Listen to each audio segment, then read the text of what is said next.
Chapter 368. Following behind the middle-aged man, they walked to the end of the corridor and turned to the right. At that moment, Qin Feiyang saw an iron door in front of him. It was completely black and exuded a hard and heavy texture. In front of the iron door there were 4 guards guarding it. Their auras were very strong. They were 4 9-star battle monarchs. Qin Feiyang couldn't help but be secretly speechless. If he hadn't thought of this method, it would be harder than ascending to the sky to sneak into the warehouse. "Greetings, Mississippi." When they saw Lu Hong, the 4 of them cupped their hands and bowed. The middle-aged man smiled and said, "Miss wants to go to the warehouse. Please open the door." He was the manager of the transaction pavilion, but the warehouse was not under his control. The 4 of them were stunned. One of the guards waved to the middle-aged man and Qin Feiyang. "You guys go down first." The middle-aged man nodded and didn't dare to stay any longer. He turned and strode away. But Qin Feiyang didn't move. He was worried about letting Lu Hong go in alone. Seeing that Qin Feiyang didn't move, the guard frowned and said, "Didn't you hear me tell you to go down?" Lu Hong frowned and scolded, "He's my personal guard. I didn't even say anything. What right do you have to order him?" "Personal guard?" The 4 of them looked at each other and couldn't help but have a trace of jealousy in their eyes. Being the personal guard of the young miss, they could usually get a lot of benefits. This person didn't look good and wasn't strong. How could he be so lucky to be chosen by the young miss? Lu Hong shouted, "Why aren't you opening the door? Do you want me to do it myself?" The guard hurriedly said, "I don't dare. But miss, you have to be gentle. Don't disturb the old master." What? Qin Feiyang's pupils constricted. Could it be that the old master was in seclusion in the warehouse? In that case, wasn't it equivalent to a sheep entering the tiger's den? Lu Hong was also shocked in her heart. If it was in the past, she would definitely be flustered when such a sudden change happened. But ever since she followed Qin Feiyang, she had experienced too many things. Her temperament had also unknowingly transformed. Not to mention strategizing, he was still able to remain calm in the face of danger. He panicked slightly, but he quickly calmed himself down. He said impatiently, "I know. I don't need you to remind me. This little master is really hard to serve." The 4 guards were filled with helplessness. One of them turned around, took out a token and inserted it into the groove on the door. Immediately, the iron door opened silently. "Miss, please come in." Next, the 4 of them retreated to the side. Once an arrow is shot, it's hard to turn back. Even though they knew that the old master was in seclusion, the 2 of them could only brace themselves and walk in.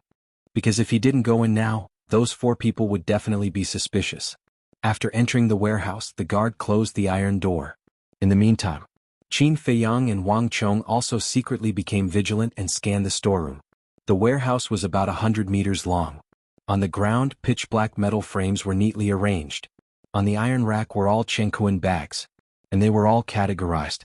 The medicinal pills were all placed on a metal rack. The medicinal ingredients were also uniformly placed on the other 3 iron racks. Moreover, on each Chenkuan bag there was a note. It was clearly written what was inside the Chenkuan bag. Qin Feiyang and Wang Chong were stunned. The wealth here was simply beyond imagination. According to their preliminary estimate, there were at least hundreds of Chenkuan bags. This was a huge treasure trove. After Lu Hong came back to her senses, she whispered, "Do we do it now?" That weak voice could only be heard by the 2 of them. "No, the old master is here. If we do it, we'll be finished. We have to think of a way to lure him out first." Qin Feiyang whispered. Lu Hong frowned, "I don't see him." In 100 meters, the 2 of them could see everything clearly. Indeed, they didn't see any trace of other people. But those 4 guards definitely wouldn't lie. Qin Feiyang carefully scanned the 4 walls again. Suddenly, his eyes locked on the wall on the right. There was a trace of a door there. Might be a secret door. The 2 of them walked in and took a look. It was really a secret door. The 2 of them whispered to each other for a while. Lu Hong reached out and knocked on the door. "Who is it?" An old voice came from inside, slightly hoarse. Lu Hong replied obediently, "Grandpa, it's me." "So it's this old man's little granddaughter." Hoarse laughter sounded. The secret door opened and a white-haired old man walked out. He glanced at Qin Feiyang, then looked at Lu Hong and said with a smile, "What's the matter, Grandpa?" Lu Hong said, "Grandpa, Father asks you to go to the Great Council Hall." The old man frowned and asked doubtfully, "Did something happen?" "Yes." Lu Hong nodded. Qin Feiyang cupped his hands and said, "Old Patriarch, 2 months ago, a person called Qin Feiyang came to our White Fox City. He repeatedly went against our Meng family and even killed many of our Meng family's people. Qin Feiyang? The old man lowered his head and pondered for a moment. He frowned and said, I've never heard of this person. We've never heard of him either. Originally, the patriarch didn't want to disturb your seclusion. But that Qin Feiyang has the ability to come and go without a trace. For 2 whole months, he has been in the city lord's mansion, but no one can find him, not even the patriarch. So we can only ask the old master to come out of seclusion. Qin Feiyang said indignantly. How preposterous, how dare you cause trouble in my Meng family's territory. The white-haired old man flew into a rage and said, Let's go follow this old man to meet him. Lu Hong said, Grandpa, I want to stay here and pick a few weapons for self-defense. It's good to stay here so that when we fight we won't accidentally hurt you. The white-haired old man smiled and looked at Qin Feiyang. He shouted, Protect my good granddaughter well. If she loses a single strand of hair, this old man won't let you off easily. Qin Feiyang bowed and said, I swear to protect Miss to the death. Okay. The white-haired old man nodded and was about to leave, but he suddenly looked at Lu Hong. Qin Feiyang's eyelids twitched. Did he see through the clues? Lu Hong was also a little flustered, but she forced herself to be calm and asked in confusion, What's wrong, Grandpa? Good granddaughter, when you came last time, weren't you only a 1-star martial arts grandmaster? How did you break through so quickly? The white-haired old man said in surprise. That's because your granddaughter is talented. What? Are you jealous? Lu Hong smiled mischievously. This old man is jealous of you? Little girl, you really don't know the immensity of heaven and earth. Do you know how powerful Grandpa is? But I can see that you're working hard to cultivate now. Continue to work hard, don't let Grandpa down. The white-haired old man smiled. Yes. Lu Hong nodded heavily. So obedient? The white-haired old man was stunned and said with a smile, My good granddaughter has finally grown up and become sensible. After that, with a gratified smile, he turned around and landed in front of the iron door, pressing a black button beside it. The iron door suddenly opened. Then the white-haired old man strode out. After the iron door closed, Qin Feiyang immediately gave Lu Hong a thumbs up and said with a smile, With your current temperament, you're already able to take charge alone. Lu Hong blushed and said, If you weren't by my side, I would have been exposed. She was not flattering him. With her current relationship with Qin Feiyang, there was no need to flatter him. This was the truth. With Qin Feiyang by her side, she felt particularly safe. Qin Feiyang smiled, glanced at the Chenghuan bag on the iron shelf and said, Hurry up and do it. At the same time, with a wave of his hand, he pulled Fatso and Wolf King out. As for the pangolin, he didn't trust it that much. If he took 1 or 2 Chenghuan bag for himself, wouldn't he lose a lot of money? Damn, so many. We're rich, we're rich. Looking at the Chenghuan bag one after another, Wolf King and Fatso seemed to have eaten stimulants, jumping up and down, crazily plundering. Qin Feiyang turned around and walked into the secret door.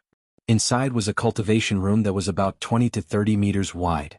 On the left there was another door. He walked in and saw that it was an alchemy room.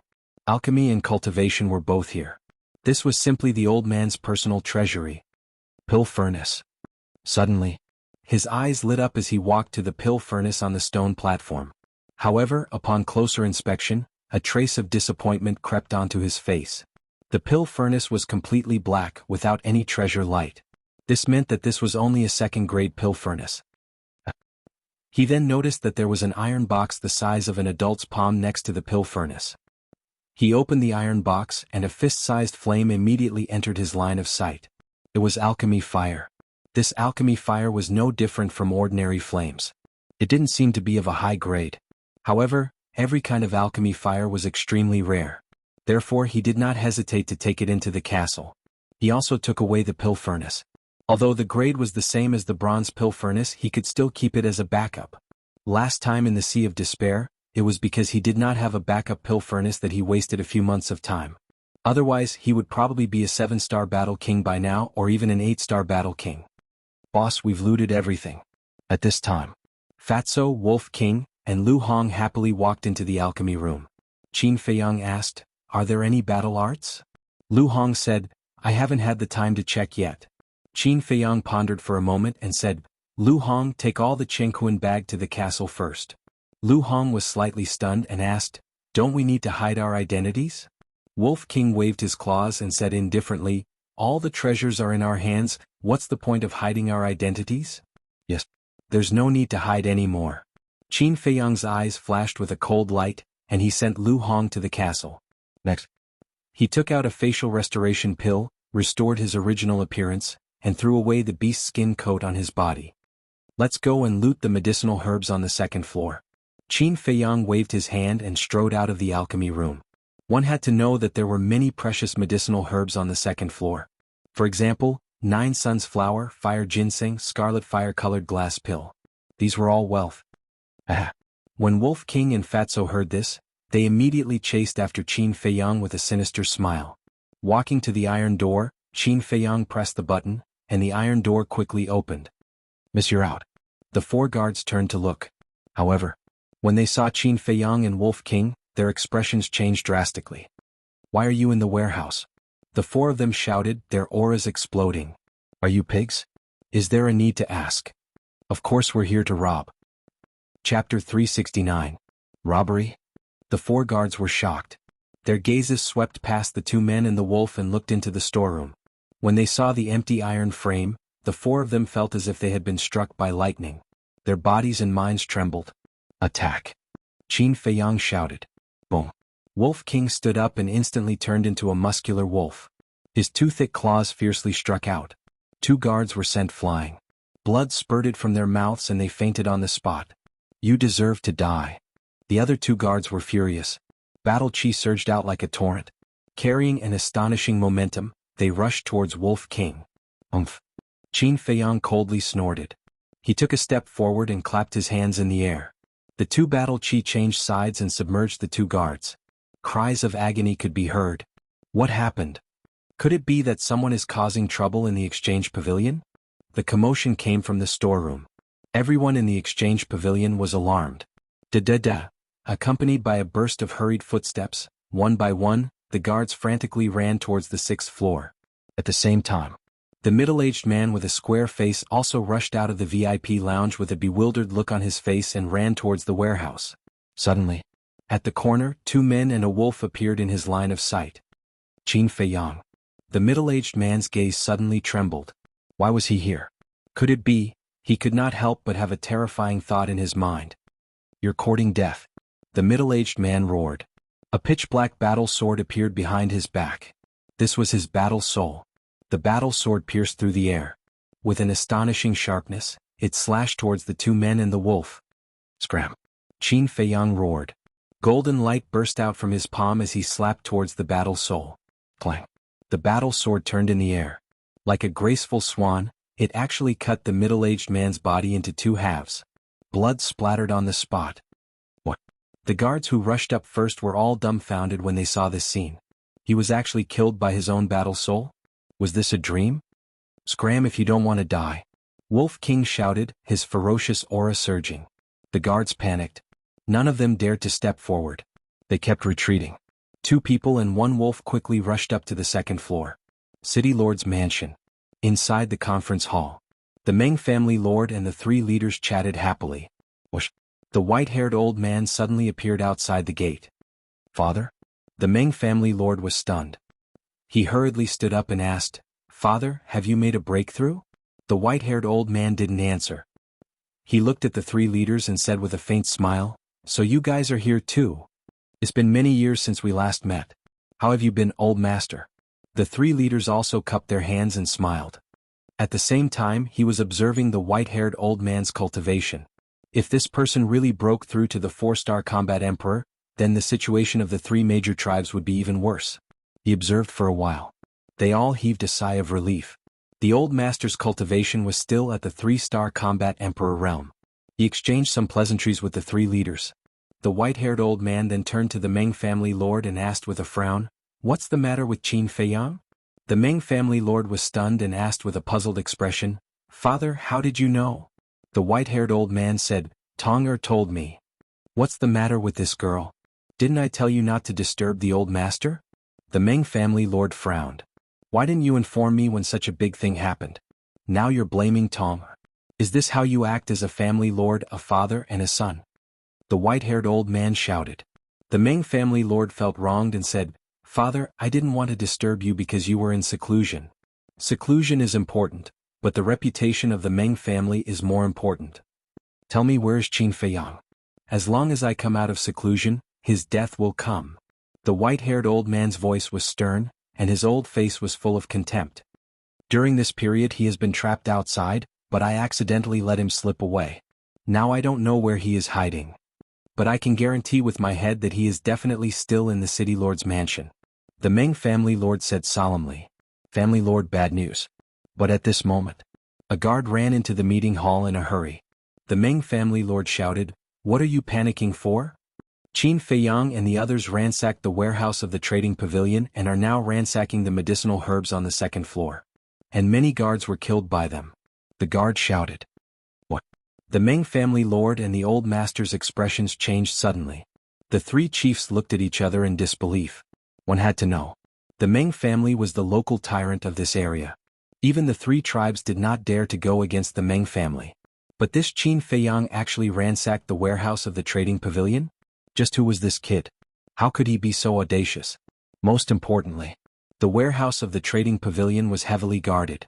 They did not have the confidence to sneak in, so how did this person do it? I fell into a trap, damn it. The old master suddenly understood. The Meng Tong he saw before was not his biological granddaughter at all. Quickly go and see if Tong is in the boudoir. The old master hurriedly left a sentence, then rushed out of the hall and flew towards the trading pavilion. The three of you please go ahead. The Meng family's patriarch cupped his hands and said to the three leaders. Then he immediately rushed to the back garden. His heart was full of worry. We underestimated that kid. Yes, at first I thought he was just a grasshopper who could not jump for long. But I did not expect him to do such an earth-shattering thing. Let's go to the trading pavilion and see if he has 3 heads and 6 arms. The three chiefs' battle chi surged, turned into a stream of light, and quickly rushed out of the hall. At the same time, on the second floor of the trading pavilion. This is a robbery, don't move. Otherwise you will end up like them. Wolf King stood in front of a few corpses, with his head held high and his chest out, looking majestically at the scene. The guards, staff and guests were all gathered together, looking at him in horror. As for Qin Feiyang and Fatso, they were sweeping the medicinal herbs as if there was no one else around. Qin Feiyang, you will not have a good ending for doing this. It's not too late to turn back now. The young woman also stood in the crowd, looking at the medicinal herbs being taken by the two into their chenkuan bags. She was extremely anxious. Shut up. Don't think that I won't kill you just because you are a woman. If you piss me off, I will still cut you into pieces. Wolf King shouted. The young woman's pupils constricted, and she no longer dared to speak. After a few breaths of time, Fatso happily held a chenkuan bag and ran in front of Qin Feiyang, smiling. Boss, we can leave now. Qin Feiyang also held a chenkuan bag in his hand, and glanced at the counter where the medicinal herbs were placed. After confirming that not a single one was left out, he threw the chenkuan bag to Fatso, and then sent Fatso to the castle. Next, he walked to Wolf King's side, glanced at those people and said, They are not from the Meng family, hurry up and leave. All the guests and staff immediately ran downstairs in a panic. In the end, only the group of guards and the young woman were left.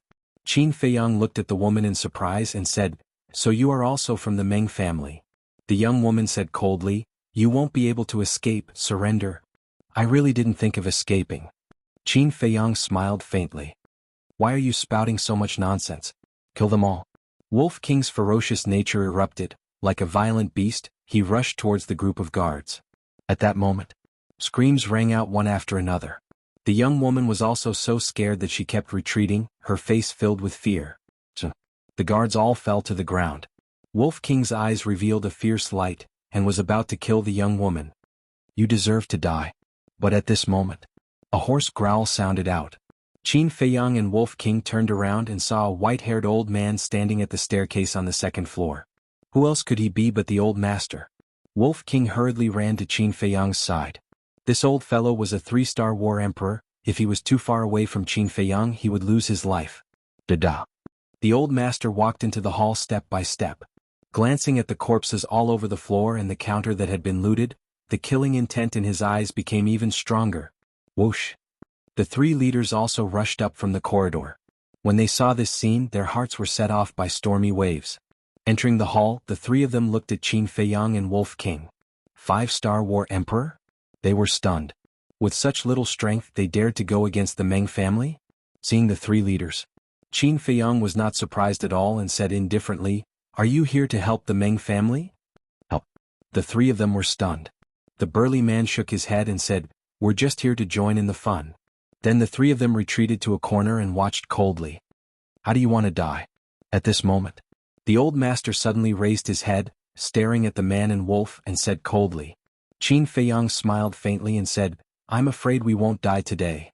As long as this old man comes out of seclusion, you won't have a chance to live.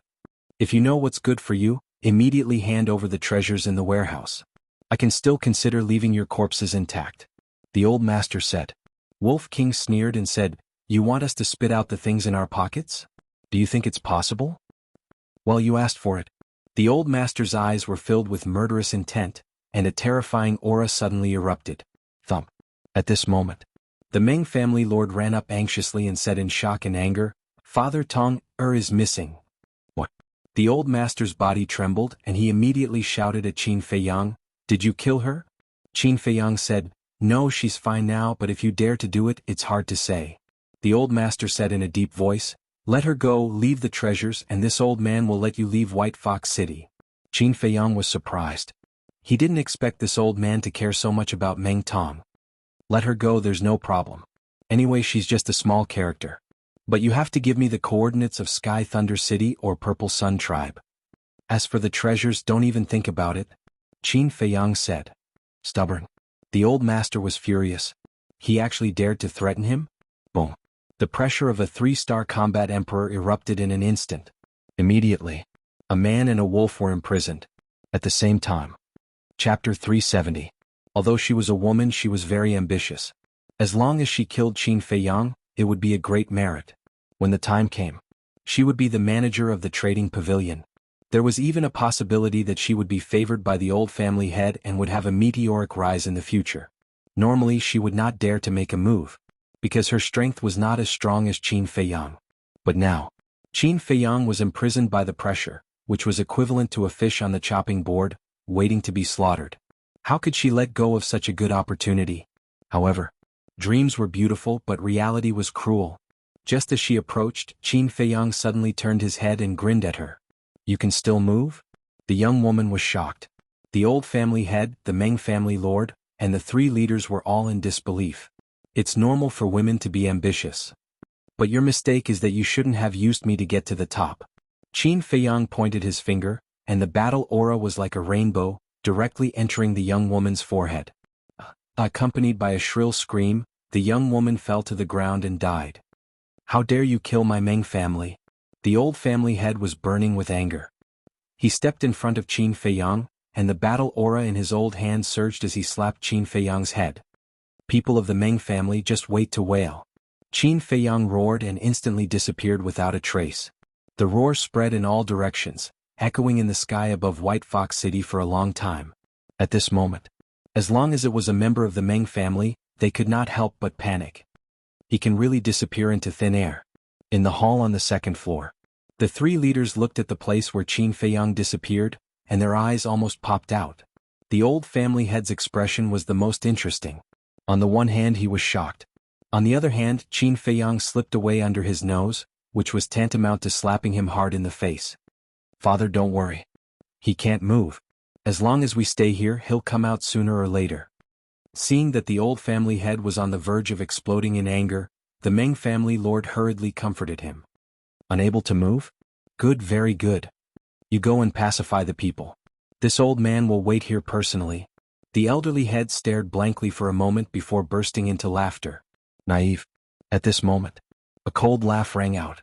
Qin Feiyang appeared in front of the old patriarch out of thin air. He was holding a person in his hand. It was Meng Tong. Whoosh. Qin Feiyang grabbed Meng Tong's neck and hurriedly took a few steps back before the elderly master and Meng Tong could react. "Tong, let her go." When they came to their senses, their expressions changed and they shouted at the same time. "My patience is limited. Give me the coordinates immediately or I'll kill her." Qin Feiyang's eyes flashed with killing intent. "How dare you?" The old family head roared. "I even dared to rob the storehouse, not to mention killing someone." Qin Feiyang sneered. The elderly master and Meng Tong were speechless. "That's right. Not only did he rob the storehouse, but he also wreaked havoc in the city lord's mansion. Why would he care about a life? This person was simply a lawless master. Meng family lord said angrily, using a woman as a shield. Are you still a man?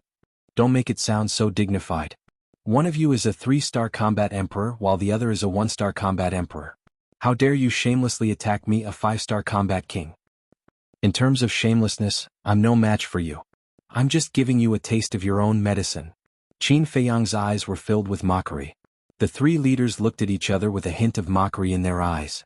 The Meng family used their power to bully others. This was nothing new. Seeing the Meng family being humiliated, they felt quite satisfied. The elderly master and Meng Tong were silent. Qin Feiyang sneered, nothing to say? How about this? Send a few 5-star combat kings to have a fair fight with me. If I lose, you can do whatever you want with me. But if I win, you have to tell me the coordinates. What do you think? Qin Feiyang asked. The elderly master and Meng Tong were so angry that smoke was coming out of their heads. Even a 9-star combat king was no match for this man. Now he wanted them to send a 5-star combat king to have a fair fight? Wasn't he trying to embarrass the Meng family? Can't I? Then just send a 9-star combat king. Well, I'm a reasonable person. I'm easy to talk to. Qin Feiyang said with a smile. The 3 leaders' faces twitched. Is this what you call being reasonable? This is easy to talk to? To hell with it. You want a fair fight, right? Fine, I'll fulfill your wish. I'll suppress my cultivation to 9-star combat king and fight with you. Meng family lord took a step forward and looked at Qin Feiyang provocatively.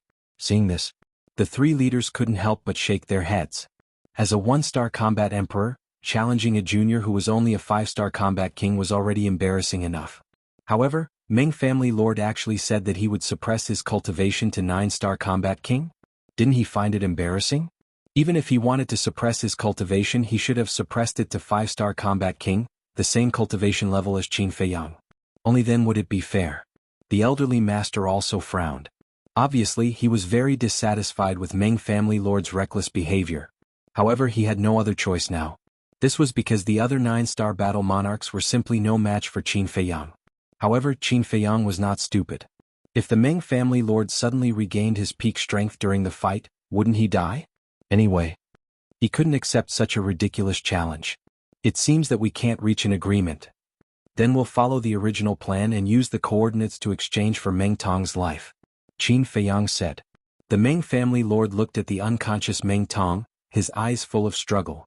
A moment later, he looked at the white-haired old man and growled, Father, give him the coordinates. The elderly master said, We can't give it to him unless he returns all the treasures to us. But what about Tong? She's your granddaughter. You can't leave her in the lurch. The Meng family lord said anxiously. I know. I don't need you to remind me. The elderly master said angrily. He was already very annoyed. The Meng family lord's words were undoubtedly adding fuel to the fire. Qin Feiyang glanced at the father and son and said with a faint smile, I'll give you 3 breaths. 3 breaths. The Meng family lord's body trembled. He turned his head and looked at the elderly master pleadingly. However, the elderly master ignored him and even closed his eyes. 3 breaths passed quickly. Suddenly, the elderly master opened his eyes. 2 cold lights burst out from his eyes. He pointed his finger without hesitation. Whoosh! 6 murderous battle chis shot toward Qin Feiyang and Meng Tong like lightning. What? The 3 leaders' eyes widened in anger. The elderly master was going to sacrifice his granddaughter. Father, no. The Meng family lord's expression changed abruptly. He hurriedly cried out, but it was too late. Oh. The 6 battle chis were like sharp arrows. They sank into Meng Tong's body. Instantly, blood splattered across the sky. Oh, the heart-wrenching pain woke her up. She immediately let out a shrill scream. At the same time, Qin Feiyang also felt a strong sense of danger. All the hair on his body stood on end. Driven by instinct, he quickly abandoned Meng Tong and entered the ancient castle. In the blink of an eye. The moment he entered the ancient castle, the 6 battle chis swept out from Meng Tong's back and blasted forward. If it had been a little later, he would have definitely died on the spot. Boom. Accompanied by a loud bang, the trading pavilion collapsed. The trading pavilion has also collapsed. The people on the streets were all in a daze. Could it be that even the elderly master could not do anything to Qin Feiyang? Boom. Soon after, 5 figures rushed out from the ruins. They were the 3 leaders, the elderly master and the Meng family lord. The Meng family lord was still holding Meng Tong. However, at this moment, they were all covered in dust and looked extremely miserable. As soon as they came out, the Meng family lord roared, "Father, you're too cruel to even kill your own granddaughter." "Shut up. Look at Tonger's condition first before you blame me." The elderly master shouted coldly and scanned his surroundings, looking for Qin Feiyang. The Meng family lord was stunned. He lowered his head and looked at Meng Tong. His eyes immediately lit up. Although the 6 battle qis had pierced through Meng Tong's body, none of them were fatal. Moreover, his breathing and heartbeat were still there. As long as he took a healing pill in time and recuperated for a few months, he would be as good as new. It was only now that the 3 leaders realized what was going on. It turned out that the elderly master did not really want to kill his granddaughter. He just wanted to save her. However, this method was a little extreme. If he was not careful and injured his heart and Sea of Qi, Meng Tong's life would be over. The Meng family lord took out a healing pill and put it in Meng Tong's mouth. He asked, "Father, have you found them?" The elderly master shook his head. The Meng family lord said in a low voice, "They must be hiding." The elderly master said, "Don't worry about this. Take Tong back to recuperate first." Okay. The Meng family lord nodded. He turned around and flew into the city lord's mansion, disappearing from the main hall. The elderly master looked at the 3 leaders and asked, "Can the 3 of you do this old man a favor?" Old man Snakeskin smiled sinisterly. "Tell us first." The elderly master said, "Use your battle qis to seal off White Fox City. Don't let Qin Feiyang escape." The burly man frowned and said, "Doing this will consume a lot of battle qis. What benefits will we get?" The elderly master said, "After this matter is done, I will give each of you 100,000 battle qi pills." Deal. The 3 leaders' eyes lit up. They did not even hesitate and nodded in agreement. The elderly master said, "Then let's begin." The 3 leaders rose into the air and stood in a tripartite formation high in the sky. Boom. The next moment, their bodies shook, and their battle qi gushed out in all directions like tide water. In less than 10 breaths, a huge barrier formed and fell with a loud bang, enveloping the entire White Fox City. The elderly master glanced at the barrier and rushed into the sky, looking down at the huge city. From now on, no one is allowed to leave White Fox City. Once found, kill without mercy. His voice was like a bell and everyone could hear it clearly, including Qin Feiyang in the castle. It seems that the Meng family is prepared to fight to the death with us. The pangolin was a little worried. "What are you afraid of? Since they want to play, then we'll play with them. I'd like to see who will regret it in the end." Wolf King's eyes were full of disdain. Qin Feiyang glanced at Wolf King and his eyes flashed. Swish. With a thought, he appeared in the ruins and looked up at the 3 leaders. "3 leaders, have you never thought about why the elderly master is the only alchemist in this area?" Chapter 371. Hearing this, the 3 leaders couldn't help but be stunned. At the same time, the elderly patriarch also heard it. "Damn it!" He cursed in his heart. With a wave of his big hand, his battle qi condensed into a giant hand that covered the sky and slammed down on the ruins below. Boom. With a loud bang, the ruins were reduced to ashes and a huge deep pit appeared. The aura spread in all directions. The crowd on the streets on all sides were sent flying and screams were endless. Some people even died on the spot. "Is he dead?" The elderly patriarch waved his hand, and a strong wind whistled, blowing away the dust and smoke. Then he glanced at the deep pit, his expression uncertain. Whoosh! Suddenly, a white figure appeared out of thin air in the deep pit. Who else could it be but Qin Feiyang? Why is he still alive? The elderly patriarch's eyes widened in anger. Qin Feiyang glanced at him, then looked at the 3 leaders and said, "Do you want to know the truth?" "What truth?" the burly man asked. "Don't listen to his nonsense, he's trying to sow discord between us." The elderly patriarch shouted and then swooped down toward the deep pit, his eyes filled with murderous intent. He couldn't care less about the treasures now. He just wanted to kill Qin Feiyang to silence him. There are no alchemists in this area, and it has a lot to do with the Meng family. After Qin Feiyang finished speaking, he disappeared again. "Bastard, get out here." The elderly patriarch flew into a rage and crazily bombarded the deep pit. Inside the ancient castle. "Little Qinzi, didn't you say that it's useless to tell them? Why are you telling them now?" Wolf King was puzzled. "The past is the past and the present is the present. Before this, I never thought of wiping them out. But now, I want the Meng family to disappear completely. Qin Feiyang's eyes flashed with a cold light. The pangolin's eyes trembled. This fierce man really couldn't be provoked. Outside, the three leaders stood in the air, all looking surprised. How could it be related to the Meng family? Could it be that there was some unspeakable secret hidden within? Old Clan Master sensed their expressions and hurriedly flew up into the sky. He said angrily, "This person has sinister intentions. The three of you must not listen to his nonsense." But before he could finish, Qin Feiyang's voice sounded again.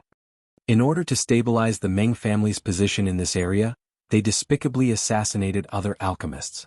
Old man, in terms of viciousness, I can't even compare to 1/10 of you. He saw Qin Feiyang standing in the deep pit with a mocking smile on his face. What? The three leaders were startled and their eyes flickered. "Little bastard, don't talk nonsense," the old family head roared. "You know very well whether or not I'm spouting nonsense. Leaders, if you don't believe me, you can capture someone from the Meng clan and interrogate them," Qin Feiyang said with a smile. "You little brat who spouts nonsense, this old man will tear you to pieces." The old family head's killing intent soared to the heavens. Wait. But at this moment, the snakeskin old man spoke in a hoarse voice. The old family head was slightly stunned. He looked at the three of them and said in a deep voice, "Do you really believe him? This matter is of great importance. We have to interrogate him first." The old woman with a walking stick said, "If we confirm that he is lying, we will kill him ourselves." The burly man followed. Whoosh! The three leaders swooped down and landed in front of Qin Feiyang. The battle chi barrier that sealed off White Fox City also collapsed on its own. What should we do? The old family head was anxious.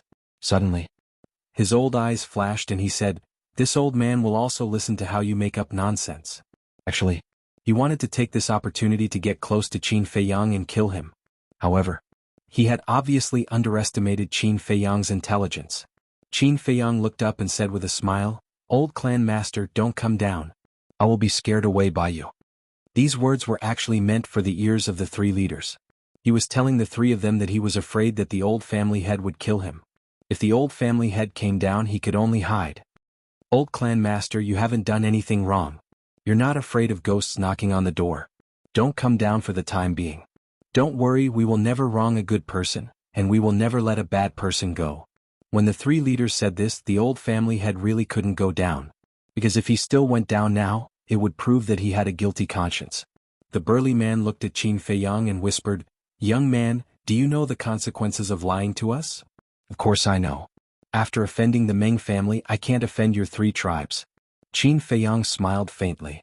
The burly man said, "Well then, tell us now what exactly is going on. I wonder if the three leaders have seen the trading pavilion selling medicinal herbs?" Qin Feiyang did not answer but asked. Only the four of them could hear his voice. "I saw it. Is there a problem?" The three of them were puzzled. "Of course there is a problem. Think about it, the old family head is the only alchemist in this area.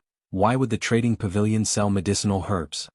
Doesn't he know that the price of a finished grade pill is several times that of medicinal herbs?" Qin Feiyang said. The three of them frowned. Qin Feiyang continued, "These medicinal herbs on the surface are for sale in the trading pavilion, but in fact," the old woman urged, "tell us in fact what?" After hearing it, don't overreact. In fact, the trading pavilion is used to lure alchemists to buy. Once someone buys medicinal herbs, the Meng family will immediately find an opportunity to assassinate them. Qin Feiyang said. What? The three of them were shocked. If Qin Feiyang had not told them in advance not to overreact, they would have jumped up on the spot. The burly man asked, "Little brother, are you sure this is true?" Before he called Qin Feiyang young man, but now he called him little brother. From this subtle change, it could be seen that he already believed Qin Feiyang's words. "It's absolutely true." Qin Feiyang nodded. The three leaders' eyes darkened. When the Meng family first came to this area, their three tribes actually had alchemists. But soon after they died one after another. Some died in battle while others died in accidents. And later many alchemists were born. The result was without exception, all of them died young. But because the Meng family did it too perfectly, leaving no trace, the people of the three tribes had never suspected the Meng family. If it weren't for Qin Feiyang telling the truth today, they would have been kept in the dark.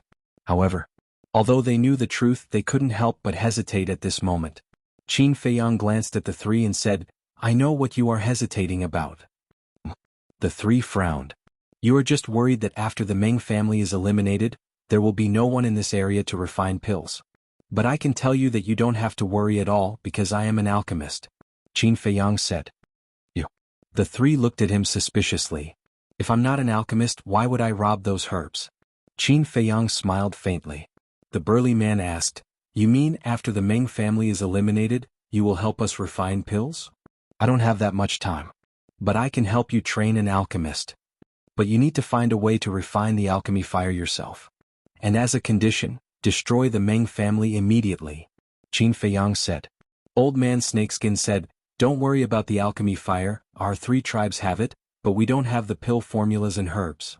They all have alchemy fire? Qin Feiyang was stunned, and his heart was in disbelief. One had to know. In the spiritual state, except for the Holy Palace, it was difficult to find alchemy fire. But in the Forgotten Land, not only the old master had alchemy fire, but also the three tribes. Could it be that alchemy fire had spread all over the streets here? No. It made sense that they didn't have the pill formulas. After all, every alchemist would carry the pill formulas with them. When a person was about to die, the pill formulas would naturally fall into the hands of others, or shatter and disappear along with the Qinghuan bag. But without herbs it didn't make sense. Qin Feiyang asked, Your three tribes should be big tribes, how can you not have herbs? We originally accumulated a lot of herbs. But every time we buy pills from the Meng family, we give priority to using herbs. The value of the herbs is not enough, so we use gold coins to make up for it, the old woman said. Qin Feiyang asked, Then you don't find it strange why did the Meng family do this?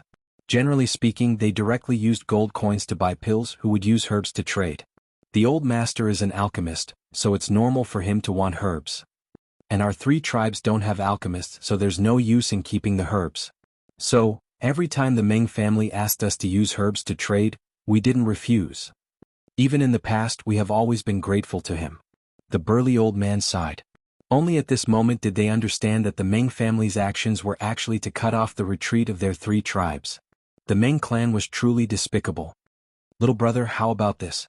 Give us the pill formulas, and we will immediately join forces to eradicate the Meng family. As for the herbs, there's no need to trouble you. We'll slowly buy them ourselves. The three leaders suggested. This, Qin Feiyang hesitated for a moment and said, I don't know many pill formulas. The burly man said, It's fine as long as there are healing pill, body tempering pill, chi gathering pill and battle chi pill. These medicinal pills were often used. Qin Feiyang said, I do have these pill formulas. The burly man said, All right, then it's decided. Now we'll have to trouble little brother to act out a play with us. I'm the best at acting, but are you guys confident? Qin Feiyang said in a low voice, his eyes flashing. Of course we are confident. We are all three-star war emperor. If we launch a sneak attack, we can guarantee that we can kill them in one strike. The burly man said confidently. Next. The four of them slowly darkened their faces and began to argue. And the more they argued, the fiercer they became. Little bastard, you don't have any evidence, what are you talking about? Suddenly, the burly man shouted. His palm struck Qin Feiyang's chest like lightning. Qin Feiyang screamed and smashed into the ground behind him, spitting out blood. In fact, the burly man's strength was not great, at most 1/10 of it. But even if it was only 1/10, it wasn't something that Qin Feiyang could bear. He climbed up in a sorry state, the blood and chi in his body surging. He glared at the three of them and said angrily, I'm telling the truth, why don't you believe me? You're still spouting nonsense, you're really courting death. The burly man's eyes were filled with killing intent, and he threw another punch at Qin Feiyang. Young man, don't waste your time. You're just trying to sow discord between us and the Meng family. Unfortunately, your trick has been seen through by us. At the same time, the old woman and old man Snakeskin had a mocking look in their eyes.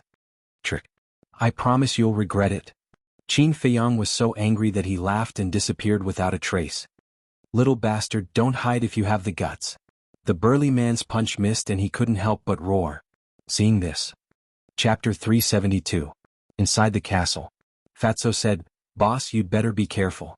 Those three old things shouldn't be good people either. Qin Feiyang nodded and threw down a top-grade healing pill.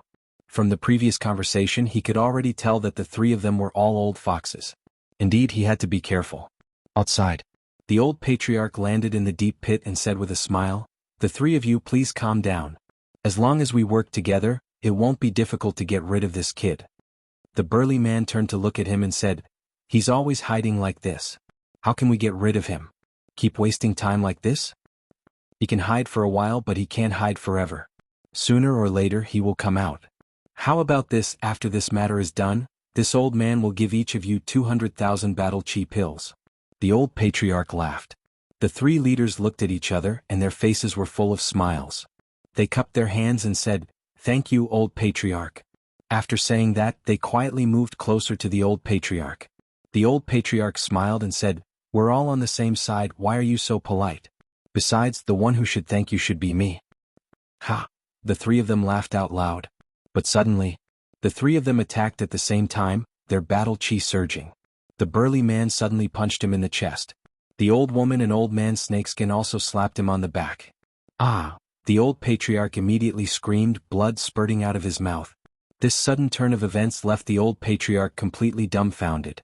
The burly man sneered and took the opportunity to punch the old patriarch's head. Boom! Accompanied by a loud crack, the old patriarch's head suddenly burst and blood spurted out. The old patriarch didn't even understand what was going on before he died. With a bang he fell into a pool of blood.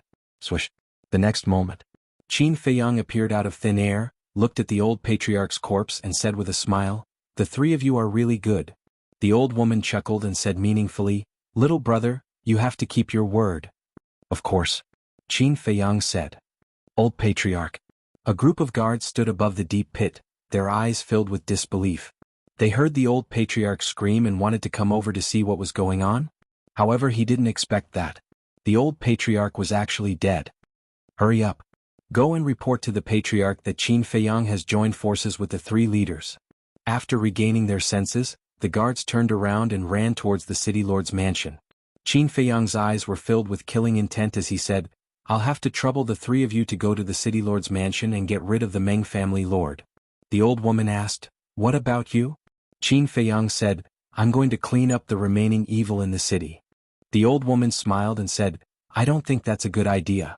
It's better that I go and clean up the remaining evil. You go with the two of them to the city lord's mansion. You don't believe me? Qin Feiyang frowned.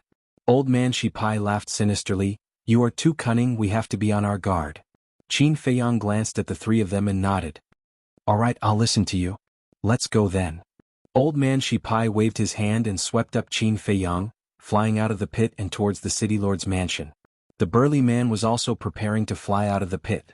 The old woman grabbed him and whispered, all the treasures of the trading pavilion are on him, don't let him slip away. I understand. The burly man nodded. Whoosh. The two of them flew out of the pit at the same time. The burly man immediately chased after Qin Feiyang and old man Shipai. The old woman soared into the sky alone, looking down at White Fox City with a crazed look in her eyes. The Meng family's people were scattered in every corner of White Fox City.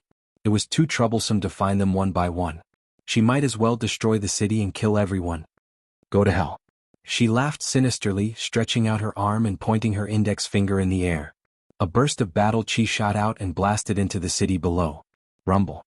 Accompanied by an earth-shattering explosion, several hundred meters of land was razed to the ground. Everyone died tragically. Qin Feiyang and the other two had already entered the city lord's mansion. Everyone they encountered was mercilessly killed by old man Shipai and the burly man. Not a single person was left alive. Wherever they passed, cold corpses were left behind. The void was filled with a bloody mist, and the smell of blood was pungent. Hearing the explosion outside the city, Qin Feiyang raised his eyebrows and asked, is she killing innocent people outside? The burly man comforted him, there will definitely be some innocent people who will die, but don't worry, she won't go so far as to massacre everyone in the city. Is that so? Qin Feiyang frowned. The burly man sneered, looking at old man Shipai and said, you take him to the Meng family lord, I will kill everyone in the city lord's mansion. Okay. Old man Shipai nodded. Ah, die for me. The burly man turned in the air and waved his hand. A burst of battle chi appeared and turned into countless dazzling arrows, shooting down. One by one the guards and maids fell to the ground. Miserable screams were endless. What's going on? With such a huge commotion, how could the Meng family lord not hear it? He rushed out from the main hall, and as soon as he saw the burly man slaughtering everyone, his expression changed. Whoosh! Old Man Shipai and Qin Feiyang stopped in the air not far from the main hall. The Meng family lord glanced at Qin Feiyang, then looked at Old Man Shipai and said angrily, "Why are you doing this?" "Why? Qin Feiyang has already told us about your Meng family's shady business. Your Meng family even dares to scheme against our 3 tribes. You're really courting death. Today will be the end of your Meng family," Old Man Shipai said with a sinister smile. The Meng family lord's body trembled, his eyes turned to Qin Feiyang and said, "Little bastard, I will kill you." Qin Feiyang said, "The old family lord is dead, what do you have to kill me?" "What? Father is dead." The Meng family lord was stunned. Right at this moment, Old Man Shipai pointed at the main hall. A stream of battle chi shot out from his fingertip and blasted into the main hall like lightning. Rumble. The main hall was instantly destroyed. A frightening wave of destructive energy swept out in all directions. Everything in the surroundings was crushed into powder. "Bastard. You're going against my Meng family, you're all going to die." Seeing this scene, the Meng family lord gritted his teeth. He clapped his hand in the air, and his battle chi surged, instantly turning into a giant hand that covered the sky, slapping toward Qin Feiyang and Old Man Shipai. "You're just an ant, how high can you jump?" Old Man Shipai said disdainfully. He pointed his finger in the air. A stream of battle chi went against the flow and easily shattered the giant hand. The Meng family lord spat out a mouthful of blood. Without the old master, the Meng family is just a bunch of mobs. Old Man Shipai's face was full of contempt. He stretched out his hand in the air, and his battle chi turned into a giant wave that covered the sky and the sun, rushing toward the Meng family lord. The Meng family lord's pupils constricted. However, he was not afraid at all. Even without the old master, the Meng family is not something people like you can offend. Right at this moment, a sullen voice sounded. Whoosh. Following that, a white figure rushed out from the dust below and landed in front of the Meng family lord. It was a middle-aged woman. She was wearing a mink fur coat, and her long black hair was tied up high, looking graceful and luxurious. In her arms she was holding an unconscious young woman, Meng Tong. She turned around and handed Meng Tong to the Meng family lord. Then she raised her head and looked at the roaring battle chi. Old Man Shipai sneered, "I was wondering who it was. So it's the wife of the Meng family lord." "She's the wife that the guards mentioned?" Qin Feiyang was surprised. When Old Man Shipai attacked the main hall, he had used all of his strength. But this woman was unharmed? Could she be a 3-star combat emperor? The woman lowered her head and looked at Qin Feiyang and Old Man Shipai, saying, "The strength of the Meng family is far beyond this." Boom. An aura suddenly erupted. At the same time, she raised her arm and pointed in the air. A dazzling battle chi pierced through the sky and collided with Old Man Shipai's battle chi. Boom. With a loud explosion, Old Man Shipai was defeated. His battle chi was instantly destroyed and he spurted out a mouthful of blood. So strong. Qin Feiyang's pupils constricted. He had seriously underestimated the strength of this woman. The aura she released was even stronger than the old master. Old Man Shipai was also shocked and filled with disbelief. "Are you surprised?" The woman glanced at the two indifferently. A terrifying aura, like the eruption of a volcano, enveloped the two of them. The burly man and the old woman in the distance sensed the situation here, and their eyes were filled with bewilderment. Whoosh! The two turned into a ray of light and quickly flew over. She is a 4-star combat emperor." At this moment, Old Man Shipai was completely stunned by the strength of the middle-aged woman. "Don't you know her? Why don't you know her strength?" Qin Feiyang frowned. "I have indeed met her once, but at that time she deliberately concealed her aura." Old Man Shipai was furious. He didn't expect the Meng family to be hiding such an expert. Strange. Why would she conceal her aura? Qin Feiyang mumbled to himself. What was even stranger was that when he held Meng Tong hostage in the trading pavilion, this woman didn't appear. One had to know. As a mother, she would definitely be anxious if she knew her daughter was in danger. Wasn't this person too calm? Was she not her biological daughter? The Meng family lord's eyes were cold as he said in a low voice, "Madam, don't talk nonsense with them, quickly kill them." Sky-destroying finger. The middle-aged woman raised her hand and pointed in the air. Battle chi poured out like a torrent. In an instant, it condensed into a giant finger that was more than 30 meters long. "Destroy." As she spoke coldly, the giant finger trembled in the void, releasing a world-destroying aura that blasted toward Qin Feiyang and Qin Yu. "Qin Feiyang, we are no match for her, quickly take me to hide." Old man Shipai said in horror. Qin Feiyang's eyes flashed as he went to the ancient castle alone. Bringing this old man into the ancient castle was like inviting a wolf into the house. He wouldn't do such a stupid thing. Damn little bastard. Old man Shipai cursed angrily. Without any hesitation, he turned around and began to flee. At this moment, the old woman and the burly man rushed over. When he saw the huge finger and the middle-aged woman's cultivation, his expression abruptly changed. He turned around in the air and began to flee without looking back. Help me. Her speed is much faster than us. If we don't kill her, we can't leave White Fox City alive. Chapter 373. Heard of it? The old woman and the burly man had a trace of hostility in their eyes. They turned around abruptly and rushed towards the old man. After the three of them gathered, they immediately launched a counterattack. Boom. 3 streams of battle chi surged out and transformed into 3 giant beasts that were dozens of feet long. They roared ferociously and charged towards the giant finger. However, the power of the giant finger was extremely shocking, and it actually crushed the 3 giant beasts. Then, it continued to charge towards the 3 leaders. The 3 leaders spat out a mouthful of blood. So strong. Her sky-destroying finger is actually a mid-tier battle art.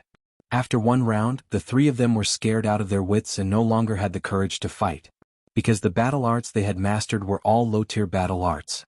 The middle-aged woman's cultivation was not only higher than theirs, but her battle arts were also better than theirs. There was no chance of winning at all.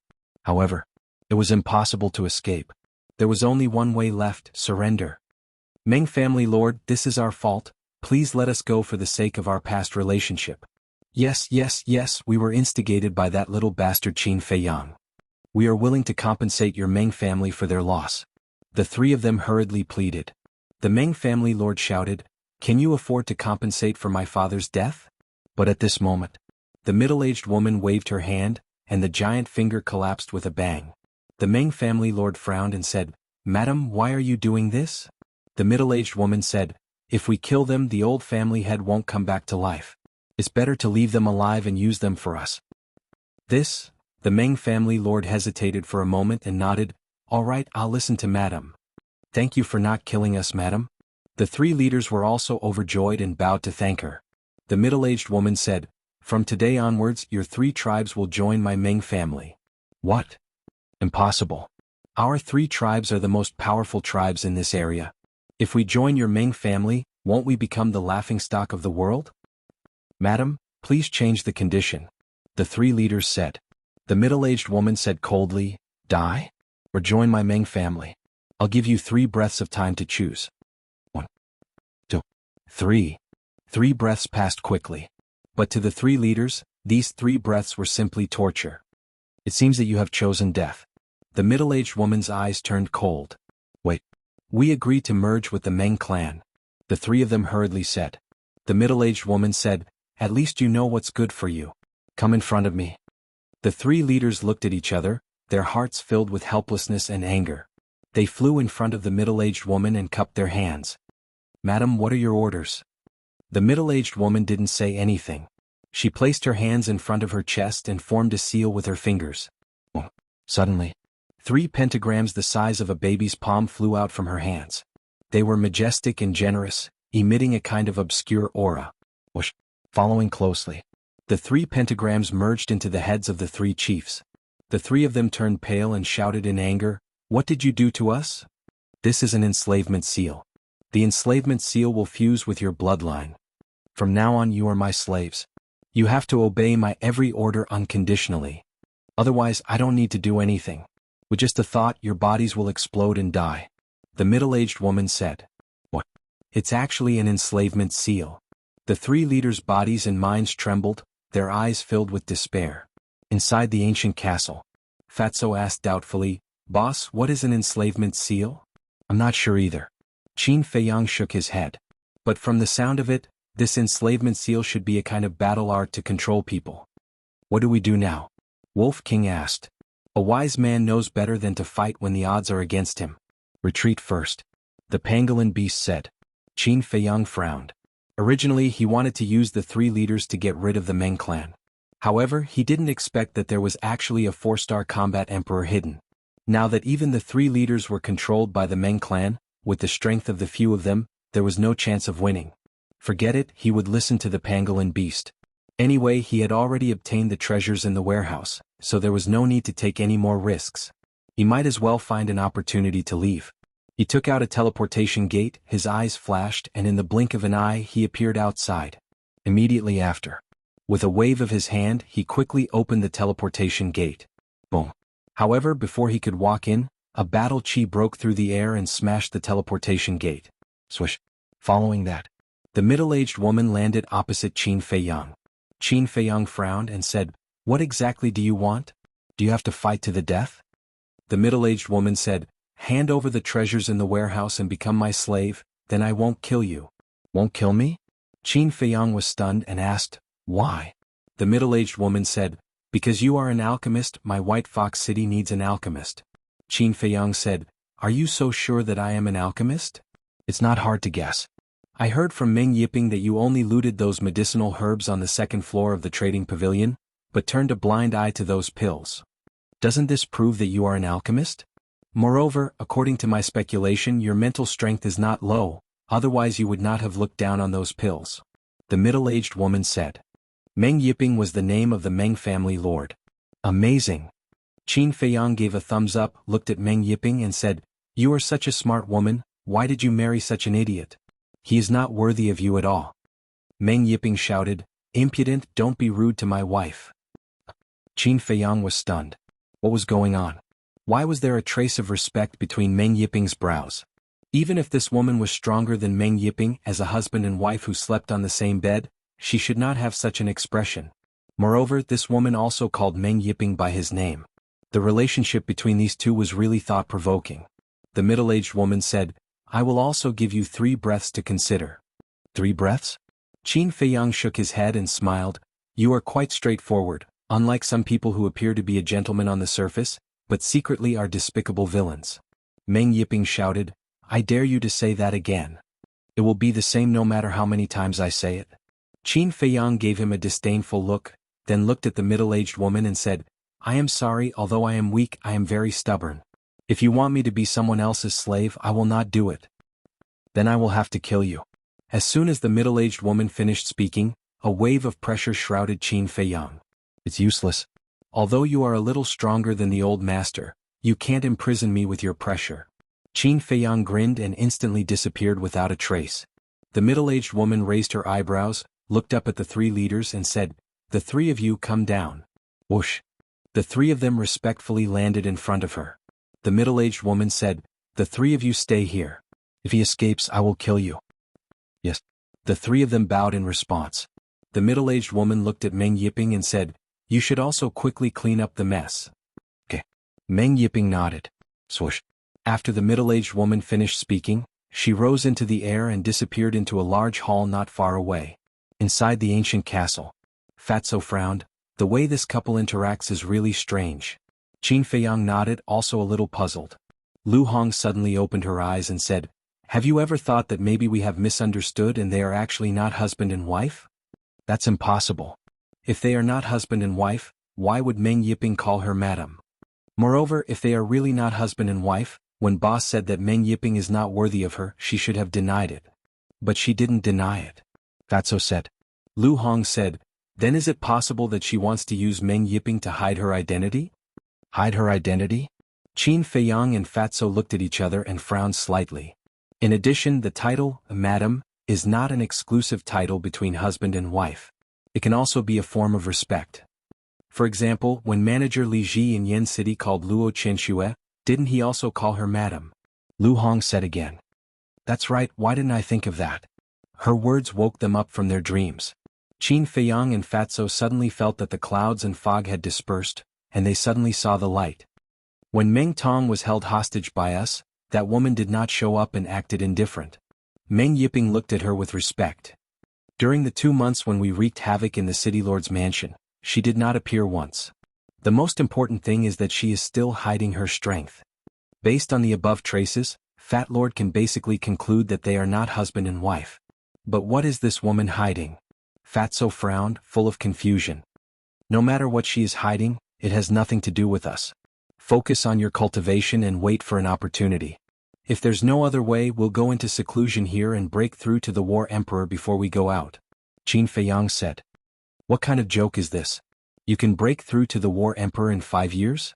I'm afraid that before you break through to the War Emperor, you will have already died from the poison, the pangolin said.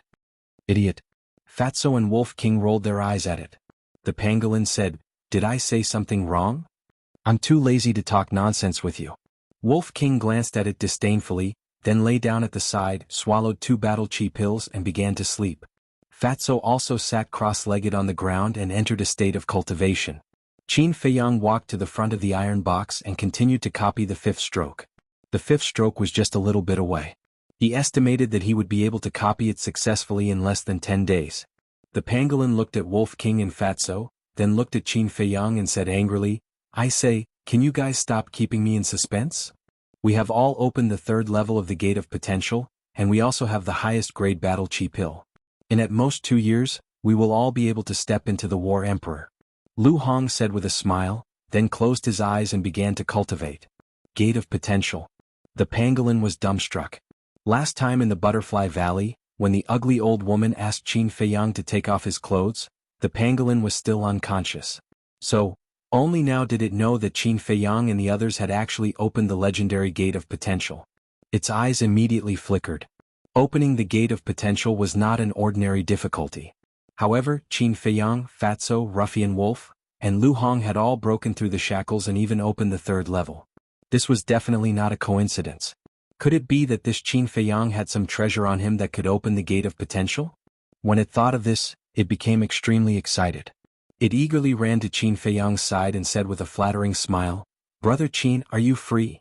How about we discuss it? Brother Qin? Qin Feiyang's face twitched, goosebumps appeared all over his body and he angrily said, I'm not free, don't disturb me. The pangolin resentfully retreated to the side. But he was unwilling. He then ran to look for Wolf King, but Wolf King ignored him, so he went to look for Fatso. Seeing that Fatso also ignored him, he went to look for Lu Hong. Lu Hong was kind enough to say that when it broke through to the 9-star Battle King, it would look for Qin Feiyang to ask for a few potential pills. It was immediately overjoyed and began to cultivate in seclusion. Chapter 374. In the blink of an eye, 8 days had passed. Qin Feiyang had finally finished the 5th stroke, and his cultivation had broken through to the 6-star Battle King realm. However, Wolf King had already stepped into the 6-star Battle King realm a few days ago. This astonishing speed made Qin Feiyang unable to help but believe that this fellow might really be a god wolf that had been taught by an expert. As for Fatso, he was still stuck at the 3-star Battle King realm, and it would take him a few more days to break through. The 3 leaders had been guarding outside, and they were unable to leave. Qin Feiyang was not in a hurry, and he continued to copy the 6th stroke. All this while, trouble had been knocking on his door, and he had not been able to cultivate properly. Therefore, he might as well take advantage of this rare opportunity to improve his strength. In a certain hall, a middle-aged woman was sitting on a praying mat with her eyes closed. Dong dong. Someone knocked on the door. Come in. The middle-aged woman opened her eyes. The door was pushed open and Meng Yiping walked in. He bowed and said, Greetings, madam. The middle-aged woman asked, How is your daughter? Meng Yiping said, Thank you for your concern, madam. Tonger is fine now. What about Qin Feiyang? The middle-aged woman asked. He hasn't shown up yet, so he must be determined to drag this out with us. At the mention of Qin Feiyang, Meng Yiping's face was filled with hatred. The middle-aged woman frowned and asked, Are you blaming me for not killing the 3 leaders to avenge the old master? I wouldn't dare. Meng Yiping hurriedly shook his head. The middle-aged woman looked at him deeply, then waved her hand and said, You may leave. Inform me immediately if anything happens. This subordinate will take his leave. Meng Yiping cupped his hands, then turned around and left. There's one more thing you have to pay attention to. Qin Feiyang's mind is not simple. Don't let him find out about our relationship. The middle-aged woman warned. Understood. Meng Yiping nodded and quickly left the room, closing the door behind him. The middle-aged woman looked at the tightly shut door, and after a moment of daze she quickly formed a seal with her hands, and an enslavement seal appeared. Next. The enslavement seal rose into the air and floated in front of her. Everything I once had was destroyed because of you. From now on, I will use you to unify this continent and become the only emperor in this world. She looked at the enslavement seal with an indescribable light in her eyes. In the capital city of the spiritual state. In the resting room of the Precious Treasure Pavilion, a woman in colorful clothes sat alone beside the tea table, muttering to herself. A moment later, Yin Yuanming hurriedly walked into the lounge and asked, "Pavilion Master, why did you call me here in such a hurry?" The multicolor-clothed woman asked, "Have you contacted Qin Feiyang?" Yin Yuanming shook his head. "It's been so long, why is there still no news? Is he dead?" The multicolor-clothed woman frowned. "Indeed, some people are saying that he might already be dead. But I don't believe that kid is dead. He must be fooling around somewhere." Yin Yuanming pursed his lips. "Then do you think we should continue to ban the Lu clan? During this period of time, old monster Lu has been bothering me every day. If it weren't for the manor head, I wouldn't have been able to hold on any longer." The multicolor-clothed woman was somewhat annoyed. Yin Yuanming pondered for a moment and said, "Let's lift it for the time being. We'll discuss it again when Qin Feiyang returns." The multicolor-clothed woman said, "All right, give the order later to lift the ban on the Lu clan." "All right." Yin Yuanming nodded and left with a bow. Holy Palace. Lu Yun's residence. Lu Yun sat in the pavilion with Yan Nanshan standing beside him. Lu Yun asked, "Has Qin Feiyang contacted you?" "No. I've sent him a message every few days, but it's like a stone sinking into the sea. There's no response." Yan Nanshan's face was filled with worry. "Is he really dead?" Lu Yun frowned. Yan Nanshan said, "That's impossible. With his abilities, no one can kill him." "That might not be the case. The Lu clan and the Dong clan both want to get rid of him. I'm just worried that the old monsters of these two clans will assassinate him without anyone noticing," Lu Yun said. Yan Nanshan's heart sank. It might really be possible. Because, if someone else had sent a message to Qin Feiyang, it would have been normal for Qin Feiyang to not respond. However, with his relationship with Qin Feiyang, no matter how busy Qin Feiyang was, he would still take the time to respond and inform him that he was safe. Lu Yun said, "Yan Nanshan, why don't you go outside the city and see if there are any clues? You can also go to the Lu clan and the Dong clan to sound them out." "All right." Yan Nanshan nodded and transformed into a stream of light that tore through the sky. At the same time, Holy Palace on a certain mountain peak. A beautiful figure stood in the wind. Her white clothes fluttered as her black hair danced in the wind. She was like a fairy from the 9 heavens who wanted to ride the wind. "Feiyang, where did you go?" She gazed at the distant horizon, her clear eyes filled with worry that could not be dispelled. She was none other than Ren Wushuang. Some people were worried about Qin Feiyang's disappearance, while others were happy. People like Xiao Hong and Dong Qing, who had a grudge against Qin Feiyang, naturally hoped that Qin Feiyang would really die outside and never return. The Forgotten Land. Time passed day by day. Qin Feiyang was already halfway through the 6th stroke. During this period, Fatso had also broken through to become a 4-star battle monarch and was crazily trying to become a 5-star battle monarch. Seeing that everyone was improving while it remained the same, the pangolin yearned for the potential pill even more. This king must work hard. With them as my goal, no, this king must surpass them. Sooner or later, this king will ride on the back of a ruffian wolf. It secretly swore. "Qin Feiyang, master wants to talk to you. If you hear him, come out immediately." A few days later, the burly man's voice sounded in the ancient castle. However, Qin Feiyang ignored him. "Tell him that there's no point in wasting time like this. The sooner he surrenders to me, the sooner he can live a carefree life." After the burly man returned to report to the middle-aged woman, the middle-aged woman snorted coldly. However, when the burly man conveyed the message to Qin Feiyang still ignored him. Time flew by. On this day, the 6th stroke was completed. Qin Feiyang's cultivation once again welcomed a breakthrough. 7-star battle monarch. He finally retracted his arm and closed the 6-word divine formula. Because the battle chi pills were almost exhausted, it was time to start refining pills. And this time, it took him a total of 50 days to complete the 6th stroke. Carefully calculating, it had been more than 4 months since he entered the Forgotten Land. Yan Nanshan and Ren Wushuang must be worried. Qin Feiyang remembered the time very clearly. Because he had to take a drop of transparent liquid every other month. Including the drop he took in the Butterfly Valley, he had taken 4 drops now. Phew. He let out a long breath and turned to look at Wolf King. This bastard had already stepped into the 7-star battle monarch half a month ago. He estimated that when he refined the pills, he would break through again. Freak.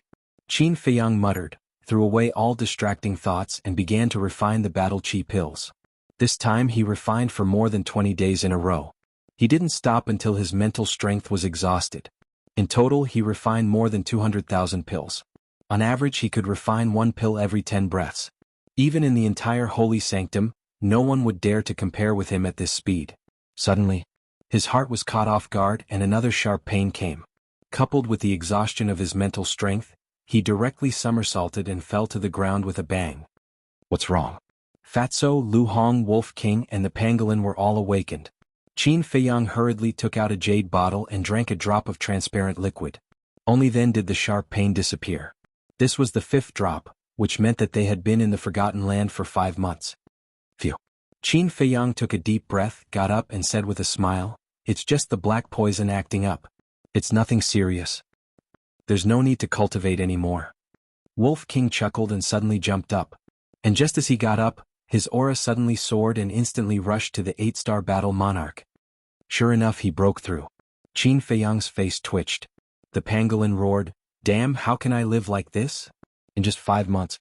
Wolf King soared from the 4-star battle monarch to the 8-star battle monarch. Qin Feiyang also raised his cultivation to the 7-star battle monarch. If he didn't refine pills and didn't have those troublesome matters, he would probably be an 8-star battle monarch by now. And Fatso, boom. When it looked at Fatso's cultivation had also broken through. He was a 5-star battle monarch. The pangolin was about to cry. When they first met, Fatso was only a 2-star battle monarch. Now, not only had he caught up with it, he had even surpassed it. A bunch of monsters. At this speed, they wouldn't need 5 years to break through to the Battle Emperor realm. I have to work hard. I have to open the door of potential. It roared and continued to cultivate. Qin Feiyang looked at it and couldn't help but find it funny.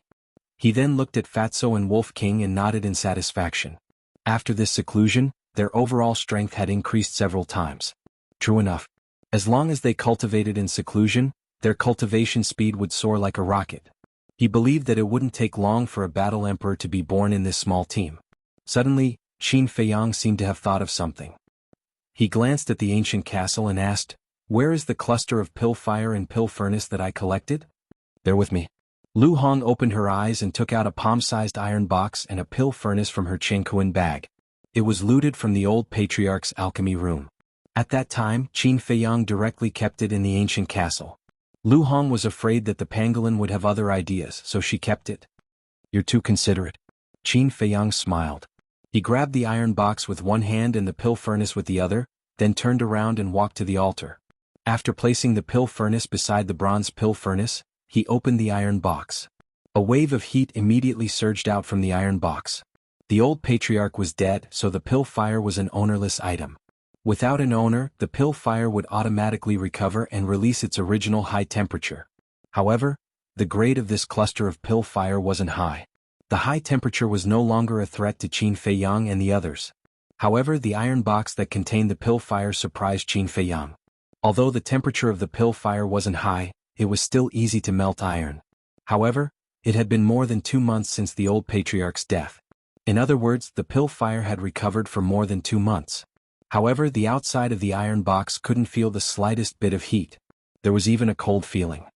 This iron box shouldn't be an ordinary item either.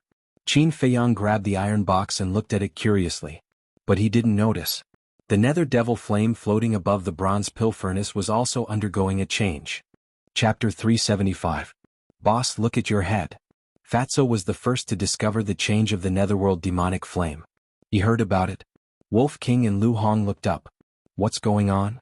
The Wolf King's eyes widened. Qin Feiyang looked at them suspiciously. What's the fuss? However, when he looked up and saw the change of the netherworld demonic flame, his pupils shrank slightly. What's going on? He didn't revive the netherworld demonic flame.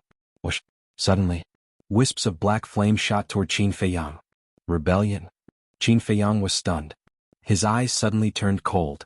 With a thought, the black flame disappeared into thin air. The revived netherworld demonic flame returned to normal. Wolf King came up and asked curiously, "Little Qin Zi, what's going on?" "I don't know." Qin Feiyang shook his head. He temporarily put down the iron box and stretched out his arm. The netherworld demonic flame fell into his palm. After carefully sensing for a moment, there was no change in the netherworld demonic flame. But why did it suddenly change? There must be a reason. After pondering for a moment, He simply didn't control the netherworld demonic flame. Let's see what the netherworld demonic flame wanted to do.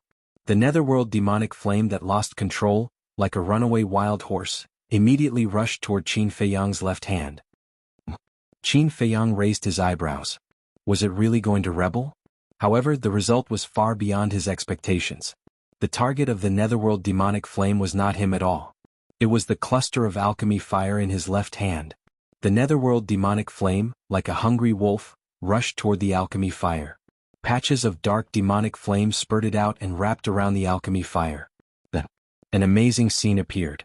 The netherworld demonic flame was actually swallowing the alchemy fire. That's right. It was swallowing. The alchemy fire wrapped in the demonic flame disappeared at a speed visible to the naked eye. On the other hand, the netherworld demonic flame was burning more and more vigorously. Qin Feiyang and the others looked at each other. After all this time, it turned out that this nether devil flame wanted to devour that cluster of pill fire? But wasn't this too inconceivable? Wolf King asked in surprise, "Little Qinzi, have you ever seen something like this in the capital?" "I can swear that I didn't." Qin Feiyang shook his head. "Damn, you really are from the imperial capital." The pangolin had originally planned to enter seclusion in peace, but when it heard these words, it suddenly opened its eyes and looked at Qin Feiyang, its eyes shining. But at this moment no one paid any attention to it. They were all looking at the netherworld demonic flame. A dozen breaths later, that cluster of flames completely disappeared. The revived nether devil flame finally calmed down. But at the same time, some information appeared in Qin Feiyang's mind out of nowhere. This was information about the netherworld devil flame. Qin Feiyang closed his eyes and carefully read the information. A moment later, he abruptly opened his eyes. 2 rays of bright light burst out of his eyes. "What is it?" Fatso and the others looked at him in surprise. Qin Feiyang said, "The netherworld devil flame is a first-grade pill fire." Wolf King said, "Is there something wrong with you?" "It's just a second-grade pill fire. Why are you so happy?" Qin Feiyang said with a smile, "If it was just an ordinary second-grade pill fire, of course I wouldn't be so happy." "What do you mean?" Wolf King was surprised. Although the netherworld devil flame is only a second-grade pill fire, it has an amazing ability. It can increase its grade by devouring other pill fires. Qin Feiyang said. The Wolf King was dumbfounded when he heard this. The grade of pill fire could be increased? Was this a joke? But it seemed that little Qinzi never joked easily. Fatso said in surprise, "How many pill fires does it need to devour? Can it devour all pill fires?" "Of course not. The netherworld devil flame can only devour pill fires of the same grade. Now, the netherworld devil flame is a second-grade pill fire, so it can only devour second-grade pill fires. And it needs to devour 3 second-grade pill fires to reach the 3rd grade. Similarly, when the netherworld devil flame reaches the 3rd grade, it needs to devour 3 third-grade pill fires to reach the 4th grade. In short, that's it, and so on." Qin Feiyang said. "Damn, it's so awesome." Fatso was dumbfounded and said, "If it devours a first-grade pill fire now, will there be any effect?" "There will be an effect, but the effect is very small and almost negligible. Only by devouring pill fires of the same grade can the effect be fully exerted," Qin Feiyang said. "Awesome." Fatso looked at the netherworld devil flame with shock in his eyes. Lu Hong frowned and said, "Don't blame me for dampening your enthusiasm. It's too early to be happy." "What?" Wolf King didn't understand. Lu Hong said, "You all know how rare pill fires are. It's unrealistic to find 3 second-grade pill fires for it to devour." Qin Feiyang and the others were stunned, and then they smiled bitterly. Lu Hong was right. Although the netherworld devil flame could be upgraded, there were too few pill fires. To upgrade it by 1 grade was harder than ascending to the sky. Fatso asked, "What grade was the pill fire that it devoured just now?" Qin Feiyang said, "2nd grade. That is to say, as long as it devours 2 second-grade pill fires, it can upgrade the netherworld devil flame to the 3rd grade. Fat Lord remembered that the 3 chiefs said that their tribes have pill fires, right? Let's just rob them. Maybe the pill fires in their tribes are second-grade pill fires." Fatso said. Qin Feiyang's eyes lit up. Wolf King urged, "There's no time to lose. Let's start immediately." "Start my ass." Qin Feiyang's face darkened, and he gave it a slap on the head. Of course he knew. As long as the netherworld devil flame was upgraded to the 3rd grade, it would be able to refine pills with 2 pill veins. But now, even going out was a problem, let alone going to the 3 major tribes. Fatso suddenly asked, "Boss, Can the netherworld devil flame devour pill fires that are of a higher grade than itself? It can't. Qin Feiyang shook his head. Lu Hong asked, is the netherworld devil flame a second-grade pill fire when it's born? Yes. Qin Feiyang nodded. Lu Hong pursed her lips and smiled. It seems that Xuan still doesn't know about this ability of the netherworld devil flame. Otherwise he would have killed you. He really doesn't know. Because the netherworld devil flame is very special. It needs to devour a pill fire before it can be considered a true master. Only then will the information about the netherworld devil flame appear in the mind. Let's not talk about it. Isn't that woman looking for me? I'll go out and talk to her. Qin Feiyang said. Lu Hong said, then you have to be careful. Qin Feiyang nodded, grabbed the iron box, looked at it curiously and put it into his Chengkuan bag. Swish. The next moment, he appeared outside. You still came out. And here I was wondering how capable you were. It turns out that you're just SOSO. The three chiefs' eyes were cold. Qin Feiyang laughed. I'm not that capable, but at least I didn't become someone's watchdog. Who are you talking about? Old Snakeskin's eyes were cold. Qin Feiyang said lightly, I'm talking about whoever is in front of me. Bastard. Otherwise, because of your selfishness, we wouldn't be in this situation today. Little bastard, if it weren't for the master's order, I would kill you now. The three of them said coldly. I'm selfish? Ridiculous. Do you really think I don't know what you're thinking? If that woman didn't appear after the Meng family was eliminated, the next one to die would be me. Am I right? Qin Feiyang's eyes were full of mockery. The three chiefs' eyes were spitting fire. They couldn't wait to tear Qin Feiyang into pieces. Qin Feiyang said, don't stare at me like that. I'm not interested in you and you're not qualified to talk to me now. Take me to see your master. Just you wait. You'll die miserably sooner or later. The three of them smiled coldly, surrounding Qin Feiyang in the middle and walked toward a hall. At the entrance of the hall there were 10 guards. When they saw Qin Feiyang coming, their eyes were full of coldness. Old Snakeskin gloated, see, the Meng family can't wait to tear you into pieces. Qin Feiyang said lightly, so what, it's better than being someone's watchdog. You're courting death. Old man Snakeskin abruptly turned his head, staring at Qin Feiyang. Why don't you try touching me? Qin Feiyang wasn't afraid at all, looking at him provocatively. Humph. Old Snakeskin snorted, turned around and continued walking toward the hall. A short while later, the four of them arrived at the hall.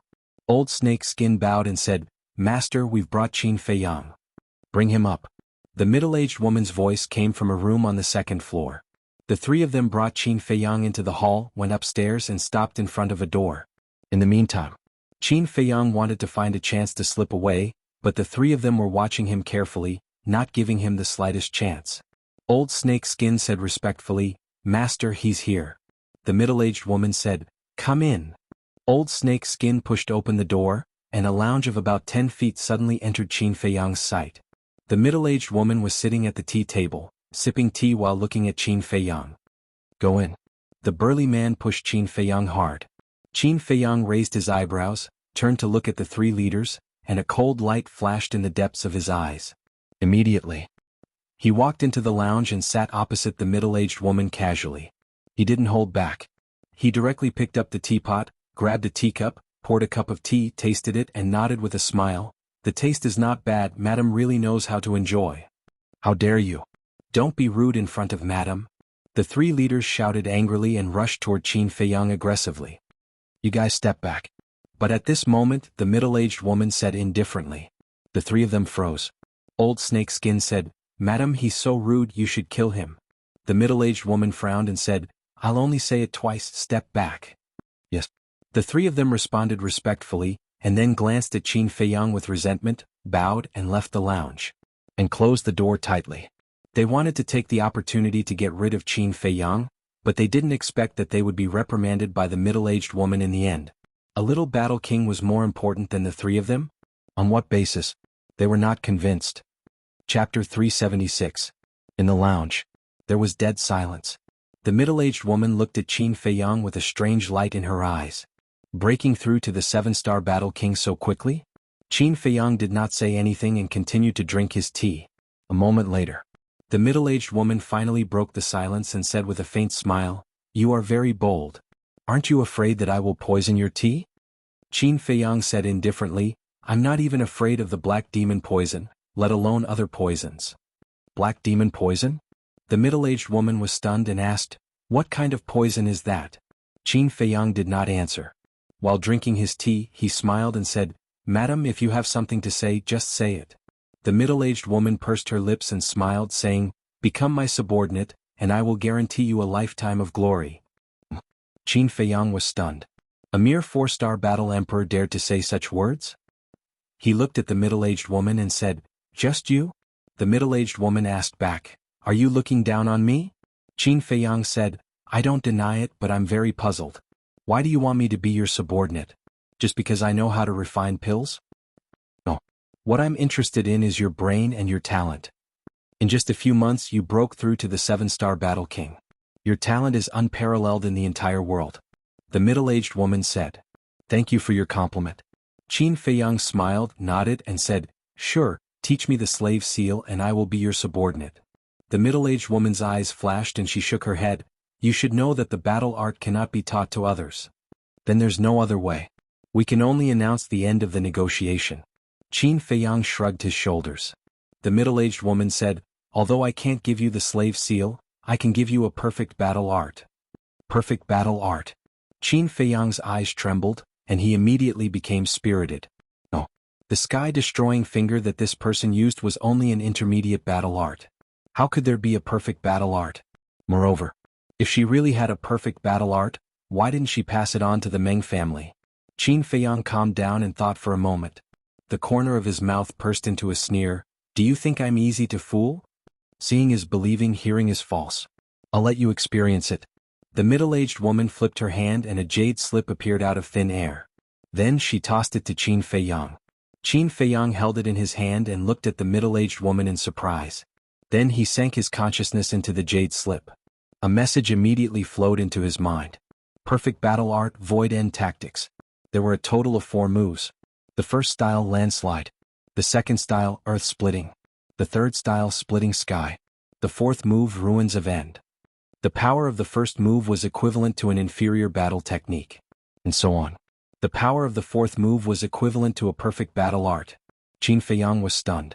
It was actually a perfect battle art. The middle-aged woman smiled faintly. Do you believe me now? Swoosh. Qin Feiyang took a deep breath of air and mocked. Aren't you afraid that I'll run away with the void end tactics if you give it to me so easily? The middle-aged woman smiled. You're a smart man and I believe that you won't do that. This also represents my sincerity.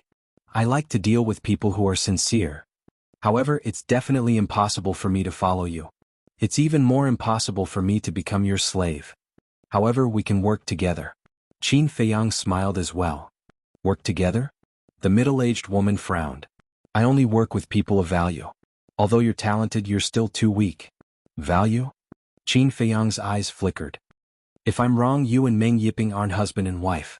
The middle-aged woman's pupils constricted as she asked calmly, how do you know? The way you interact with Meng Yiping is truly too strange. Therefore, I started discussing with my old buddies. The final conclusion was that the Meng family is merely a pawn in your hands. Qin Feiyang said. The middle-aged woman was stunned. There was a trace of disbelief in her eyes.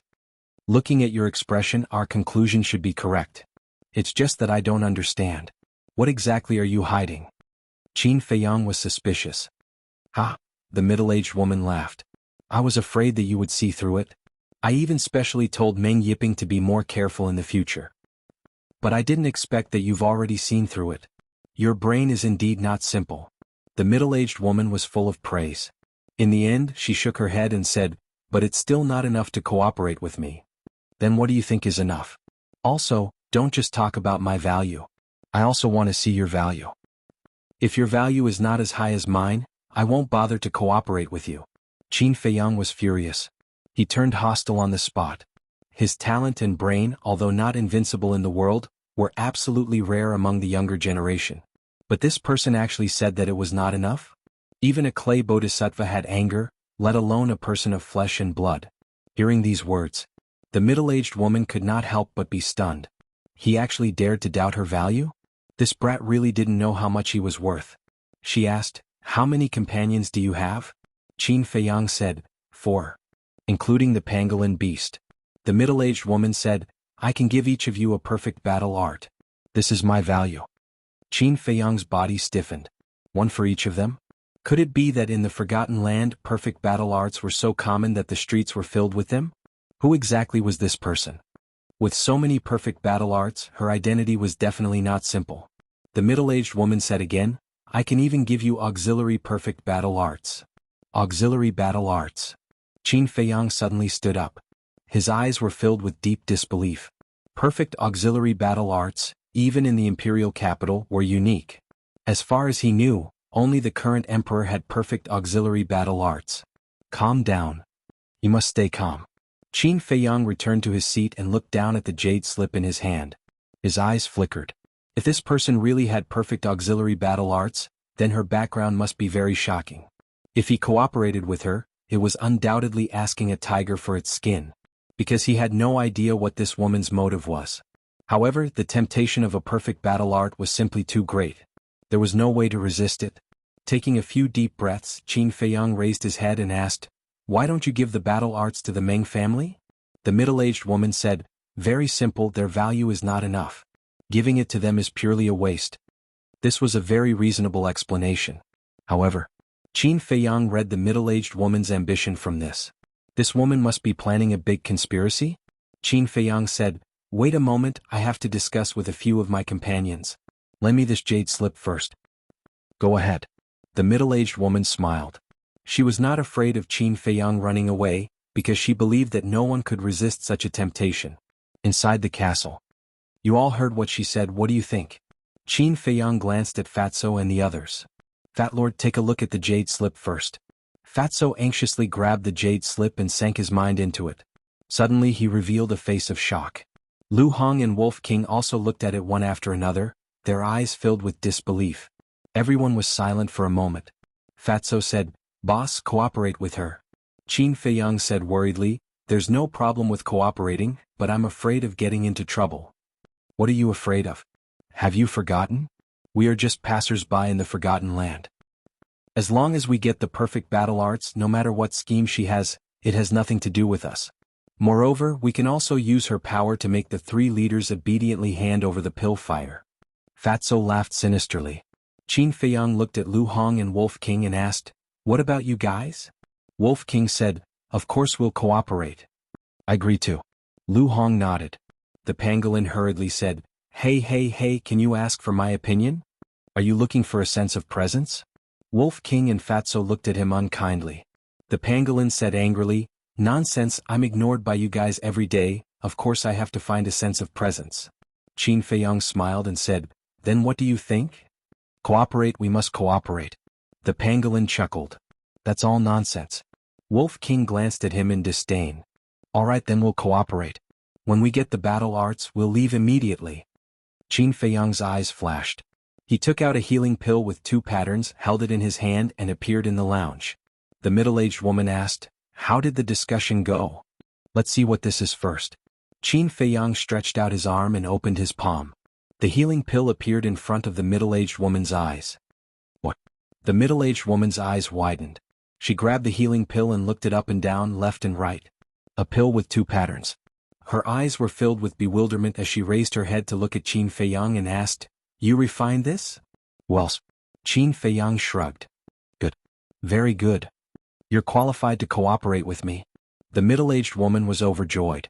She put down the healing pill and said, Call your companions out. Qin Feiyang's heart skipped a beat and he immediately became vigilant. Don't worry. I won't harm them. I just want to see what their battle souls are. Then I'll know what battle arts are most suitable for them. The middle-aged woman smiled. Really? Qin Feiyang frowned. The middle-aged woman shook her head. You're really suspicious. I can swear. Qin Feiyang looked at her suspiciously. He flicked his sleeves and Fatso, Lu Hong, Wolf King and the pangolin appeared out of thin air. The moment they appeared, they ran behind Qin Feiyang. This way, if the middle-aged woman wanted to harm them, they could hide in the castle immediately. The middle-aged woman's face twitched. Was she a demon? Did she have to be so vigilant? No wonder these little guys dared to cause trouble in White Fox City. With their temperaments, it would be difficult to catch them. She smiled faintly. Activate your battle souls. Wolf King said, Here? If the main hall collapses later, don't blame us. Let's go outside then. The middle-aged woman waved her hand and swept the 3 people and 2 beasts out of the window, landing in a garden outside. Wolf King activated his battle soul immediately. Chapter 377. What battle soul is this? The middle-aged woman raised her head and looked at the golden beast with a trace of doubt in her eyes. But she was more shocked, because the golden beast's shadow gave her a very strong sense of oppression. Her eyes flashed as she lowered her head to look at Wolf King. Have you cultivated any battle arts? Wolf King was about to say no. But the middle-aged woman said again, tell me the truth or I don't know how to arrange it. Wolf King thought for a while and said truthfully, I have cultivated a superior slaughter battle art. The middle-aged woman nodded and said, I see next. Fat Lord first. Fatso took a step forward and laughed. Boss, haven't you always wanted to know Fat Lord's battle soul? Before he finished speaking, his whole body emitted a black light. Accompanied by a loud dragon roar, a huge monster appeared out of nowhere. It was a dragon. It was hundreds of meters long and its body was covered with palm-sized scales. Its entire body was as black as ink, and the dragon's aura shook in all directions. Black Dragon. Qin Feiyang's eyes trembled. This damn fatso had indeed activated his dragon soul. And it was an extremely rare black dragon soul. He could not help but look at Lu Hong. What battle soul did this little girl activate? Seeing Qin Feiyang looking at her, Lu Hong said with disappointment, I haven't broken through to the 1-star Battle King level, so I can't summon my battle soul. Qin Feiyang frowned. The middle-aged woman was stunned and looked at Lu Hong. You haven't broken through to the Battle King level? How can you have a battle soul? Madam, you don't know. She had already broken through to the Battle King level, but she was harmed by a villain and took the spiritual disaster pill, causing her cultivation to be crippled. Qin Feiyang sighed. I see. But you don't have to worry. Even if her cultivation is crippled, her battle soul is still there. Once her cultivation recovers, she will naturally be able to summon it.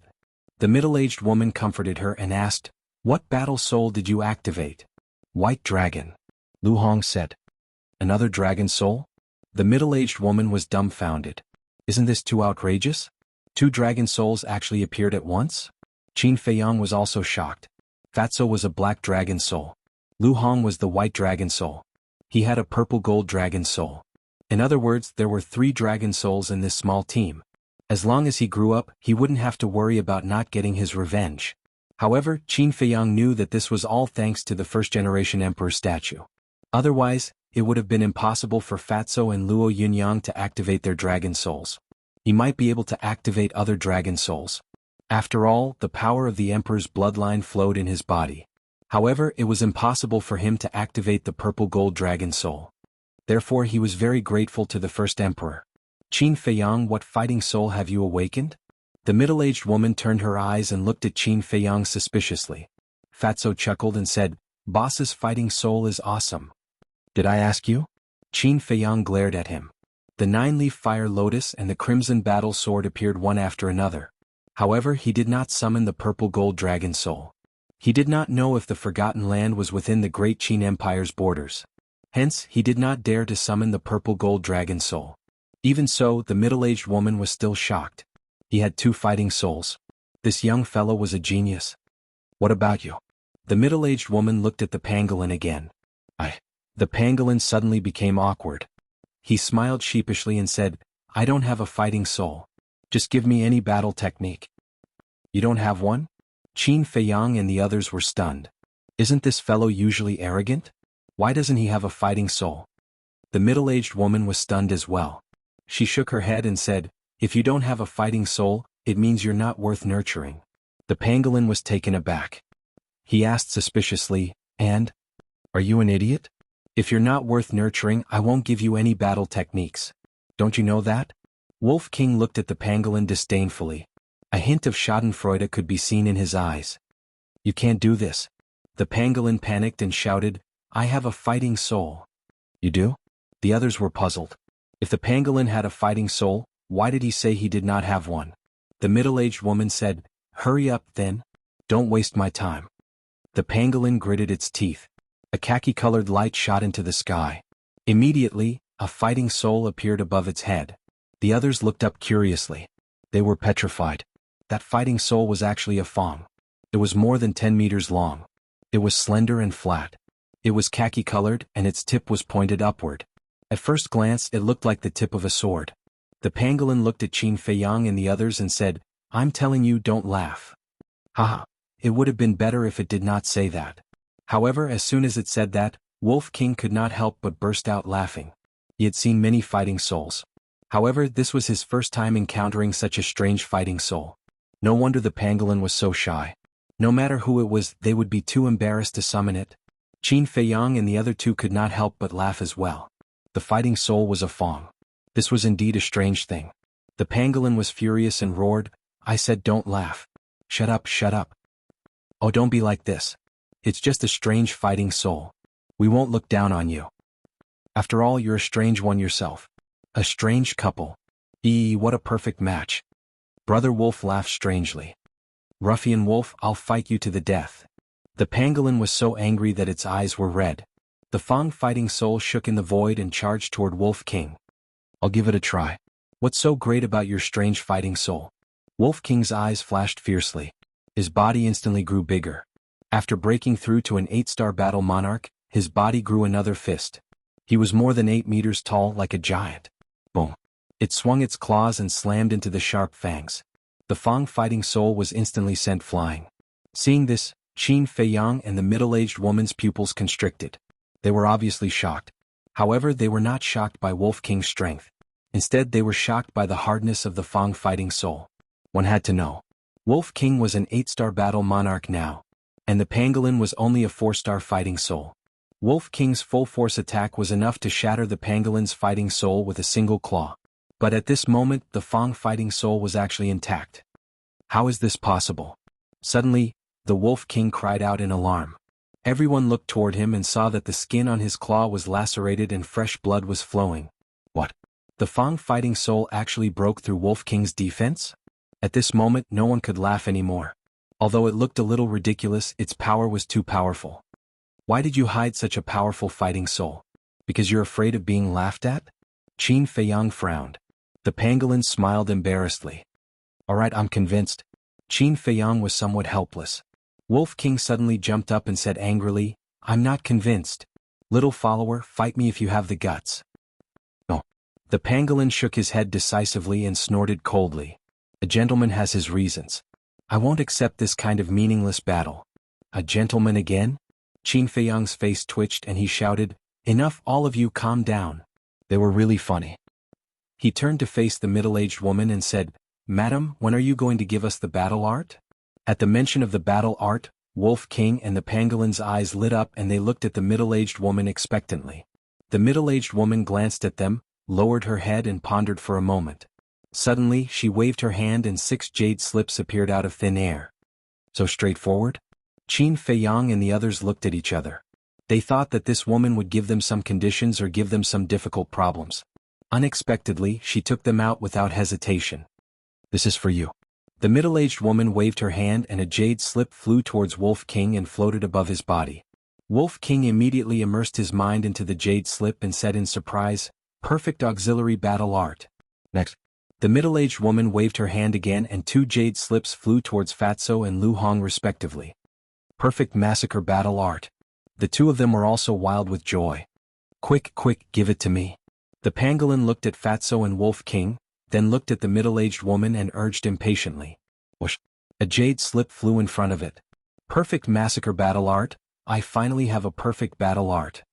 The pangolin looked at it and immediately jumped up and down in excitement. At this moment, there were only 2 jade slips left in front of the middle-aged woman. Qin Feiyang looked at the 2 jade slips with longing in his eyes. Of these 2 jade slips, one is an auxiliary battle art, and the other is a sword art. Together with the ultimate steps in your hand, I will give you 3 battle arts. After the middle-aged woman finished speaking, she waved her hand and the 2 jade slips flew towards Qin Feiyang. What? 3 battle arts? Fatso and the others were stunned.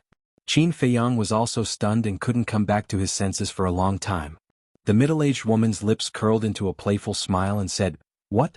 Not satisfied?" Qin Feiyang quivered and nodded, "Satisfied, very satisfied." As he spoke, he grabbed the 2 jade slips. What a joke, these were perfect battle arts. There wasn't one in the entire spiritual state. If he hadn't met this woman, he probably wouldn't even have been able to find one, let alone 3. Fatso and the others were envious and felt that it was unfair. Why did Qin Feiyang get 3? But they could only get 1? But they didn't dare to voice out their dissatisfaction. If they angered this woman and took all of them back, the loss would outweigh the gain. These jade slips can only be used once. After you have comprehended them thoroughly, they will automatically shatter. But before you comprehend them, Qin Feiyang, you have to refine some battle chi pills for me first. They must have 2 elixir patterns. The middle-aged woman said. Qin Feiyang was about to check the jade slips, but when he heard this, he couldn't help but frown. What? Can't you do it? The middle-aged woman raised her eyebrows. I can definitely do it. But I need a 3rd-grade elixir fire to refine elixirs with 2 elixir patterns. And my current elixir fire is only a 2nd-grade elixir fire. Qin Feiyang said. The middle-aged woman said, then how did you refine the healing elixir you gave me? To be honest, I used to have a 3rd-grade elixir fire, but I met a strong enemy last time and it was accidentally stolen. Qin Feiyang said helplessly. He couldn't say that he wasn't from the Forgotten Land, right? So, he could only make up an excuse. What did you say? There is someone who can take the elixir fire from your hands. The middle-aged woman was surprised. Qin Feiyang smiled awkwardly. Horses also have times when they stumble. Then you hurry up and think of a way. After the middle-aged woman finished speaking, she flew toward the main hall. Suddenly, she stopped in the void again, looked down at Qin Feiyang and asked, when you looted the warehouse, did you see the old master's iron box in the alchemy room? Qin Feiyang was secretly shocked. The iron box was this woman's? He could never give it to her. Qin Feiyang shook his head and said, I haven't been to his alchemy room, so I didn't see it. Is that so? The middle-aged woman asked, with an inexplicable light flashing in the depths of her eyes. Qin Feiyang nodded and guessed, it may be buried under the ruins, or I'll let the pangolin beast drill into the ground to look for it. No need anyway, it's not something precious, it's fine if it's gone. Chapter 378. As soon as the middle-aged woman left, Fatso and the others burst into laughter. They thought that the middle-aged woman would become their mortal enemy. However, they didn't expect that she would give them perfect battle arts. This time it was really a blessing in disguise. They were really lucky. Wolf King leaned over to Qin Feiyang and said sneakily, Little Qin Zi, let's just run away now. No hurry. That woman shouldn't be harmful to us now. Let's wait until we get the alchemy fire of the 3 tribes. Qin Feiyang said, his eyes shining. Wolf King urged, then let's hurry up. I can't be at ease if we stay here. You guys go to the castle to comprehend the battle arts first. I'll go talk to the 3 leaders. Qin Feiyang waved his hand and sent Fatso and the others to the castle. Then he walked towards the gate of the main hall. At the same time, his mind sank into the 2 jade slips. 2 pieces of information suddenly flowed into his mind. The sword art was called the Guiyuan sword technique. It could condense 99 sword chi. The power of each sword chi was comparable to a perfect battle art. But it consumed a lot of battle chi. According to Qin Feiyang's estimation, the red sword chi in his chi si could only condense 9 sword chi at most. The auxiliary skill was called Phantom Steps. It was also a perfect battle art. Every step would leave an illusion which could confuse the opponent's eyes. In actual combat it could play a key role. After a while, Qin Feiyang withdrew his mind and put away the 3 jade slips. Phantom Steps, Void Returning Technique, Guiyuan Sword Technique. He didn't expect to get 3 perfect battle arts on this trip. It was really like the old saying, the world was unpredictable. Originally he still hated that ugly old woman. But now he also had a trace of gratitude in his heart. If it weren't for the ugly old woman who forced him to come to the Forgotten Land, how could he have encountered such an opportunity? Qin Feiyang came to the front gate of the main hall. The 3 leaders were standing respectfully outside the gate. When the guards looked at them, their eyes were full of gloating. Cough. Qin Feiyang glanced at them and coughed dryly. Immediately, everyone raised their heads and looked at him with cold eyes.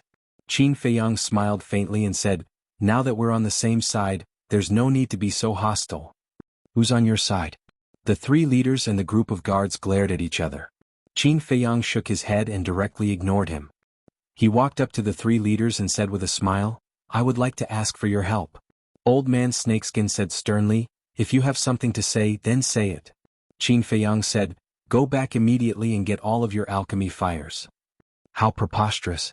How dare they have designs on our alchemy fire? Don't go too far. You want the alchemy fire? No way. The three of them angrily shouted. They were so angry that smoke was coming out of their heads. Madam and I are partners, but you are Madam's slaves. Aren't you afraid that Madam will be angry if you talk to me like this? Qin Feiyang joked. The old woman said, Madam is reasonable. She will definitely not help you run amok. I'm not running amok. I want your alchemy fire to help Madam refine pills. If you don't give it to me, I can only go find Madam. Qin Feiyang laughed. I don't believe it. The old woman said angrily. From today onwards, Qin Feiyang is your young master. His words are equivalent to my words. Whoever dares to disobey will be killed without mercy. At this moment, the middle-aged woman's voice came from the second floor. What? Young master? The group of guards opened their eyes wide in anger and disbelief. Not long ago, Qin Feiyang was still Madam's enemy. However, in the blink of an eye, he had become their young master?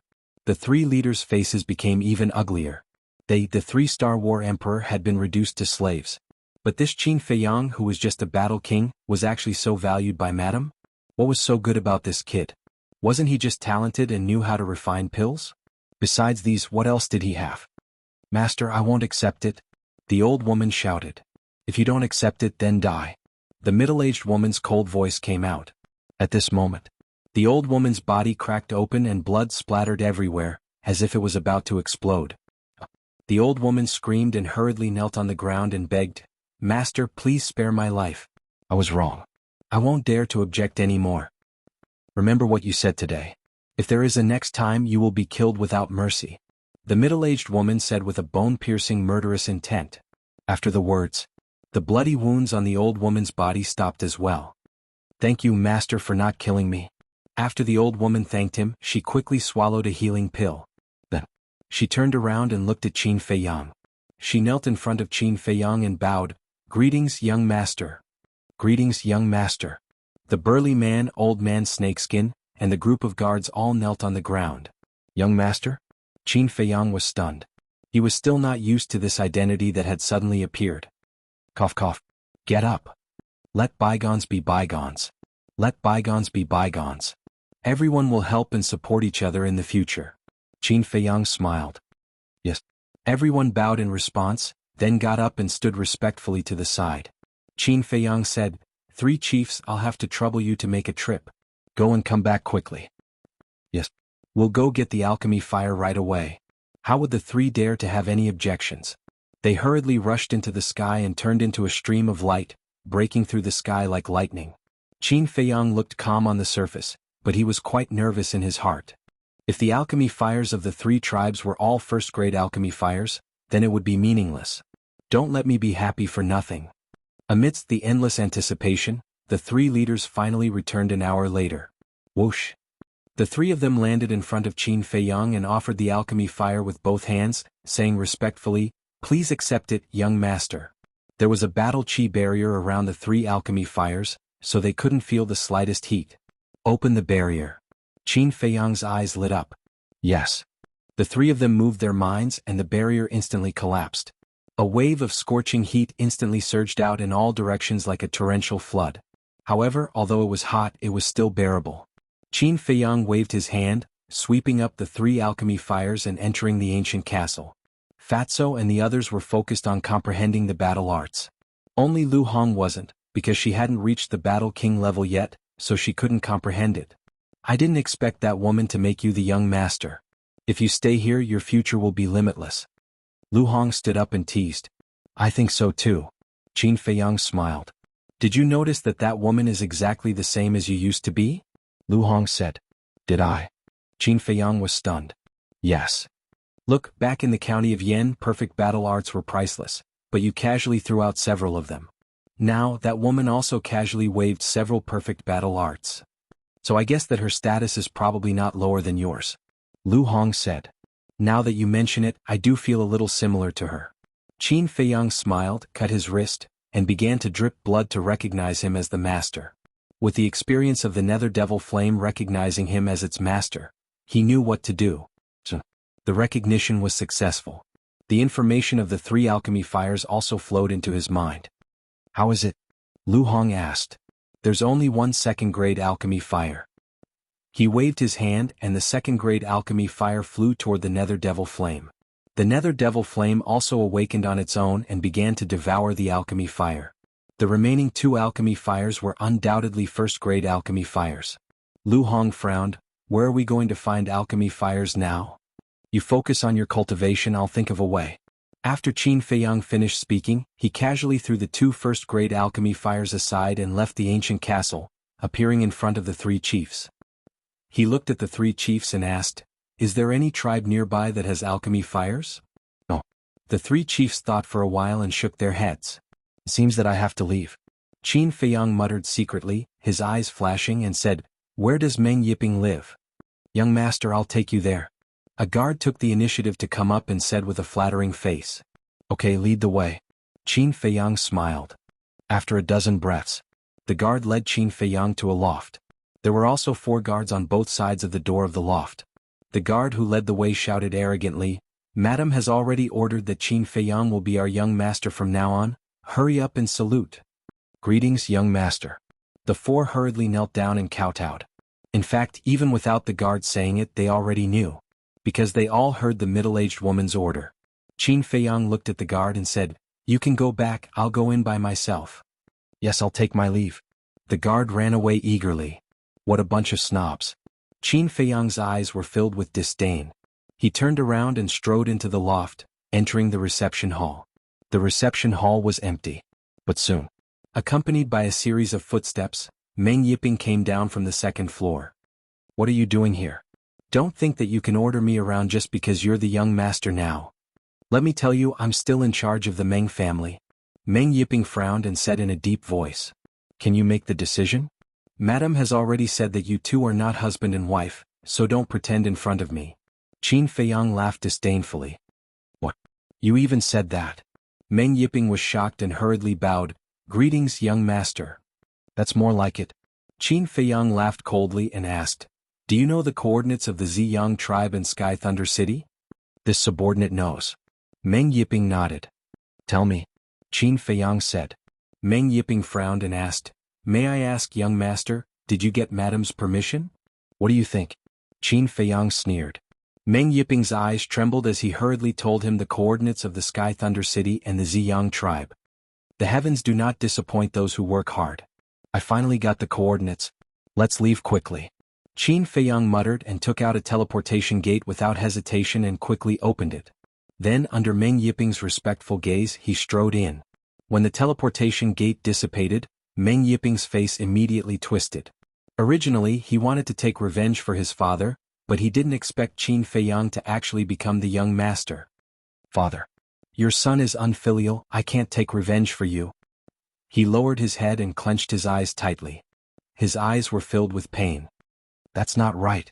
Suddenly, Meng Yiping suddenly raised his head, his eyes shining. Qin Feiyang had just become the young master. Why was he in a hurry to go to the Sky Thunder City and the Ziyang tribe? There was a problem. Chapter 379. As soon as he arrived at the entrance of the main hall, the Meng family lord looked at the 3 leaders and asked, "Did Qin Feiyang obtain madam's permission to go to Sky Thunder City and Ziyang tribe?" "What did you say? He went to Sky Thunder Pool and Ziyang tribe?" The 3 leaders were surprised. "You don't know?" The Meng family lord frowned. "We don't know. When he was talking to madam, we weren't there. We don't know if madam agreed." The 3 leaders shook their heads. "Go and ask."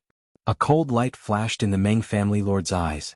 The 4 of them ran up to the 2nd floor, stood at the door of the lounge and gently knocked on the door. "Come in." The middle-aged woman's voice sounded. The 4 of them pushed the door open and walked to the tea table. They cupped their hands and said, "Greetings, madam." The middle-aged woman said, "I heard everything you said downstairs. He went to Sky Thunder City and Ziyang tribe without my permission." The 4 of them looked at each other and a cold light flashed in their eyes. "Madam, he's too ignorant. Let us kill him." "That's right. We can't let such a person live." The 4 of them cupped their hands and said. The middle-aged woman waved her hand and said, "It doesn't matter. Let him go." The 4 of them were stunned. "A free-range person is more malleable," the middle-aged woman said with a meaningful smile. "What do you mean?" The 4 of them were puzzled. "Don't worry about it. He can't run away. As long as I want to, I can find him at any time. By the way, I'll warn you. Don't touch him again. Otherwise I won't let you off easily. Do you understand? The middle-aged woman glanced at the four of them. Her cold eyes carried a great pressure. We understand. The four of them said respectfully. You may leave. The middle-aged woman waved her hand and said, We'll take our leave. The four of them bowed and left. You want to run away after getting the battle arts? Is there such a good thing? Grow up quickly. When you can really help me, I'll look for you. The middle-aged woman looked out of the window and muttered to herself. Her eyes flashed with a strange light. Heavy snow swirled in the air and the cold wind was bone-chilling. Qin Feiyang appeared out of thin air on a glacier where ferocious beasts roamed. Where is this? He looked around suspiciously. Roar. When the two ferocious beasts nearby saw him, they bared their sharp fangs and pounced towards him. Qin Feiyang looked over. The strength of the two ferocious beasts was not ordinary. One of them was a 4-star battle king. The other was a 5-star battle king. Whoosh. He didn't pay any attention to it and used the wind-riding steps to rush towards an ice mountain. When the two ferocious beasts saw his speed, their eyes widened and they immediately turned to flee. The ice mountain was several hundred meters in front of them, and it was several hundred meters tall.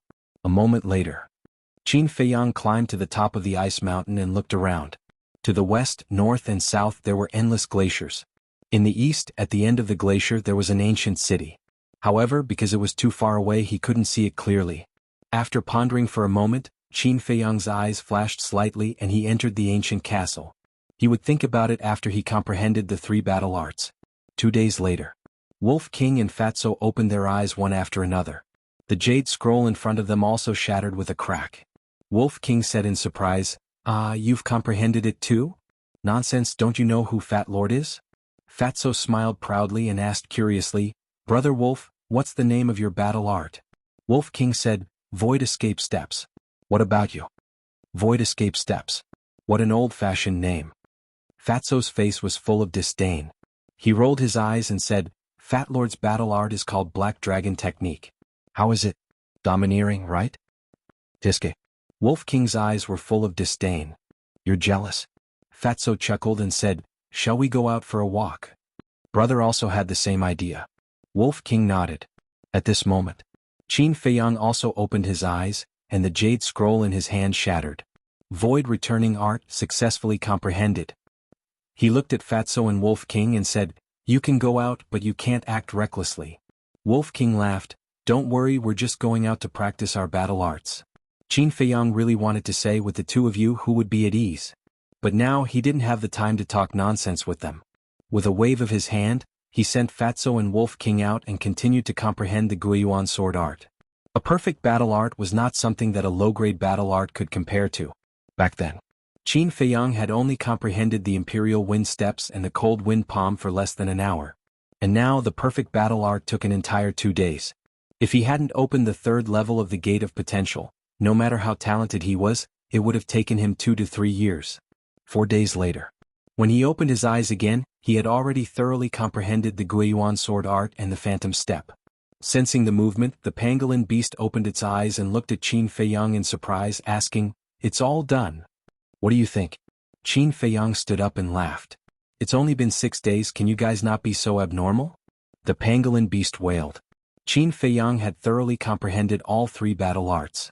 And it only had 1 battle art, but until now, it had yet to enter the threshold. Now it even had the heart to hit the wall. Staying together with this group of perverts was simply suffering. It might as well not comprehend it. Wait until it cultivated to the 9-star battle king and opened the Gate of Potential. Qin Feiyang shook his head and laughed. With a thought, he appeared on the ice peak. Glancing around, there was no sign of Wolf King and Fatso. For full days passed. He didn't know where these 2 guys went to fool around. He jumped down, landed on the glacier, and began to look for berserk beasts to practice his battle arts. Another 3 days passed. He was almost proficient in the 3 battle arts, but Wolf King and Fatso hadn't returned yet. What are they doing? Qin Feiyang finished off a berserk beast and stood at a commanding height, scanning all directions. They really don't let me be at ease. Let's go to the city over there first. Muttering to himself, Qin Feiyang used the Imperial Wind Steps and sped towards the city in the east. Whoa! Suddenly, a wolf howl faintly came from the west. Qin Feiyang raised his eyebrows, suddenly braked, turned back and rushed towards the west. The sound was too soft so he couldn't judge whether it was Wolf King or not. But just in case he still planned to take a look. Whoa. More than 10 breaths later. The wolf howl sounded again. This time he heard it clearly. It was indeed Wolf King. After all, after being together for so long, he could still recognize Wolf King's howl. Sure enough, he went to cause trouble again. He was quite angry. His footsteps paused slightly, then he used the phantom steps and quickly left, leaving behind afterimages. In the distance there was an ice valley. But at this moment the ice valley was in ruins, and the ground was full of traces of battle. And in the center of the ice valley Wolf King and Fatso were back to back, their bodies dripping with blood as they coldly glanced around. There were 4 middle-aged men surrounding them, blocking all their escape routes. The 4 of them were all murderous. One of them said in a deep voice, "Hand over the alchemy fire immediately, and we will spare your lives. Since you've entered our pockets, don't expect us to spit it out." Wolf King disdained. "That's right, if you dare to kill us, Fat Lord will crush the Chenkuan bag, making the alchemy fire and the bag disappear together." Fatso sneered. The 4 of their faces immediately darkened. Fatso rolled his eyes and said with a sneaky smile, "Why don't we make a deal?" "What deal?" The 4 of them frowned. Fatso said, "We'll give you some gold coins to buy your alchemy fire." "Can alchemy fire be bought with gold coins? How dare you trick us? Even if you crush the Chenkuan bag, we'll kill you." The 4 of them were furious, and at the same time they charged towards Wolf King and Fatso. "Look, what's that?" Fatso pointed to the sky and roared. The 4 of them instinctively stopped and looked up. Fatso sent a sound transmission, "Brother Wolf, run." Wolf King waved his claws and his battle chi surged, sweeping up Fatso. Then he used the void step and slipped out of the encirclement, rushing towards the exit of the ice valley. Despicable bastard, we were tricked by them again. The 4 of them were so angry that they flew into the air and chased after them. They were all combat emperors. Their speed was much faster than Wolf King's, and they soon closed the distance. Fatso said in horror, "Brother Wolf, what should we do?" "Don't panic, little Chinzi must have heard my howl and should be on the way. Let's hold on a little longer." Wolf King said in a low voice. Fatso hurriedly said, "What if the boss didn't hear us?" Wolf King said helplessly, "Then we can only pray for our own good."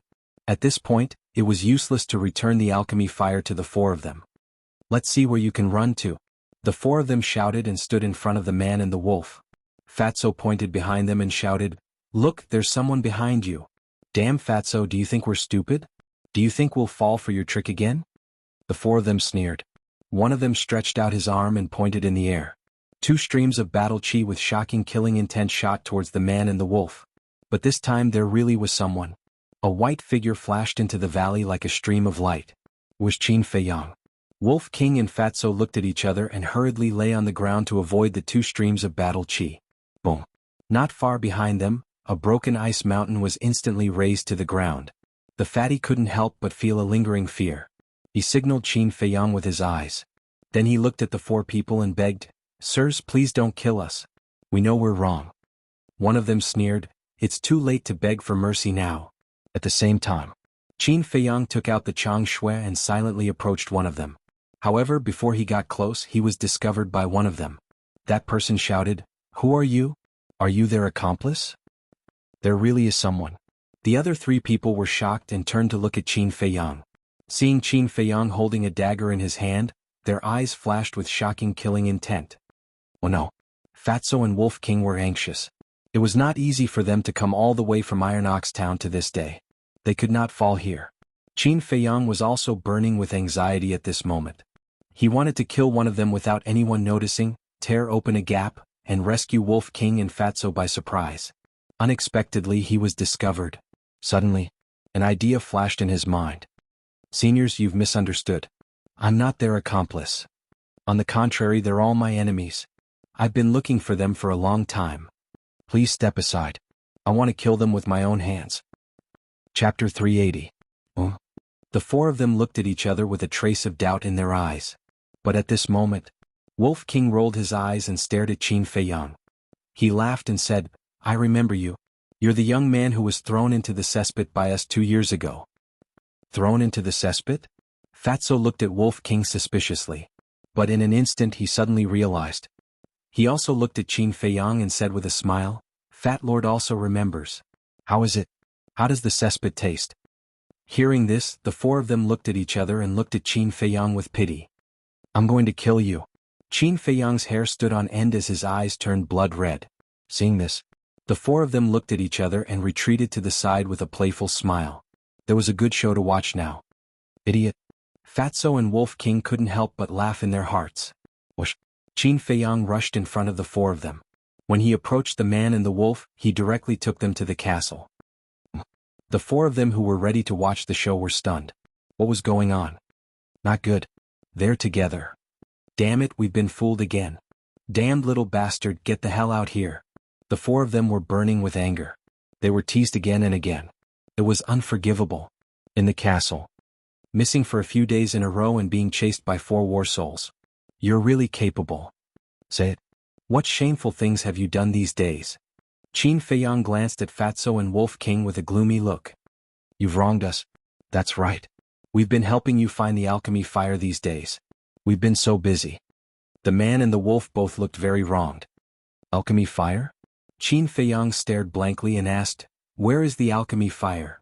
Fatso said, we'll only give it to you if you promise not to scold us. You're still bargaining? Qin Feiyang secretly snorted and nodded. Fine, I won't scold you. The man and the wolf looked at each other and smiled. Fatso took out an iron box the size of a palm. Next, Fatso opened the iron box, and a cluster of flames entered Qin Feiyang's sight. Wolf King grinned and said, we've asked around. This alchemy fire is of the 2nd grade. Does it have an owner? Qin Feiyang frowned. If there was no temperature, it meant that the alchemic fire had not awakened, which meant that it had an owner. Yes. The owner of the pill fire is a 1-star battle king. We have no choice but to erase the blood contract inside. Fatso said. Qin Feiyang asked, is it one of the 4 people outside? That's right. Fatso nodded. Qin Feiyang grabbed the alchemy fire and said, tell me, how did you find this alchemy fire? A man and a wolf immediately began to talk excitedly, their saliva flying everywhere. It turned out that, after they left the castle that day, they searched the glacier while honing their battle arts. They wanted to see if they could find any precious medicinal herbs. But inadvertently they broke into the territory of a tribe. It was called the Sioux tribe. The 4 people outside were from the Sioux tribe. Originally, Fatso and Wolf King did not want to cause trouble, because they were afraid that Qin Feiyang would flip out. However, a few young people from the tribe stopped them and insisted that they hand over their Jianghu in bags. Was Wolf King someone to be trifled with? Of course not. Even if an immortal came down, it would not be afraid. In a fit of anger, it directly killed those people. However, before killing them, it was forced by Fatso to know that there was a 2nd-grade alchemy fire in the tribe.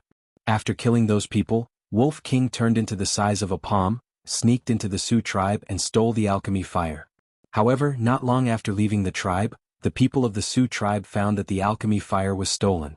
So they tracked it all the way to this ice valley. How about it? We're amazing. As long as we erase the blood contract and let the nether devil flame devour it, it will transform into a 3rd-grade alchemy fire. The Wolf King chuckled. Boss, you have to give us a reward. Fatso asked for a reward. Dong dong. Qin Feiyang's face darkened, and he directly gave a reward. Do you know how to write the word death? If anything happens, I'm afraid I won't even be able to find your bodies. Next time you do these things, can you inform me first? Qin Feiyang said angrily. Didn't you say you won't scold us? A man and a wolf muttered in dissatisfaction. Seeing this, Qin Feiyang was both angry and amused. It really didn't stop at all. Fortunately, nothing happened, otherwise he wouldn't know how to face it. Alright, don't look like a little wife who has been wronged. Tell me, what else do you want to know? Qin Feiyang sighed helplessly. We have been wronged. Wolf King snorted coldly. Seeing Qin Feiyang's face darken again, it hurriedly smiled embarrassedly. The city in the east is indeed the Sky Thunder City. Fatso continued, we also inquired about the flame of heavenly thunder. Qin Feiyang's eyes lit up and asked, any clues? Fatso said, more than clues, we already know where the flame of heavenly thunder is. Where? Qin Feiyang said. Fatso said, the flame of heavenly thunder is in Sky Thunder City. Sky Thunder City. Qin Feiyang's eyes flickered. He really hoped to get the flame of heavenly thunder as soon as possible. In this way he could start refining the 9-chew yellow dragon pill. We don't know the details for the time being. We have to go to Sky Thunder City to inquire again. Fatso said again. Qin Feiyang nodded, listening carefully to the movements outside. Wolf King suddenly said, "Do you think that woman will come to kill us?" "Who knows?" Fatso shrugged his shoulders. Although he looked relaxed, he was actually very worried. Qin Feiyang said, "That woman probably won't come." "What do you mean?" Wolf King and Fatso looked at him doubtfully. "She is lurking in White Fox City, obviously hiding from something. She won't leave unless she has no other choice. However, it's hard to say if she will send the 3 leaders and Meng Yiping to find us. In short, just in case we have to change our appearance." Qin Feiyang said. "Damn it, where did they go? I've lost contact with Dan Hua. They've probably escaped." "Escape? Impossible unless they can teleport. Then tell me, where are they?" The 4 middle-aged men stood in the air above the ice valley, searching every corner, but couldn't see Qin Feiyang and the others. They couldn't help but quarrel. Okay, stop quarreling. Let's go to Sky Thunder City to inquire. I don't believe that they will disappear into thin air." One of them shouted, a cold light flashing in his eyes. "Finished?" He stretched out his index finger and pointed in the air. A bright battle chi blasted into the ice valley below. Boom. Accompanied by an earth-shattering noise, the ice valley was instantly razed to the ground. The 4 of them scanned the bottom again, confirming it again and again before leaving. "White-eyed wolf, focus on cultivation."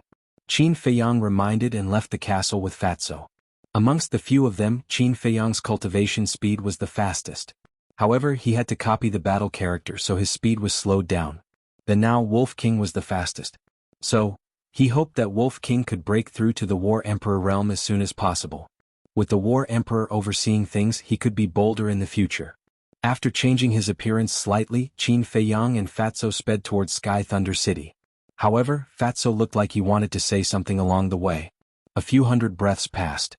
The 2 of them walked out of the glacier and Sky Thunder City entered their line of sight. The scale of Sky Thunder City was not very big, about the same as Yen City. However, there was not a single bit of snow on the city walls, including the buildings in the city. This was a bit strange. One had to know that it was snowing heavily. Even if someone cleaned it, it would not be so clean. And looking from afar, in the center of the city, there was an ancient tower that was hundreds of feet tall. It was like a towering mountain, emitting a grand and ancient aura. "Let's go." Qin Feiyang glanced at the ancient tower, retracted his gaze, called out to Fatso, and walked towards the city gate. Fatso frowned, gritted his teeth and said, "Boss, I have something to discuss with you." "What?" Qin Feiyang stopped and turned to look at him in confusion. Fatso said, "Might as well not go this time, Fat Lord." "What's wrong?" Qin Feiyang was even more puzzled and asked, "Are you afraid?" What a joke, Fat Lord would be afraid. To be honest, Fat Lord actually wants to go into seclusion. "Look, you are now a 7-star war king, Brother Wolf is an 8-star war king, and I am only a 5-star war king. The gap is too big. Your talent is also better than Fat Lord's. If you don't work hard, the gap between you and Fat Lord will be even bigger. And today, if you didn't come in time, Fat Lord and Brother Wolf would have been in deep trouble. Fat Lord is now deeply aware that our strength is far from enough." Fatso sighed. Qin Feiyang was extremely surprised. This guy also knows how to be anxious? This is a good thing. I'm just afraid that the few of you will only know how to laze around all day and not cultivate. Alright, don't worry and go cultivate. I will think of a way to deal with the heavenly thunder fire. Qin Feiyang smiled. Fatso chuckled and said, "Thank you, boss. If you are too busy, just call Fat Lord." Qin Feiyang nodded, waved his hand and sent Fatso to the ancient castle. Then with a smile he walked towards the city gate. Back in the county of Yen, whether it was himself, Fatso, or Lu Hong, they were all still underage teenagers. Wolf King was also a child at that time. At that time, Fatso, Lu Hong and Wolf King didn't know what responsibility was at all. But as the days passed, they had all become adults, sensible and responsible. In the future, their names were destined to become legends in the Great Qin Empire. "Brother, how are you?" The city gate was close, but suddenly, someone patted Qin Feiyang's shoulder from behind. Qin Feiyang collected his thoughts and turned his head to look. He saw a 17 or 18-year-old youth with tiger skin looking at him with a smile. He looked very bright and gave people a sense of familiarity. Beside the youth with tiger skin, there was a young woman wearing mink skin. Her skin was whiter than snow, her hair was black and beautiful, and her bright eyes were as clear as a mirror. Her entire body was filled with an ethereal aura. Chapter 381. Qin Feiyang looked at the two in confusion and asked, "Is there anything I can help you with?" The young man in leopard skin smiled and said, I'm Mu Qing and this is my sister Mu Shui. May I know your name? Su Ping. Qin Feiyang made up a name. Su Ping? Mu Qing sized up Qin Feiyang and smiled. May I ask which tribe you're from, Brother Su? Qin Feiyang smiled faintly. I'm just a rogue cultivator. Rogue cultivator? Mu Qing was stunned and smiled. Brother Su, it's fate that we meet. Why don't we go and have a few drinks? Qin Feiyang was stunned. What's wrong with this person? Qin Feiyang said, Thank you, Brother Mu, but I still have something to do. Let's meet again another day. I see. Mu Qing's face showed a trace of disappointment, but he nodded and smiled. Okay, then we'll have a drink the next time we meet. Goodbye. Goodbye. Qin Feiyang cupped his hands and said. Mu Qing looked at the girl beside him and smiled. Sister, let's go. Mu Shui nodded, and the brother and sister quickly walked into Sky Thunder City. Strange? Qin Feiyang frowned. Who would invite someone to drink on their first meeting? What was this person's purpose? With a trace of doubt, Qin Feiyang walked towards the city gate. There were 2 guards on both sides of the city gate. But they didn't check Qin Feiyang. Whoosh. However, just as Qin Feiyang was about to enter the city, 5 figures rushed over. The 4 people from the Su tribe were among them. The other person was also a guard. However, his aura was much stronger than the 2 guards guarding the city. Qin Feiyang's eyes flashed slightly, and he retreated to the side. The 5 people swept past him and stopped at the city gate. The 2 city guards bowed and said, Greetings, Commander. The guard commander nodded. He took out a piece of paper from his Chengkuan bag and stuck it on the city wall. Qin Feiyang took a few steps back and looked over curiously. His expression suddenly stiffened. This was a wanted poster. There were 3 heads carved on it. They were none other than himself, Wolf King and Fatso. Below the portrait of the human head, there were a few lines of bold and powerful words. The general content was as follows. These 2 people and a wolf had stolen the Su tribe's alchemy fire. They deserve death for their crimes. Anyone who makes a report will be rewarded with 1 million gold coins. After that, the commander looked at the 2 guards and said, Capture them if you see them. Yes. The 2 of them bowed and replied. The guard commander looked at the 4 people and smiled. You all can go back first. If there's any news, this commander will inform you immediately. Then I'll have to trouble you, Commander. The 4 of them cupped their fists and soared into the sky. The guard commander also followed them into the city and soon disappeared from Qin Feiyang's sight. Wanted poster. Qin Feiyang withdrew his gaze, looked at the wanted poster and followed them into the city. Fortunately, he had changed his appearance in advance. Otherwise, he would definitely attract a lot of trouble now. Somewhere on the street ahead. Mu Qing and his sister walked side by side. Brother, haven't you always been arrogant? Why did you take the initiative to greet Su Ping just now? Mu Shui was puzzled. Mu Qing smiled and said, Sister, don't you know your brother? Your brother, I never do meaningless things. Why do you say that? Mu Shui was surprised. Mu Qing smiled and said, Su Ping actually changed his appearance. Maybe Su Ping is not his real name. So what? Mu Shui was puzzled. There were many people who changed their appearances. What was the problem? If it was just a change of appearance, I definitely wouldn't be interested in him. But I found out that he is a 7 stars battle king. And his real age is at most 18 years old. A glint flashed across Mu Qing's eyes. 7 stars battle king? How was this possible? Mu Shui was shocked. An 18-year-old 7 stars battle king? Was this a joke? Your brother has the all-seeing eye. I can see through all illusions, including a person's true appearance and cultivation. I can't be wrong. I know the geniuses of all the major tribes like the back of my hand. An 18-year-old 7 stars battle king. I've never heard of such a monster. This person's identity is worthy of being investigated. Mu Qing chuckled. Brother, I don't object if you want to investigate him, but you can't delay the proper business. Mu Shui whispered. Don't worry. I know what I'm doing. Let's go to the Pill Pagoda to register first. Mu Qing said with a smile. There was a wisp of wisdom in her bright eyes. Back to Qin Feiyang. As soon as he entered the city, he felt that the temperature in the city was completely different from outside the city. Outside the city, there was thick snow everywhere and bone-chilling wind. But the atmosphere in the city was very warm, and he couldn't feel the slightest bit of coldness. It was as if he was in spring. The city wall separated the 2 worlds. And along the way he also found something unusual. There were many young people on the streets. There were young boys and girls around 13 or 14 years old and young men and women in their teens. They were in groups of 2 or 3 playing and fooling around on the streets. If that was the case, Qin Feiyang certainly wouldn't find it strange. But the key was that these people had extraordinary temperaments. At a glance, he could tell that their identities were not simple. Moreover, Qin Feiyang could conclude that they were not from Sky Thunder City, because he noticed that these people felt that everything in Sky Thunder City was very fresh. Unknowingly, the sky darkened. Qin Feiyang stopped in front of the door of a restaurant. The restaurant was called Wanru Restaurant. It was dozens of meters high and had a total of 10 floors.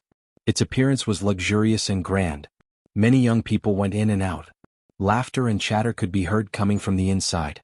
"Young master, our Spring Rain restaurant is the best restaurant in Sky Thunder City. We have all kinds of good wine and delicacies. Why don't you come in and have a seat?" When a waiter at the door saw Qin Feiyang, he immediately ran out of the restaurant and said with a flattering smile, "The biggest restaurant?" Qin Feiyang's heart skipped a beat. To inquire about information, a restaurant was undoubtedly the best place. The bigger the restaurant, the more luxurious it was, and the faster the efficiency. This was because people with status would usually come to such high-end places. "I'm not interested in food, but I want to stay for a while. Is there a quiet room?" Qin Feiyang asked with a smile. The waiter hesitated for a moment and said apologetically, "I'm really sorry, our Spring Rain restaurant's rooms are all full." Full. Qin Feiyang was stunned. The Spring Rain restaurant had 10 floors, and who knew how many rooms there were? It was actually full? Was the business here so good? The waiter said with a smile, "Young master, I'm really sorry. It's okay, I'll go take a look at other restaurants." Qin Feiyang smiled and turned to leave. But when he turned around, he saw a man and a woman walking towards him. It was Mu Qing and her sister. But at this moment, both of them had changed their clothes. Mu Qing was wearing a fitted white robe. She was about 1.8 meters tall and looked very energetic. Mu Shui was slightly shorter, about 1.75 meters. Her snow-white robe fluttered with the breeze. Her black hair was like a waterfall, messily draped over her shoulders. She was like a blooming snow lotus in the midst of ice and snow, pure and untainted by a speck of dust. The brother and sister also noticed him. "When I saw your back just now, I felt that it was you. It really is you. Brother Su, we meet again so soon. Don't you think this is fate?" Mu Qing said with a smile. "It is indeed fate." Qin Feiyang said with a faint smile. As the saying goes, one does not hit a smiling person. Although he did not know the brother and sister's purpose, he could not just turn around and leave since they were so polite. "Brother Su, we agreed to have a few drinks together the next time we meet. Don't tell me you're going to reject my invitation this time?" Mu Qing said with a smile. Qin Feiyang pondered for a moment and nodded. "All right, when I find a place to stay, I'll come and have a few drinks with Brother Mu." "Find a place to stay?" Mu Qing was slightly taken aback. "Why don't you stay here? Although the Spring Rain restaurant is a little expensive, Brother Su doesn't look like a poor person." Mu Shui was puzzled. Her voice was like the sound of nature, pleasant to the ear. Qin Feiyang said with a smile, "There are no rooms in the Spring Rain restaurant. I can only look elsewhere." "No. That's impossible. The room next to mine is still empty, isn't it?" Mu Qing said with a frown. Qin Feiyang raised his eyebrows and looked at the waiter. The brother and sister also looked at him. Mu Qing said with dissatisfaction, "What do you mean by the Spring Rain restaurant? Are you looking down on us?" No. Young masters, miss, please don't misunderstand. Our Spring Rain restaurant is indeed full. Those empty rooms have also been reserved in advance." The waiter hurriedly explained. "Brother, I think we've really misunderstood. People from all the major tribes will come for the Pill Pagoda examination. As the largest restaurant, it's normal for the Spring Rain restaurant to be full." Mu Shui said. The waiter nodded and said, Yes. The two of you are already the last 2 rooms." "Pill Pagoda examination?" A trace of suspicion crept into Qin Feiyang's eyes. How could I forget about this? Mu Qing slapped her forehead and her eyes suddenly lit up. She turned to Qin Feiyang and said with a smile, "It's troublesome to look for them again. Why don't we just make do with it?" Qin Feiyang hesitated. Wasn't this person too enthusiastic? What was he trying to do? Mu Shui glanced at Qin Feiyang and said angrily, "Brother, can't you be more reserved? Brother Su Ping will misunderstand if you act like this." Mu Qing said with a smile, "Your brother is upright and righteous. I'm not afraid of misunderstandings." Mu Shui was helpless. She looked at Qin Feiyang and said with a smile, "Brother Su Ping, please don't worry. My brother has no ill intentions. Young Master Su, forgive me for being blunt, but there are too many people participating in the examination. You may not be able to find a place to stay if you go now. In a few days there will be more people. I'm afraid that by then you can only set up a tent outside the city. The waiter said. Qin Feiyang said with a smile, all right, then I'll have to trouble Brother Mu. He didn't want to have too much interaction with this pair of siblings. After all, he would leave as soon as he got the fire of heavenly thunder. Everything here had nothing to do with him.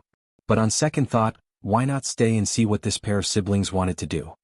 Brother Su, you don't have to be so polite. It's not easy to go out. It's only right to take care of each other. Mu Qing smiled and said to the waiter, prepare a table of good wine and dishes. I want to entertain Brother Su well. All right, please come in. Chapter 382. There was a small dining table in the corner. Qin Feiyang and Mu Qing sat opposite each other. Mu Qing looked up at the waiter and said with a smile, go and arrange it. The waiter responded respectfully and turned to leave quickly. Qin Feiyang glanced at the hall. There were 50 to 60 tables in the hall, but they were all crowded at the moment. Most of them were young people. Some of them were whispering to each other. Some were teasing each other and laughing.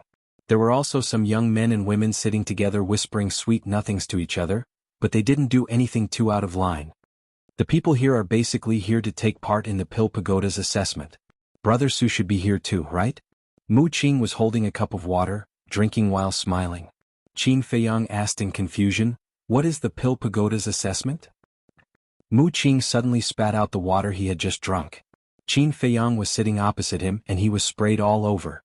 Immediately, Qin Feiyang raised his eyebrows. This guy did it on purpose, didn't he? But he found that Mu Shui was also looking at him with a shocked face. I'm sorry. Mu Qing quivered and came back to his senses. He hurriedly grabbed the towel on the table, stood up, and apologized while wiping the water stains on Qin Feiyang's body in a panic. It's okay, I'll do it myself. Qin Feiyang waved his hand and said with a smile. He grabbed the towel, wiped it a few times and was about to wipe the water stains on his face. But before he got close, a smell of oil entered his nostrils. It was also at this moment. Mu Shui stared and hurriedly said, Brother Su, wait, that's a rag for wiping the table. It's very dirty. Rag? Qin Feiyang was slightly taken aback. He took a closer look and found that it was indeed a rag. There were obvious oil stains on it. What bad luck. Qin Feiyang was quite angry and threw away the linen cloth. At the same time, Mu Qing was also stunned and hurriedly said, Brother Su, His face was full of embarrassment. Brother, you're really too much. Don't you know how to look at it clearly before taking it? Big Brother Su, use this. Mu Shui chided Mu Qing.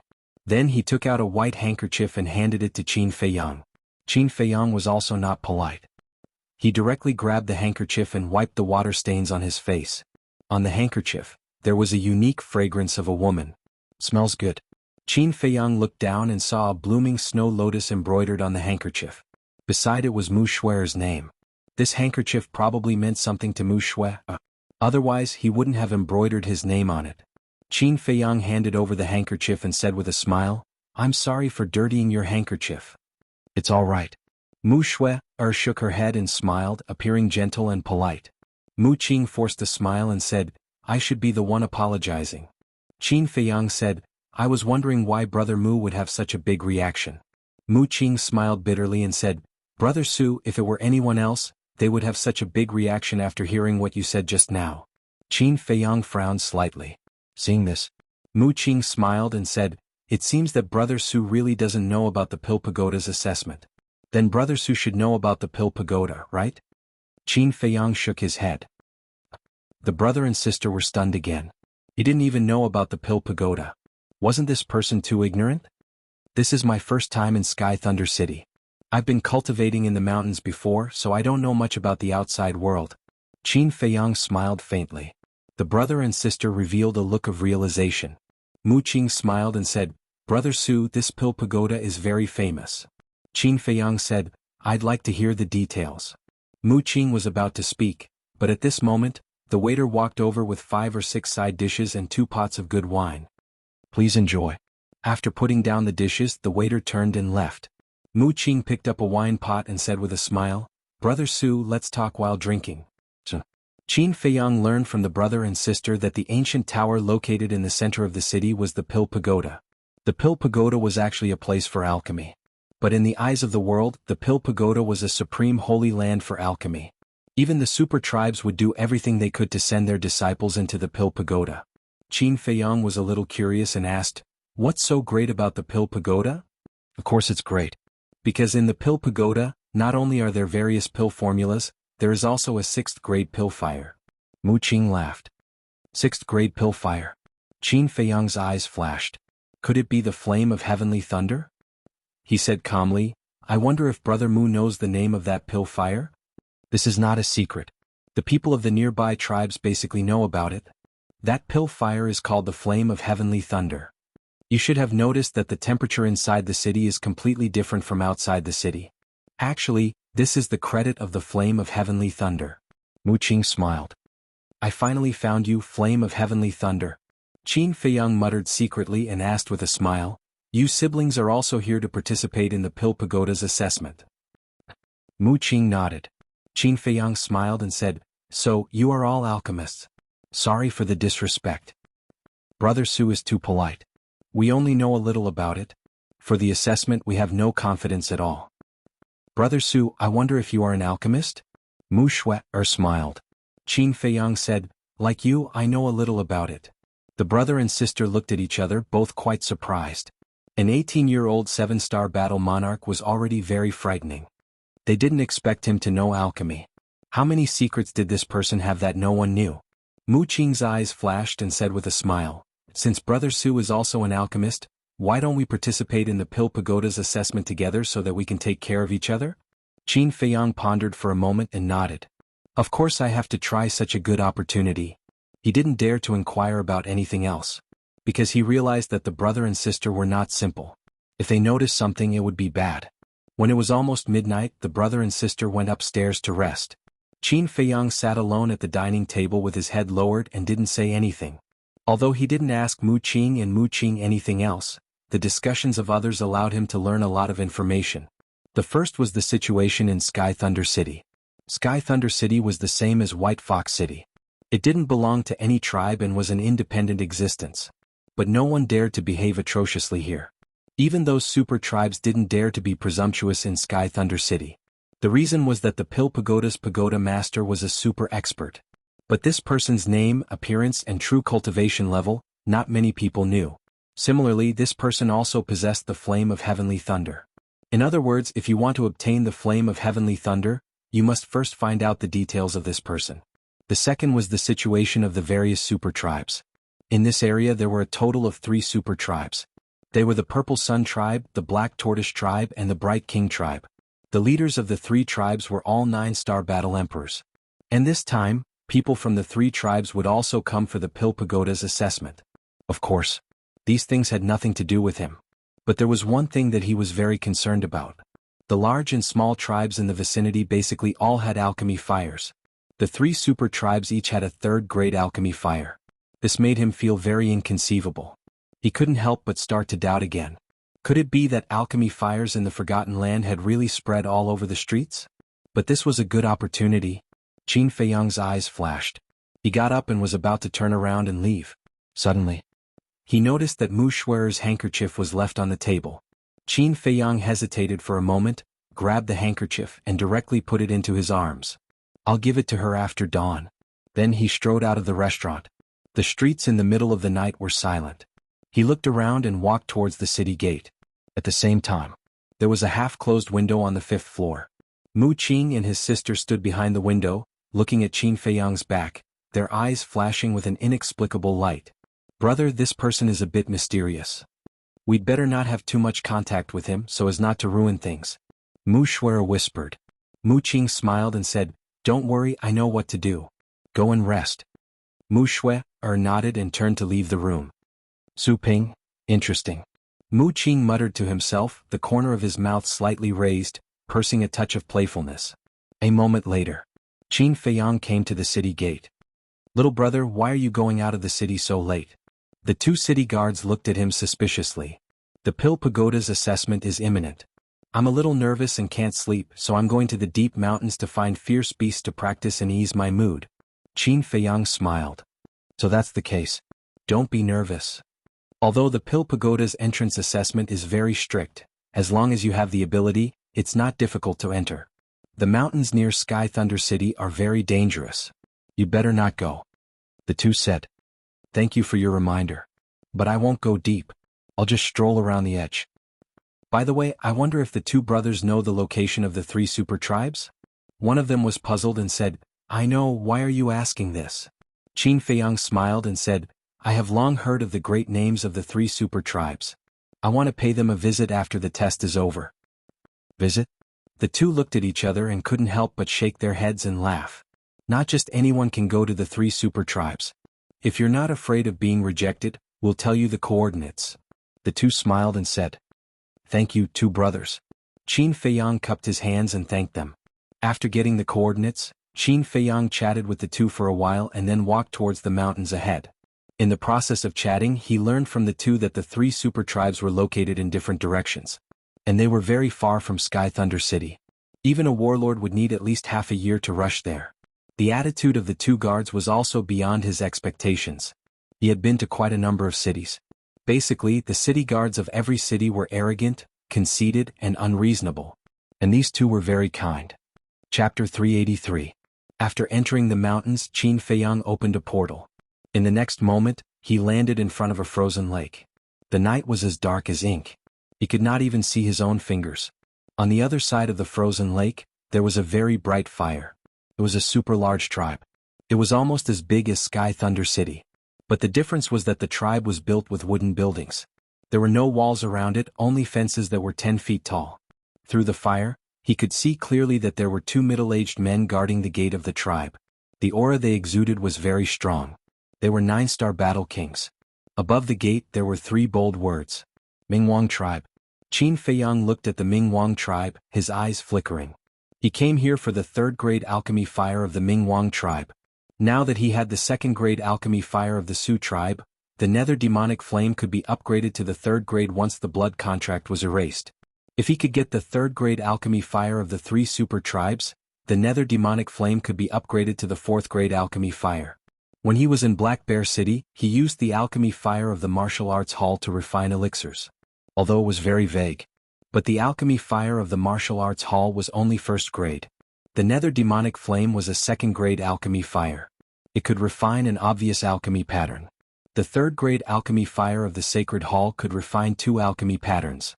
If it was a 4th grade alchemy fire, it was very likely that it could refine an elixir with 3 alchemy patterns. The 9 tunes yellow dragon elixir with 3 alchemy patterns could increase one's cultivation by 3 small realms. The red fire glazed elixir could increase one's cultivation by 4 small realms. When he returned to the state capital, he could use these elixirs to make a fortune and increase his value. Dong Clan Lu Clan, just you wait. I will make you regret it. Qin Feiyang sneered.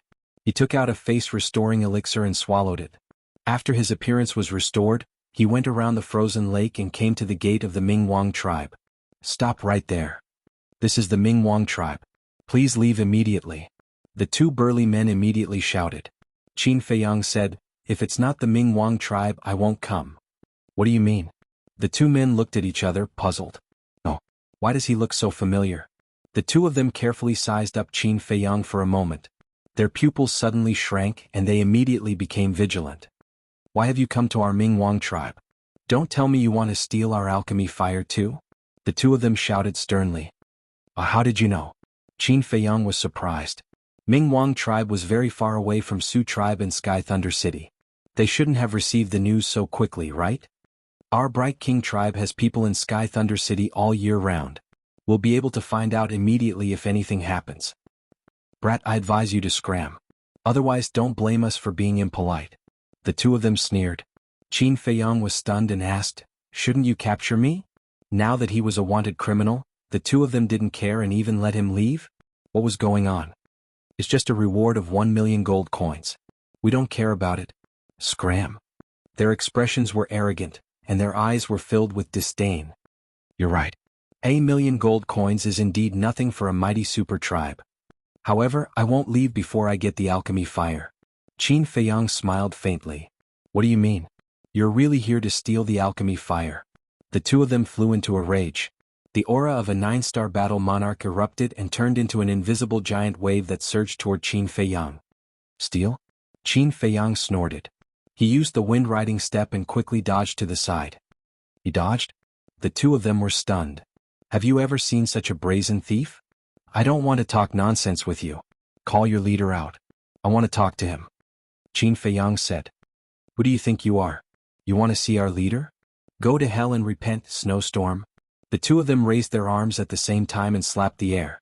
The accumulated snow within a few hundred meters suddenly rose into the air. Whoa! The next moment, two snowstorms appeared with ear-piercing whistles and roared toward Qin Feiyang. You don't have the ability to kill me. Qin Feiyang's eyes flashed coldly. He pointed a finger in the air and a red sword aura appeared. Clang. In the blink of an eye, the red sword aura turned into two sword shadows that were more than 10 meters long and slashed toward the two snowstorms. Bang! In an instant, the sword aura collapsed. The snowstorms were annihilated. The three of them each took a step back. What? He's so powerful. The two burly men's expressions changed. This kid looked to be in his teens, but his strength was on par with theirs? Qin Feiyang glanced at the two of them and looked toward a tall wooden building in the middle of the tribe. He shouted, Leader of the Wise King tribe, I, Qin Feiyang, am here to visit. Please come out and meet me. The silence in the Ming Wang tribe was broken because of this. The doors of the rooms opened one by one. Everyone walked out of the wooden building at the first moment. All of them were bewildered. I won't see him.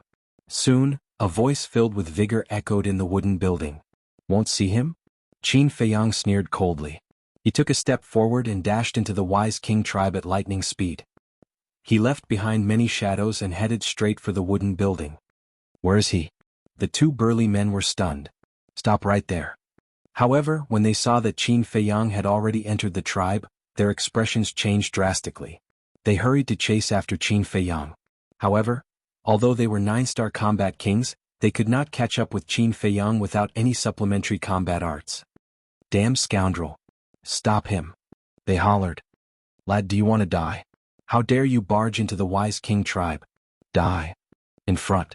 Many figures dashed toward Qin Feiyang from all directions. Battle auras surged and engulfed the sky. All of a sudden, this place was as bright as day. However, Qin Feiyang turned a blind eye to it. He unleashed the phantom steps to the maximum. He shuttled through the crowd at high speed, leaving his afterimages everywhere. It was as if he was passing through a no-man's land. No one could stop him. Die. A burly man blocked in front of Qin Feiyang and threw a punch. It landed on Qin Feiyang's chest. However, there was no blood. The burly man also felt that this punch seemed to have landed on air. Immediately after, Qin Feiyang's figure dissipated rapidly. Damn it, it's a phantom. The burly man was furious. He turned around and saw that Qin Feiyang had already run dozens of meters away. Why is he so fast? It's a supplementary combat art. Even the 3 super tribes don't have any supplementary combat arts. He actually has one. What is his background? Everyone was shocked and bewildered. They were in disbelief. Stop right there. Suddenly, another person blocked in front of Qin Feiyang. He was wearing a leopard skin coat next to him. He was about 18 or 19 years old. His eyes were like pearls and his face was like jade. He was 7 feet tall and straight. His aura was quite outstanding. But his cultivation was not very good. Qin Feiyang could tell at a glance that there was a big difference between him and a 7-star martial grandmaster. You dare to block my way with such strength, idiot? He landed in front of the young man and slapped him directly. Slap. The crisp sound of a slap was heard. The young man screamed and flew out like a meteorite. He smashed into the snow and saw stars. He got up awkwardly and roared with a ferocious face, Bastard, all of you go and destroy him. The surrounding crowd immediately swarmed toward Qin Feiyang. Oh, you have a big background? Qin Feiyang's eyes flashed and he landed in front of the young man. What do you want to do? The young man was shocked and angry and kept retreating. Why don't you stay in the house and come out to join in the fun? Aren't you looking for death? Qin Feiyang grinned. His big hand suddenly stretched out. His 5 fingers were like iron pliers, tightly grasping the young man's neck. The young man started to struggle, unable to breathe. I advise you not to move or I'll crush your throat. Qin Feiyang's eyes flashed coldly. He turned to the crowd and shouted, Stop right there or I'll kill him. Everyone stopped in unison. They did not know what to do. Let go of the young lord. Otherwise you won't be able to escape today. A few middle-aged men flew through the air. They were all war emperors of the wise king tribe. I'm timid, don't scare me. Otherwise don't blame me if I do anything to hurt him. Qin Feiyang glanced at them and chuckled. What do you want? A middle-aged man flew over. He was wearing a golden tiger fur coat and looked energetic. There was a great majesty between his brows.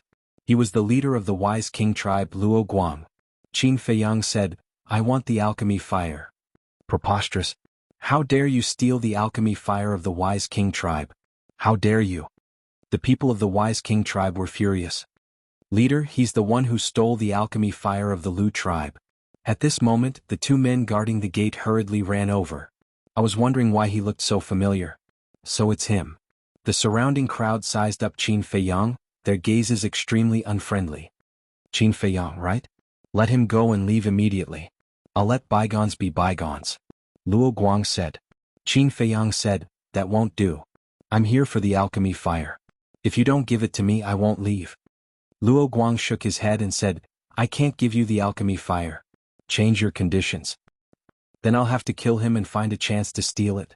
Actually, I'm very sincere. Look, have I hurt anyone from your tribe? On the other hand, your tribesmen attacked me without saying a word. That's so rude. I have no choice. I can only steal it now. Qin Feiyang said with a faint smile. Luo Guang frowned and said, all right then. Let him go and we can talk. If I let him go, I'm afraid you'll gang up on me immediately. Don't treat me like an idiot. Cut the crap and hand over the alchemy fire. Qin Feiyang tightened his fingers. The young man in the leopard pelt was in agony. His face was flushed with blood. Father, save me, he struggled frantically and cried for help. His eyes were filled with fear and despair. Luo Guang looked at his son and then at Qin Feiyang. His expression was grim. Qin Feiyang said, I'll count to 3. If you don't give it to me, I'll kill him. 1, 2, 3. Stop, I'll give it to you. Chapter 384. Not long after, an old man broke through the air and flew over.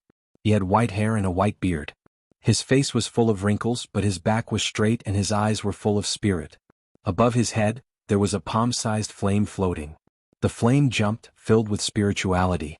When Qin Feiyang saw the flame, his eyes immediately lit up. Luo Guang nodded at the high priest, but at the same time he gave him a look. Take it. The high priest waved his hand, and the pill fire flew towards Qin Feiyang. Qin Feiyang said, erase the blood contract first. Luo Guang coldly snorted, if you have the ability then erase it yourself or else you can kill him. The corner of Qin Feiyang's mouth lifted. He could see through what this person was thinking with a single glance. Once he obtained the pill fire and released this youth, the high priest would definitely take back the pill fire. Because the blood contract was still there, the high priest could control it at will. Even if he held it tightly in his hands, the high priest only needed to think about it and the pill fire would break free. However, it had to be said that Luo Guang was too naive. There was never a possibility of him spitting out anything that had reached Qin Feiyang's hands. The pill fire broke through the air and floated in front of Qin Feiyang. Qin Feiyang waved his hand and opened a teleportation gate. You want to leave? No way. There was a big-sized man beside Luo Guang. He was also a war emperor, and when he saw Qin Feiyang opening the teleportation gate, his gaze immediately turned cold. He stretched out his arm and raised his hand to point at the air. His battle chi surged, preparing to destroy the teleportation gate. Don't do it. Luo Guang grabbed his wrist and shook his head. The big-sized man hurriedly said, Leader, if we don't stop him, he will escape. Don't worry, he won't be able to escape. Luo Guang said in a low voice, his eyes filled with a cold light. But he quickly covered it up and lowered his head to look at Qin Feiyang, saying, Can you let him go now? Of course. Qin Feiyang nodded. He suddenly lifted the leopard skin youth and threw him towards Luo Guang and the others. At the same time he grabbed the pill fire and ran into the teleportation gate without looking back. The next moment, the portal quickly disappeared. Luo Guang waved his hand and caught the young man. He frowned and asked, Are you all right? The young man in leopard skin swallowed his saliva with lingering fear. He shook his head and said, I'm fine. But father, you must kill him. He can't run away. Luo Guang smiled coldly and turned to look at the high priest. He said in a low voice, Retract your alchemic fire immediately. However, before he could finish his words, he noticed that the high priest's expression was very stiff, and his old eyes were filled with disbelief. Luo Guang frowned and asked, High Priest, what are you doing? Quickly take back the alchemy fire. Leader, the High Priest stammered as if he had encountered an unbelievable situation. He could not say a complete sentence for a long time. What's going on? Hurry up and say it. Luo Guang watched anxiously. The High Priest said, I've lost contact with the alchemy fire. What? Luo Guang's expression changed. The surrounding battle emperors as well as the tribe members below stared with their eyes wide open in disbelief. When he entered the portal, I was about to retract my alchemic fire. But suddenly, something seemed to have cut off my connection with the alchemic fire. Leader, I'm afraid we're really going to lose the alchemic fire. The High Priest said. That damn bastard. Luo Guang stomped his feet in anger. He thought that his plan was flawless, but he did not expect that he would be tricked by a little bastard. The young man in leopard skin said anxiously, Father, quickly send someone to look for him. Look for him? He left through the portal. No one knows where he went. Tell me, how can I find him? I'm just wondering. Why didn't you stay in the house? Why did you run out? If you didn't come out and get caught by him, would he be able to snatch the alchemic fire? You can't do anything right, but you're good at ruining things. Why did I give birth to such a stupid son like you? The more Luo Guang spoke, the angrier he became. In the end, he could not help but slap the young man in the face. The young man in leopard skin spat out a mouthful of blood and fell head-first into the snow. He crawled up hurriedly. Half of his face was swollen and the blood-red palm print was extremely striking. Blood flowed continuously from the corner of his mouth. Ignoring the pain, he knelt on the ground and begged, Father, I know my mistake. Please forgive me. The High Priest said, Leader, you can't blame him for this. It's all Qin Feiyang's fault. He's too cunning. Don't speak for him all the time. You'll spoil him. Luo Guang looked at him in dissatisfaction and lowered his head to look at the young man. Go to Sky Thunder City tomorrow morning. If you don't enter the Elixir Pagoda, don't ever return. Do you understand? I understand. The young man in leopard skin nodded. Also, Qin Feiyang snatched the alchemic fire. He should be an elixir refinement master as well. He might even take part in the Elixir Pagoda test. After you reach Sky Thunder City, keep a lookout. Inform us immediately if you discover anything. I'll definitely not let him have an easy time. Luo Guang said sinisterly with intense killing intent in his eyes. At the same time, at a certain place there was a mountain ridge. The mountain ridge was covered in snow and stretched for dozens of miles. It was like a snow-white python lying on the ground. At this moment, Qin Feiyang stood at a high point of the mountain ridge and looked down. A few hundred meters below there was a super-large tribe. It was about the same size as the Mingwang tribe. That was the Black Tortoise tribe. After leaving the Mingwang tribe, he came here directly. No matter what, he had to obtain the alchemic fire of the three super tribes tonight. As for the alchemic fire of the Mingwang tribe, it was in the ancient castle. The ancient castle could cut off the connection between the alchemic fire and its owner.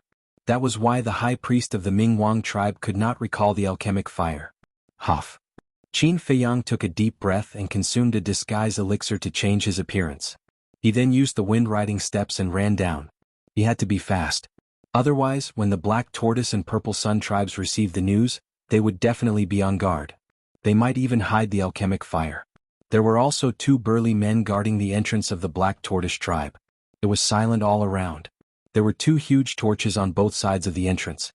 They were about 5 to 6 meters long and were burning fiercely, illuminating the surroundings. Suddenly, there was a series of footsteps. Who's there? The two burly men immediately became alert and looked in the direction of the footsteps. I don't mean any harm. Don't be nervous. A calm voice rang out in the darkness. Qin Feiyang walked out of the darkness quickly and entered the sight of the two burly men. Who are you? The two of them sized up Qin Feiyang in confusion. Qin Feiyang walked in front of the two of them and cupped his fists. I'm from the Mingwang tribe. I have an urgent matter to see your leader. Hasn't the Mingwang tribe always liked to go against the Black Tortoise tribe? Now that you've taken the initiative to look for us, how strange. The two of them sneered. The three super tribes had been fighting openly and secretly for many years and did not have a harmonious relationship. Qin Feiyang said, This is extremely urgent. Please don't waste any more time. The two burly men looked at each other and asked in surprise, What's the matter that made you come in the middle of the night? Qin Feiyang said, The leader said that only your leader can know about this. The two of them saw that Qin Feiyang did not seem to be lying and did not dare to delay any longer. One of them said, "You follow me." Qin Feiyang followed behind him and sped towards the wooden building in the middle. 100 breaths passed. The two of them arrived at the door of the wooden building.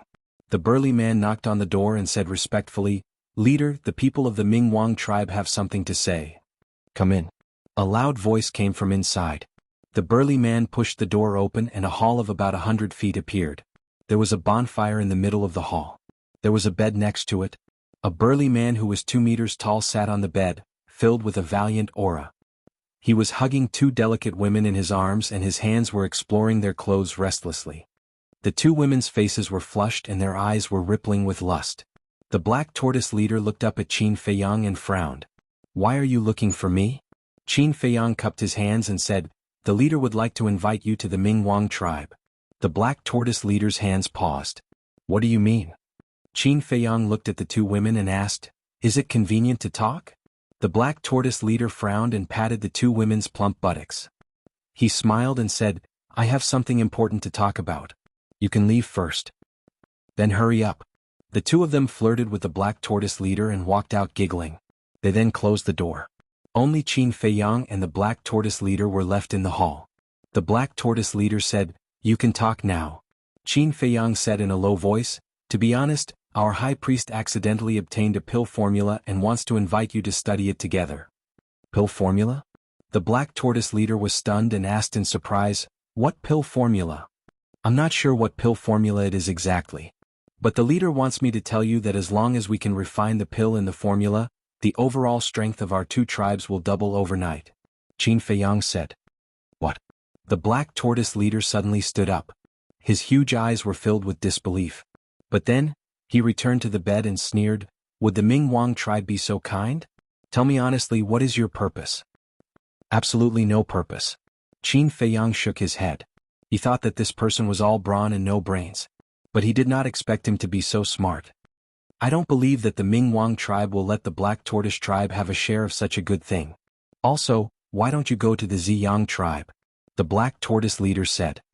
"Our leader said that he wants to take this opportunity to form an alliance with the Black Tortoise tribe and eliminate the Ziyang tribe first. The leader also said that if you are unwilling we will go to the Ziyang tribe." Qin Feiyang said. The Black Tortoise leader's heart skipped a beat, but his eyes turned cold. "Are you threatening me?" "Leader, don't misunderstand. This is not a threat. We are very sincere. Otherwise, the leader would not have asked me to come to the Black Tortoise tribe first." Chapter 385. The leader of the Black Tortoise tribe stared at Qin Feiyang for a moment before asking, "Are you sure that what you said is true? If you don't believe me you can head to our tribe and ask our leader. Furthermore, you're so strong. If we have any ill intentions towards you, you can just leave and none of us can stop you." Qin Feiyang said. "That's true. Your Ming Wang tribe doesn't have the ability to stop me. If you guys really have ill intentions I can find a reason to destroy your tribe and kill all of your people. Alright, I'll go with you." The leader of the Black Tortoise tribe licked his lips and a bloodthirsty glint appeared in his eyes. He stood up and prepared to open the teleportation gate. Qin Feiyang's eyes flashed. "Wait, leader. What's wrong?" The leader of the Black Tortoise tribe frowned and looked at him in confusion. Qin Feiyang said, "Our leader instructed you to bring the elixir fire with you." The leader of the Black Tortoise tribe asked, "Don't you guys have an elixir fire?" The leader said that we'll open the cauldron and refine elixirs together. That way we'll be more efficient. Bring the cauldron along too. Qin Feiyang smiled. The reason why he added the cauldron was to increase the authenticity. If he only brought the elixir fire he would definitely have doubts. The leader of the Black Tortoise tribe pondered for a moment and said, "I'll have to call the high priest along then. High priest, come out for a moment." Boom. Before he could finish, the ground in the depths of the hall suddenly split open, revealing a secret passage. Immediately after, along with the sound of light footsteps, an old woman over 50 years old with mottled white hair walked out of the secret passage. The old woman arrived in front of the 2 of them and glanced at Qin Feiyang. Then she looked at the leader of the Black Tortoise tribe and asked, "What's the matter?" The leader of the Black Tortoise tribe smiled. "Bring the cauldron and elixir fire. We'll make a trip to the Ming King tribe." "Yes." The white-haired old woman nodded. She waved her hand. A pitch-black pill cauldron and a cluster of bright flames flew out from the entrance of the secret passage. Qin Feiyang glanced at the elixir fire and cauldron with a glint in his eyes. There was a faint treasure light on the cauldron. Good. Not only did he obtain an alchemy fire, but he also obtained a grade 3 alchemy furnace. This time he really struck it rich. The alchemy fire and alchemy cauldron streaked across the sky and landed in front of the white-haired old woman. Just as the old woman was about to put them away. Who's there? Qin Feiyang suddenly let out a loud shout as he looked to the left. The black tortoise leader and the white-haired old woman were also shocked and instinctively looked over. Right at this moment, Qin Feiyang moved as fast as lightning, grabbing the pill furnace with one hand and the pill fire with the other. In an instant he disappeared without a trace. The two of them were stunned for a moment. When they came back to their senses they were immediately enraged. He had been tricked. Damned little bastard, how dare you lie to this chief? Boom. The black tortoise leader roared angrily. With a shocking aura, he rushed out of the hall and stood in the air above the wooden building, sweeping his gaze in all directions. Whoosh. The white-haired old woman glanced around the hall. Seeing that there was no trace of Qin Feiyang, she also ran out of the hall. Did you see him? Her gloomy face was even scarier than the black tortoise leader's. No. The black tortoise leader shook his head. I'm not someone from the Bright King tribe. Remember my name. My name is Qin Feiyang. Suddenly a voice sounded in the hall. The two of them ran into the hall hurriedly and saw a teleportation gate that was dissipating rapidly. Little bastard, don't let me find you. The black tortoise leader was enraged. As the leader of a super tribe, he was fooled by a brat who was still wet behind the ears.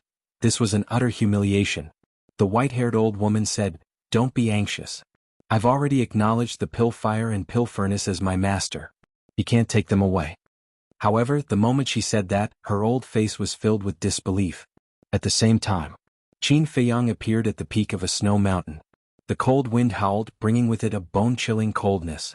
Below the snow mountain, there was a basin surrounded by mountains. Within the basin was the Purple Sun tribe.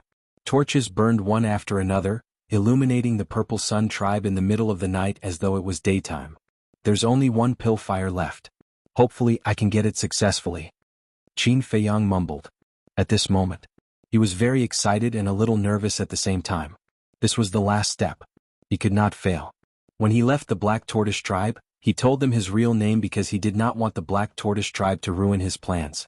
Because, if he did not tell them his real name, the Black Tortoise tribe would definitely go to the Wise King tribe to clarify things. When the time came, when the leaders of the two tribes confronted each other, they would probably guess that his next target was the Purple Sun tribe. But even so, he was still a little worried now. If the Black Tortoise leader did not believe him and went to the Wise King tribe to confirm, then the same thing would happen. So now he had to race against time. Phew. He took a few deep breaths in a row. The cold air entered his body and calmed him down quickly. Success or failure depends on this. Qin Feiyang's eyes flashed. He took out the face-restoring elixir and recovered his true appearance. Then he sped down. There were also two people guarding the gate of the Purple Sun tribe. They were also 9-star battle monarchs. In less than 10 breaths, he arrived at the gate of the tribe. Who are you? Why have you come to our Purple Sun tribe? When the two saw him, they immediately shouted. Qin Feiyang said, I am Qin Feiyang. I am here to challenge your Purple Sun tribe. Challenge? Is this kid out of his mind? The two of them looked at each other. A wild kid dared to come and challenge their Purple Sun tribe. Was he courting death? Why do you look a little familiar? The man on the left suddenly said in surprise. The man on the right looked at Qin Feiyang carefully and said, I remember now. You are the kid on the wanted poster. Do you dare to accept my challenge? Forget it. You can't make the decision. Take us to see your leader. Qin Feiyang did not talk nonsense. What a big tone. Come. Let's exchange a few moves first. The two of them rubbed their palms together, their expressions full of disdain. I am a gentleman. I won't use force. Let's compete in alchemy. Qin Feiyang said. Alchemy saved time. Alchemy? The two of them were stunned. That's right. This person snatched the alchemy fire of the Lu tribe. He must be an alchemist. However, for the Purple Sun tribe, they were not afraid of competing in martial arts. They were even more afraid of alchemy, because there were many alchemy geniuses in the tribe. Ignorant kid, come with me if you have the guts. The man on the left smiled coldly and turned to walk into the tribe. Whoosh. Qin Feiyang used Imperial Wind Step and ran inside like a wisp of smoke. Ah, he really dares to go in? The man guarding the door was shocked. He thought that Qin Feiyang was just joking. He did not expect him to be serious. Whoosh. Two figures came to the door of the wooden building in the center. You can keep up with my speed? The man leading the way turned his head and looked at Qin Feiyang behind him. He was quite surprised. Qin Feiyang glanced at him, walked straight up and kicked the door open. Who has the guts to disturb this chief's meditation? An angry shout suddenly sounded. Qin Feiyang looked over and found that there was also a bonfire in the center of the hall. Beside the bonfire, a thin middle-aged man was sitting cross-legged on a futon, glaring at Qin Feiyang at the door. There was a scar on the left side of his face like a ferocious centipede, which was a little scary. The man leading the way hurriedly said, "Leader," he kicked the door. "It has nothing to do with me." "Who are you? What are you doing in the Purple Sun tribe in the middle of the night? Do you know the consequences of doing this?" The middle-aged man shouted. The man leading the way said, "Leader, his name is Qin Feiyang. He is the man on the wanted list. Now he is here to challenge the Purple Sun tribe." "Challenge us?" The middle-aged man was stunned. He stood up and looked at Qin Feiyang playfully, saying, "You really don't know what's good for you. Tell me, how do you want to challenge us?" Qin Feiyang took out the image crystal. The middle-aged man raised his eyebrows. "Don't get too excited. I'm just recording what I'm going to say so you won't regret it later." Qin Feiyang said calmly. "Regret?" The middle-aged man was furious. How dare he look down on the Purple Sun tribe? How unforgivable. "Kid, there's a price to pay for your arrogance. Don't say that I didn't give you a chance. Bring it on." His eyes flashed coldly. "Let's compete in alchemy. Whoever can refine a higher quality pill will win. The wager is the third-grade pill fire of the Purple Sun tribe. Do you dare?" Qin Feiyang shouted, his eyes full of provocation. "Compete in alchemy?" The middle-aged man was stunned. He couldn't help but look at Qin Feiyang and frowned. This kid, isn't he too confident? Does he have something to rely on? But why haven't I heard of the name Qin Feiyang before? The middle-aged man asked. "Kid, do you know where this place is?" "Of course I know. The Purple Sun tribe is one of the 3 super tribes, with a strong foundation. But so what? With my alchemy skills I can completely crush all of you." Qin Feiyang laughed arrogantly. "Arrogant, too arrogant. Okay, I accept your challenge, but what if you die?" The middle-aged man was so angry that he laughed. This was the first time someone dared to be so rampant in front of him. It was simply lawless. If he still didn't accept the challenge, then the Purple Sun tribe would really become a big joke in the future. Laughing at the Purple Sun tribe for being incompetent and cowardly. This was absolutely not allowed. Qin Feiyang said without hesitation, "If I lose, you can kill me or torture me as you wish." "Okay. High Priest, come over immediately," the middle-aged man shouted. What should be recorded had been recorded. Qin Feiyang also put away the image crystal. The High Priest of the Purple Sun tribe lived next door. A beautiful woman who looked to be in her 20s walked into the hall quickly. Qin Feiyang turned his head to look and couldn't help but be taken aback. The high priests of the Ming Wang tribe and the Black Tortoise tribe were both old men in their 70s or 80s. Therefore he was not used to seeing this woman. However, this woman's aura was unfathomable. Obviously she was also an old monster who had lived for many years. The high priest glanced at Qin Feiyang and asked the middle-aged man, "What's the matter?" The middle-aged man briefly explained the situation. The high priest was stunned and looked at Qin Feiyang suspiciously, as if she wanted to see through him. "Can you hurry up? Are the people of the Purple Sun tribe so slow? Are you afraid? If that's the case, then forget about the competition. Pretend that I'm not here." But this way the Purple Sun tribe might become the laughing stock of the world in the future. Qin Feiyang's face was full of impatience. The high priest frowned and said with a smile, "Little brother, it's better to keep a low profile. You talk too much. I won't accompany you." Qin Feiyang turned and left. "Okay, let's compete. I won't bully you. We'll refine whatever pill you're best at." The high priest said. "I'm good at everything." Chapter 386. The high priest frowned, and there was obviously displeasure on her face. This young man was too arrogant. She had to teach him a lesson. "In that case, let's refine the battle chi pill." The high priest had a thought. A cluster of bright alchemy fire and a pure white alchemy furnace broke through the air one after another. This alchemy furnace was also suffused with a layer of treasure light. Qin Feiyang's eyes flashed. He wanted to take the opportunity to snatch it. But thinking about it, the conversation had already been recorded, so he was not afraid that the two of them would go back on their words. There's only one chance in the competition. If the medicinal materials are accidentally ruined during the refining process, it's equivalent to losing. Do you have any objections? The high priest said. Qin Feiyang shook his head and said, no, but I want to add a condition. The high priest said, speak. Add your alchemy furnace to the bet. In addition, no one is allowed to disturb me when I'm refining the pill, not even a word. Qin Feiyang said. Little brother, your appetite is really big, be careful not to overeat. Okay, I promise you. The high priest did not talk nonsense, took out a set of medicinal materials for the battle chi pill, and began to refine the pill. Her movements were very skilled. Every step was just right. Obviously, she was a very experienced alchemist.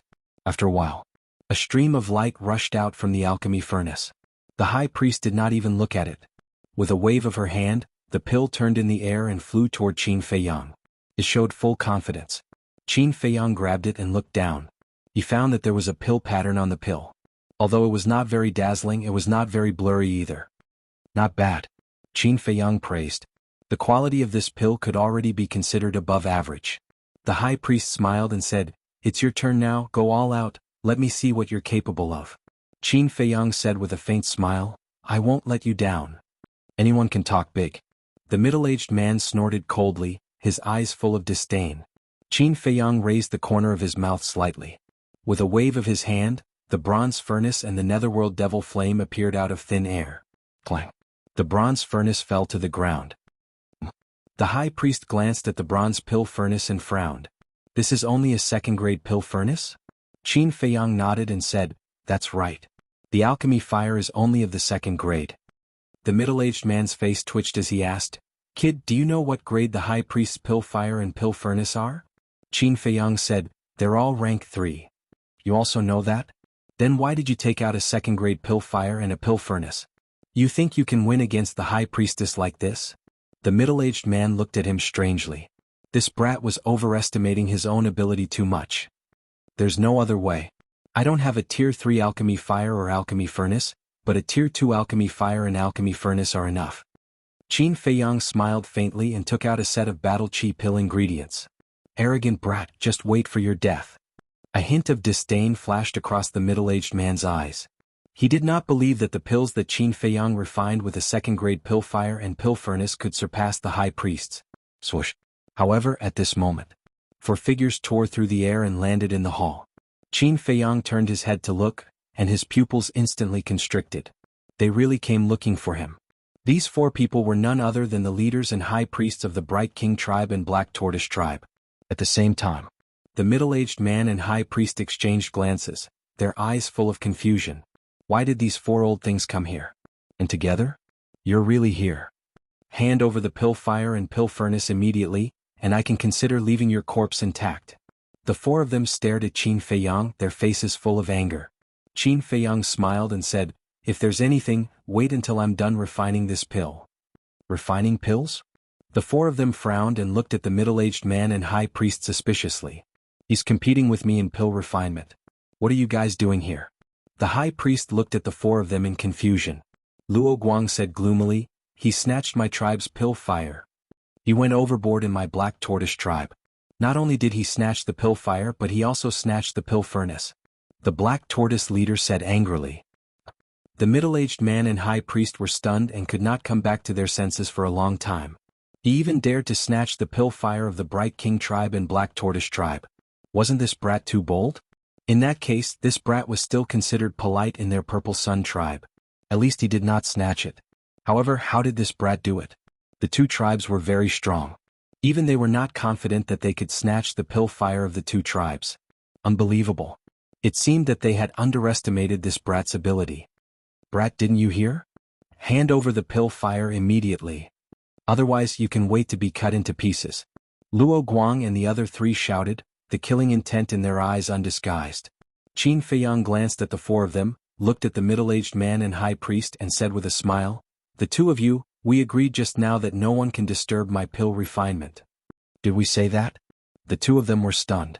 After thinking carefully, they did say that. However, at first they did not care at all. They only thought that Qin Feiyang told the 2 of them not to make a sound and disturb his pill refinement. However, it was only now that they understood.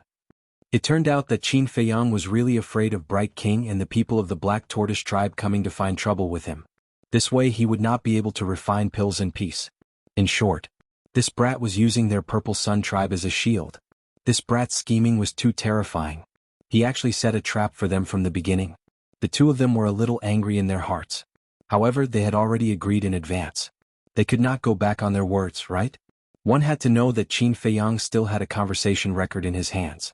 The high priest looked at Luo Guang and the other three and said helplessly, "Give me face and wait for my competition with him to end before we settle your personal grudges." The four of them frowned and nodded one after another.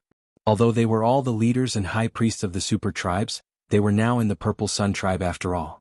If they fell out, it would not be good for anyone. The high priest looked at Qin Feiyang and said, "All right, now you can refine pills in peace. Then you guys watch carefully." Qin Feiyang smiled, tidied up the herbs, and controlled the nether devil flame to begin refining. Medicinal herbs were continuously thrown into the bronze pill furnace one by one. Throughout the entire process he did not panic at all and was calm and composed. The high priests of the three super tribes revealed a hint of surprise in their eyes. They were all highly accomplished alchemists. At a glance, they could tell that Qin Feiyang was an experienced alchemist. In fact, his speed was even faster than theirs. In less than 15 breaths, the battle chi pill was out of the furnace. Whoosh! The battle chi pill flew out of the pill furnace. Qin Feiyang grabbed it and threw it directly to the high priest of the Purple Sun tribe without even looking at it. The high priest caught his palm and smiled. "You are very confident." "Of course." Qin Feiyang smiled. Whoosh! Everyone's eyes fell on the high priest's hand. The high priest stretched out his arm and gradually spread out his hand. Immediately, streaks of dazzling light shot out from between her fingers. Such a strong light, is it also an elixir vein? Everyone's heart trembled. The high priest's breathing also became rapid. His 5 fingers suddenly stretched out, and the battle chi pill suddenly appeared in front of everyone's eyes. For a moment, everyone was stunned. There was actually such a dazzling elixir vein. Qin Feiyang's eyes flashed. With a wave of his hand, he quickly opened a portal. At the same time he waved his sleeves, rolled up the nether devil flame in the bronze pill furnace, as well as the third-grade elixir flame in the pill furnace, and ran in without looking back. If Luo Guang and the other three did not come, he would not do this. But now he had no choice.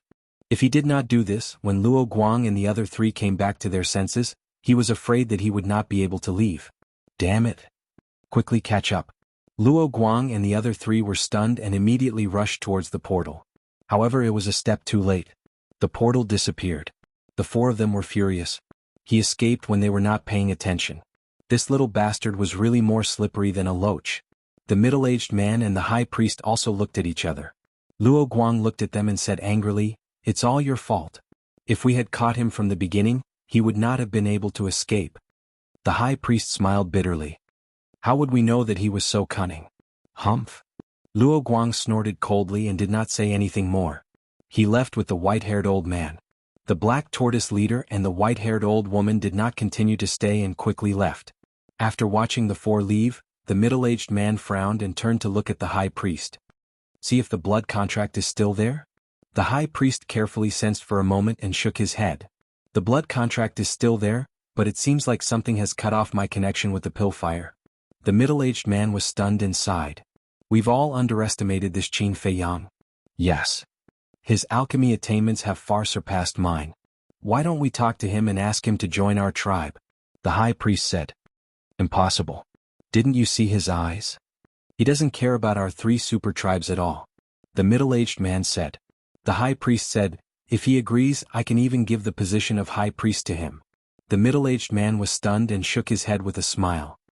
"Looks like you like him very much." The high priest smiled. "He's a rare talent.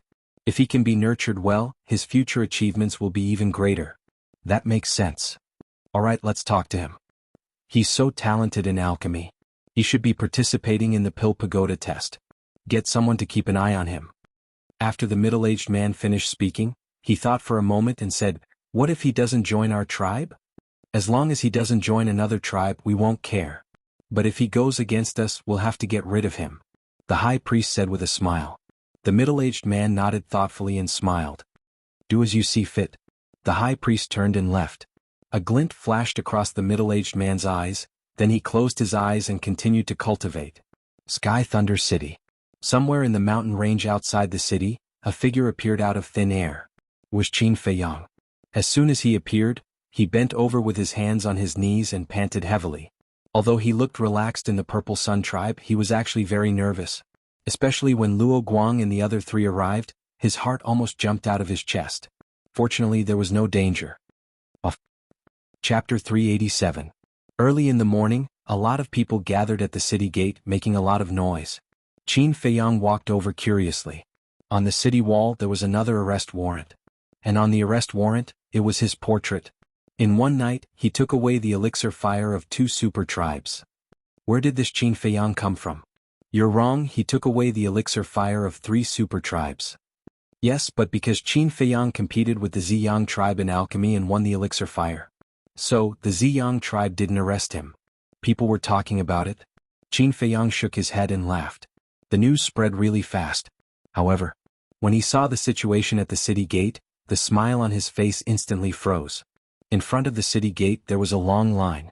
The 2 guards who chatted with him last night, each holding a Heaven's Eye stone, carefully checked every person who entered the city. Not good. Qin Feiyang muttered secretly. Brother Su, so you're here. Suddenly, a familiar voice sounded behind him. Qin Feiyang turned his head and saw Mu Qing and Mu Shui walking towards him. Qin Feiyang was stunned and asked, "Why are you here too?" Before dawn, this matter has spread like crazy in Sky Thunder City. My sister and I are very curious, so we came to have a look. He actually dared to go and snatch the elixir fire of a super tribe. This Qin Feiyang is also a badass. Brother Su, don't you think so? Mu Qing looked at the arrest warrant and looked at Qin Feiyang with a smile. Yes, he is indeed very powerful. Qin Feiyang nodded. Mu Qing said, I also heard that when Qin Feiyang went to the Ziyang tribe last night to challenge, it was the priest of the Ziyang tribe who competed with him in alchemy. Qin Feiyang said in surprise, Are you kidding? How could the high priest of the Ziyang tribe lose to him? Yeah. My sister and I were surprised when we first heard about it. I only found out after asking around. So that Qin Feiyang can refine top-grade pills, and the pill veins are very dazzling. I really want to see this Qin Feiyang in person. Mu Qing chuckled, but a wisp of strange light flickered in the depths of his eyes. Brother, what's the hurry? Since that Qin Feiyang has such high talent in the Tao of alchemy, he will definitely participate in the Pill Pagoda's examination. Big Brother Su, don't you agree? Mu Shui said. Yes. Qin Feiyang nodded and smiled. Mu Shui sized up Qin Feiyang and asked, Brother Su, what did you do last night? Why are you in such a sorry state?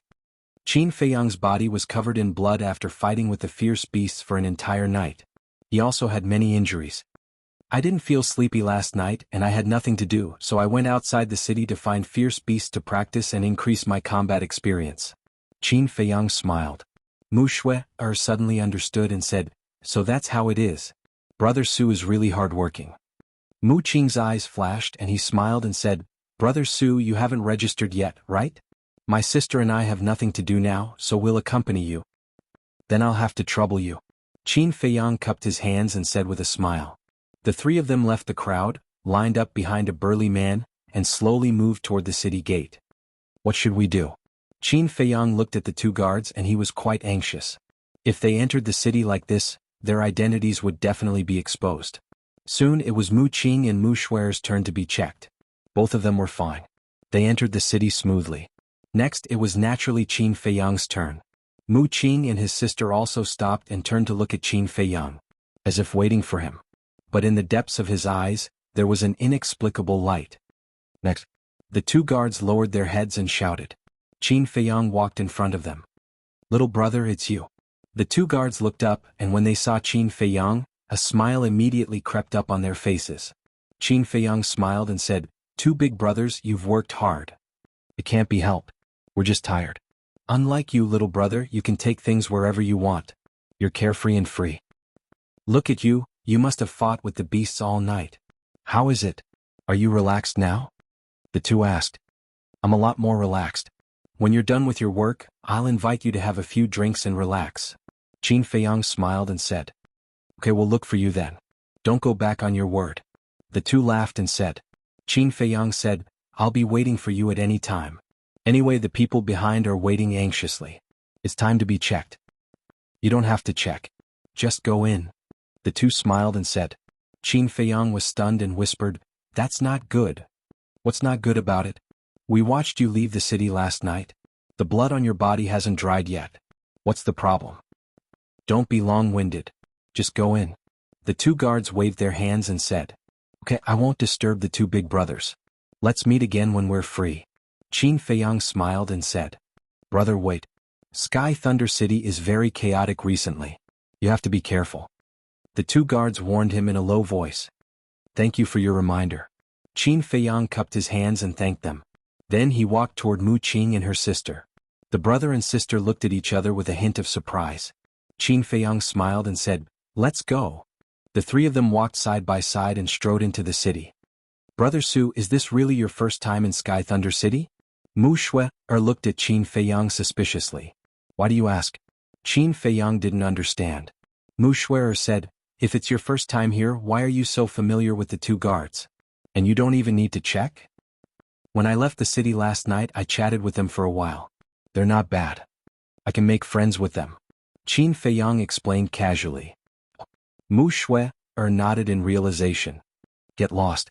But at this moment, a violent shout came from behind. "Don't be presumptuous here. You have to be checked."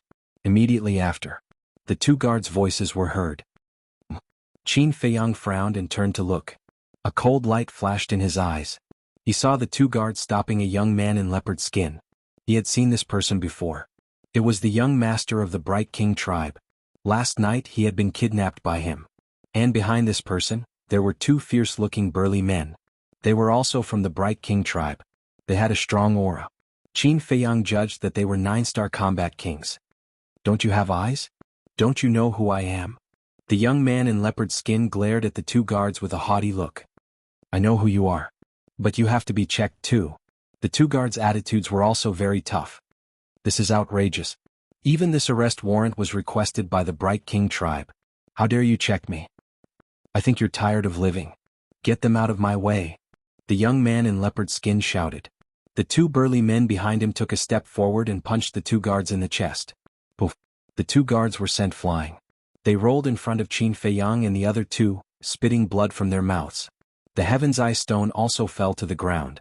The young man in leopard skin stomped on the two Heaven's Eye Stones and said disdainfully, "You're just two watchdogs.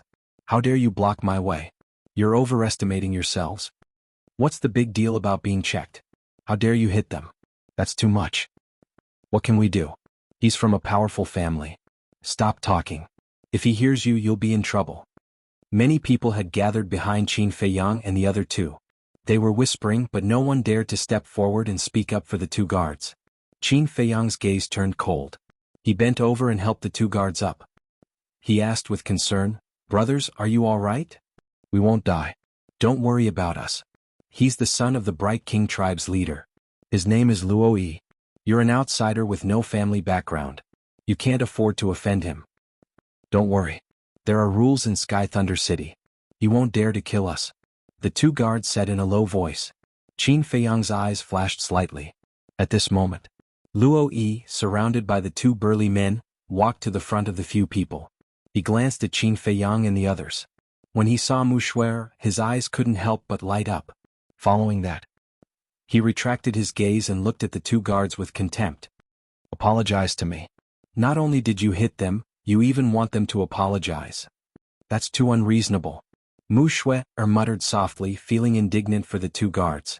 The leopard-skinned youth raised his eyebrows and said, "Little beauty, you have to understand a principle. There are some things that can't be said carelessly." Mu Qing frowned and cupped his hands with a smile. "I'm sorry, my sister is young and insensible. Brother, please do your best. I think that Miss Schwerer's words make sense. You came to participate in the Pill Pagoda's assessment and even brought two lackeys? Just like the rumors, you're a hedonistic scum." Qin Feiyang smiled faintly. The two guards' expressions changed. They hurriedly said, "Little brother, why are you interrupting? Leave quickly. I just can't stand some good-for-nothings who rely on their family background to abuse their power outside." Qin Feiyang laughed. "What did you say? Say it again if you have the guts." The leopard-skinned youth's face darkened. "It's none of his business. If you have the ability, come at us," the two guards said angrily. "Yeah. The leopard skin youth looked at the two of them in surprise. Although I don't dare to kill people in Sky Thunder City, if I want to teach a few trash a lesson, the city lord won't say anything. The leopard skin youth smiled playfully. His gaze suddenly turned cold as he shouted, "Cripple the two of them." The two burly men behind him had a fierce look in their eyes as they punched towards the two guards. Courting death. Qin Feiyang smiled coldly. Because of these two guards, his true identity was not exposed. He had no choice but to repay this kindness. He pushed the two of them away and stretched out his hands. Golden light emerged from his palms and collided with the two burly men. Accompanied by a painful scream, the two burly men were directly sent flying. Their two arms were shattered on the spot. What? He actually made a move. The surrounding crowd was dumbfounded. Mu Qing and his sister looked at each other and there was a trace of shock in their eyes. The two guards were also stunned.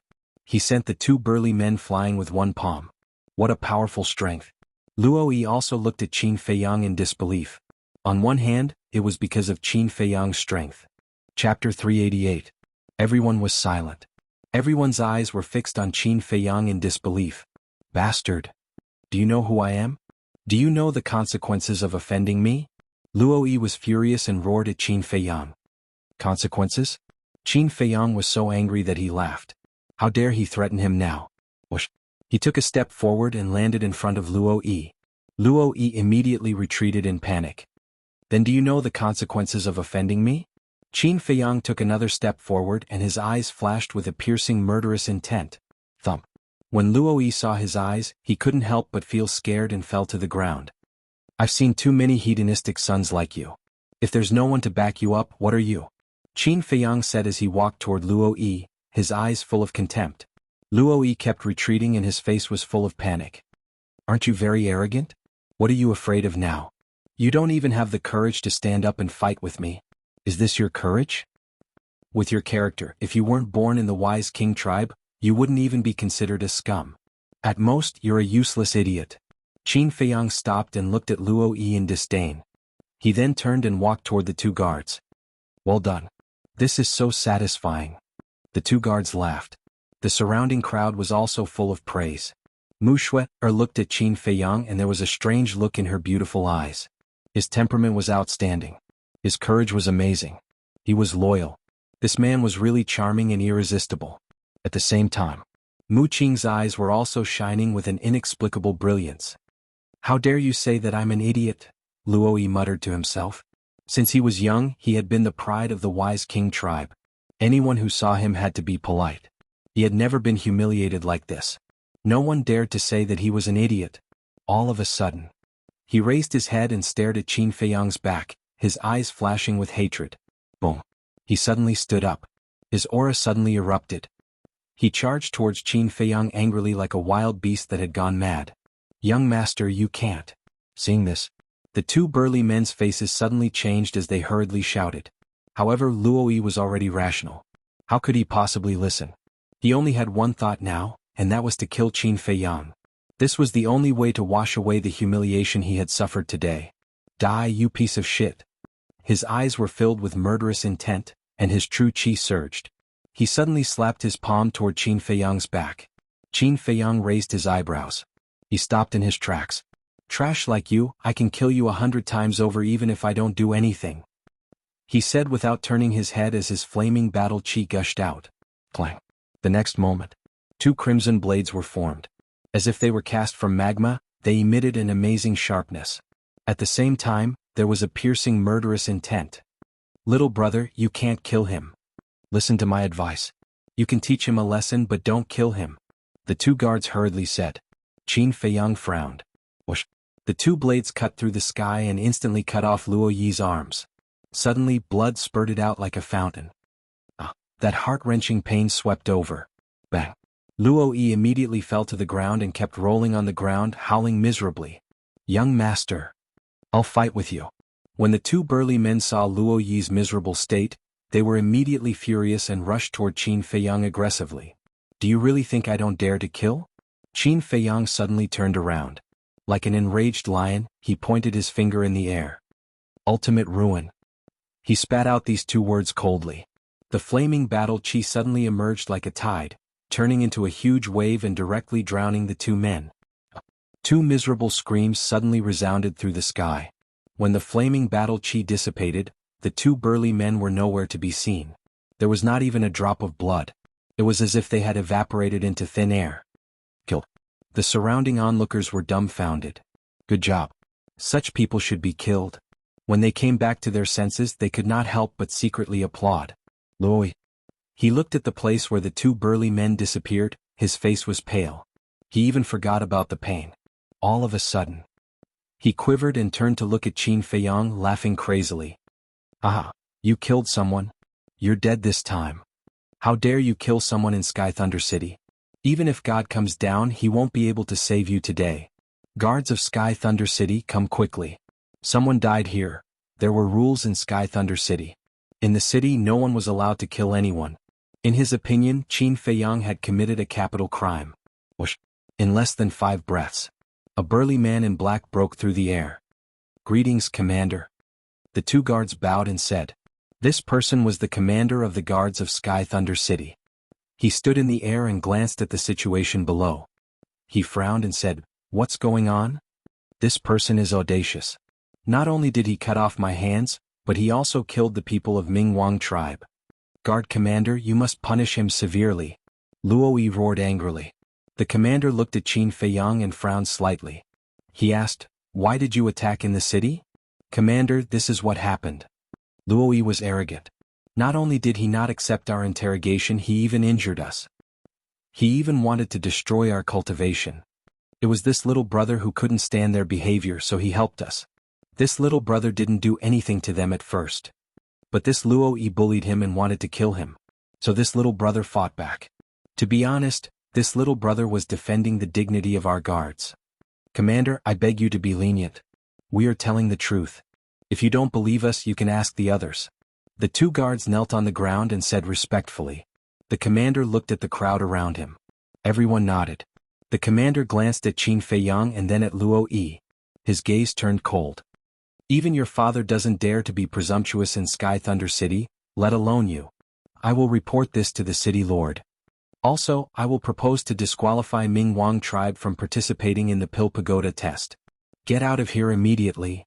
With that, the guard commander turned around and flew away, not giving Luo Yi the slightest chance to refute. What? Luo Yi was stunned. He thought that the commander would be furious and kill Qin Feiyang in front of everyone, but he didn't. Not only that, he didn't even blame him. Instead, he wanted to disqualify Ming Wang tribe from participating in the Pill Pagoda? He didn't expect this at all. He was done for. If his father knew about this, how would he punish him? Meanwhile, the people around him were gloating. How delightful. This was the right attitude to treat a good-for-nothing rich kid. The two guards got up and looked at Luo Yi. They sneered, "Take your arms and get out." "Yes, get out now. Sky Thunder City doesn't welcome good-for-nothing rich kids like you. If you want to be arrogant, go back to your tribe and do it. No one can stop you. If you don't get out, we'll each spit at you and drown you." The crowd also started to jeer, their faces full of disgust. Luo Yi scanned the crowd. He had never been in such a sorry state since he was born. The resentment in his heart towards Qin Feiyang had also become even more intense. He abruptly raised his head, looked at Qin Feiyang and said harshly, "Just you wait, your death will come very soon. How dare you threaten me?" Qin Feiyang stared blankly for a moment before he playfully said, "Say, if I were to kill you now, would the guard commander blame me?" Luo Yi's body and mind trembled. He immediately got up and fled out of the city like a stray dog. "Serves you right. Retribution." The people lining up at the city gate were also disdainful. They couldn't help but curse in their hearts. Phew. The two guards let out a long breath and turned to look at Qin Feiyang. They cupped their hands and smiled. "Little brother, thank you." Qin Feiyang waved his hand and smiled. "Don't be so polite. I should be the one thanking you. If it weren't for these two people who told him the coordinates of the 3 super tribes, he wouldn't have been able to get the pill fire of the 3 tribes overnight. In short, he was grateful to these two people. We're polite. You're more polite than us. Let's not talk about it anymore. We'll meet again when we're free." The two guards smiled. "Okay." Qin Feiyang nodded. "By the way, I still don't know your name?" The two just turned around and looked back at Qin Feiyang. Qin Feiyang smiled. "Su Ping." "Su Ping?" The two were stunned. What an unfamiliar name. But they didn't think too much about it. After the two left, the crowd around also greeted Qin Feiyang enthusiastically. After a few words of greeting, Qin Feiyang and Mu Qing left. So, two young men in their teens entered Sky Thunder City. One of them was burly 9 meters tall. His upper body was exposed and his whole body was full of explosive power. He looked extremely valiant. The other was about 8 meters tall. He was quite thin, wearing a white robe and his black hair draped over his shoulders. He held a jade flute in his left hand. There was a faint smile on his face with a scholarly aura. The refined young man asked, "Have you heard of the name Su Ping?" No. The burly man shook his head. The refined young man smiled faintly. "This person is a bit interesting. We have to pay attention to him. He's just a nobody. There's no need to." The burly man frowned with a touch of disdain on his face. "Don't underestimate him. Otherwise you might end up like Luo Yi." The refined young man smiled. "Don't always compare that idiot Luo Yi with me. And don't always act high and mighty. If you piss me off, I'll cripple you one day." The burly man glanced at the refined young man and strode away. "Cripple me? I'm afraid you don't have that ability," the refined young man whispered. A strange light flashed in his eyes, and then he followed unhurriedly. Chapter 389. Pill Pagoda. This ancient pagoda landed in the middle of a square in the center of the city. Tall and majestic. When Qin Feiyang followed Mu Qing and arrived outside the square, an ancient aura immediately hit him in the face. It was hard to imagine how many years the Pill Pagoda had existed. He raised his head and looked at the Pill Pagoda, a light flickering in the depths of his eyes. The moment he thought that the heavenly thunderfire was inside, he could not help but feel excited. Mu Qing glanced at Qin Feiyang and also raised his head to size up the Pill Pagoda. He said with a smile, "Are you very eager and can't wait to go in now?" Qin Feiyang nodded. "Then work hard. If you don't pass the test, forget about the Pill Pagoda, you won't even be able to get close to the gate." Mu Qing said with a smile. Around the square, there was a guard standing guard at every set distance. Unless one was a disciple of the Pill Pagoda, one could forget about stepping in. "I'll definitely go in," Qin Feiyang muttered secretly. He came for the heavenly thunderfire. Now that it was right in front of him, how could he give up? "Let's go. I'll bring you to sign up." Mu Qing smiled and walked towards a hall at the side. The hall was located at the edge of the square, occupying an area of only 50 to 60 meters and only having 2 floors in total. Outside the hall there was a very long queue. There were men and women, more than 100 people. Although there were many people, this place was unusually quiet. Everyone was silent. And these people were not old either. They were basically between 14 and 25 years old. "Big Brother Su, hurry and line up. Also, it's forbidden to make noise here. If you violate it, you'll be disqualified," Mu Shui said in a low voice. Qin Feiyang nodded and walked behind the last person. Looking at the registration hall, his eyes flickered. Mu Qing and his sister also retreated to the side. Mu Shui said softly, "Brother, his strength is stronger than we imagined." "Yeah." Mu Qing nodded and asked, "What's the battle art he used to kill those 2 burly men called?" Mu Shui said, "I think it's called Ultimate." Mu Qing said, "If I'm not wrong, Ultimate should be a perfect battle art." Perfect battle art. Mu Shui's eyes trembled. Not only was he a 7 stars battle monarch, but his alchemy talent was also so high, and he had even grasped a perfect battle art. Just what kind of background did this Qin Feiyang have? "Brother, can your omniscient eye see through the level of his spiritual power?" Mu Shui asked softly. "No. I have to wait until the all-seeing eye evolves before I can see through a person's mental strength. But I'm sure that his spiritual power is very strong," Mu Qing whispered. Suddenly, he seemed to have discovered something and turned to look at the street behind him. There 2 people walked over. It was the scholarly youth and the burly man. The refined young man seemed to have sensed something in his heart. He also raised his head to look at Mu Qing and her sister, nodding with a smile. Mu Qing also smiled and looked away. Mu Shui whispered, "I didn't expect them to come. The Pill Tower only recruits disciples once every 5 years. It would be strange if they didn't come." Mu Qing laughed in a low voice. The refined young man and the burly man glanced at the registration hall and directly walked to line up behind Qin Feiyang. Both of them were sizing up Qin Feiyang, but their expressions were different. The refined young man was a little curious. The burly man had a disdainful look on his face. Half an hour later. Finally it was Qin Feiyang's turn. The registration was very simple. You just had to say his name.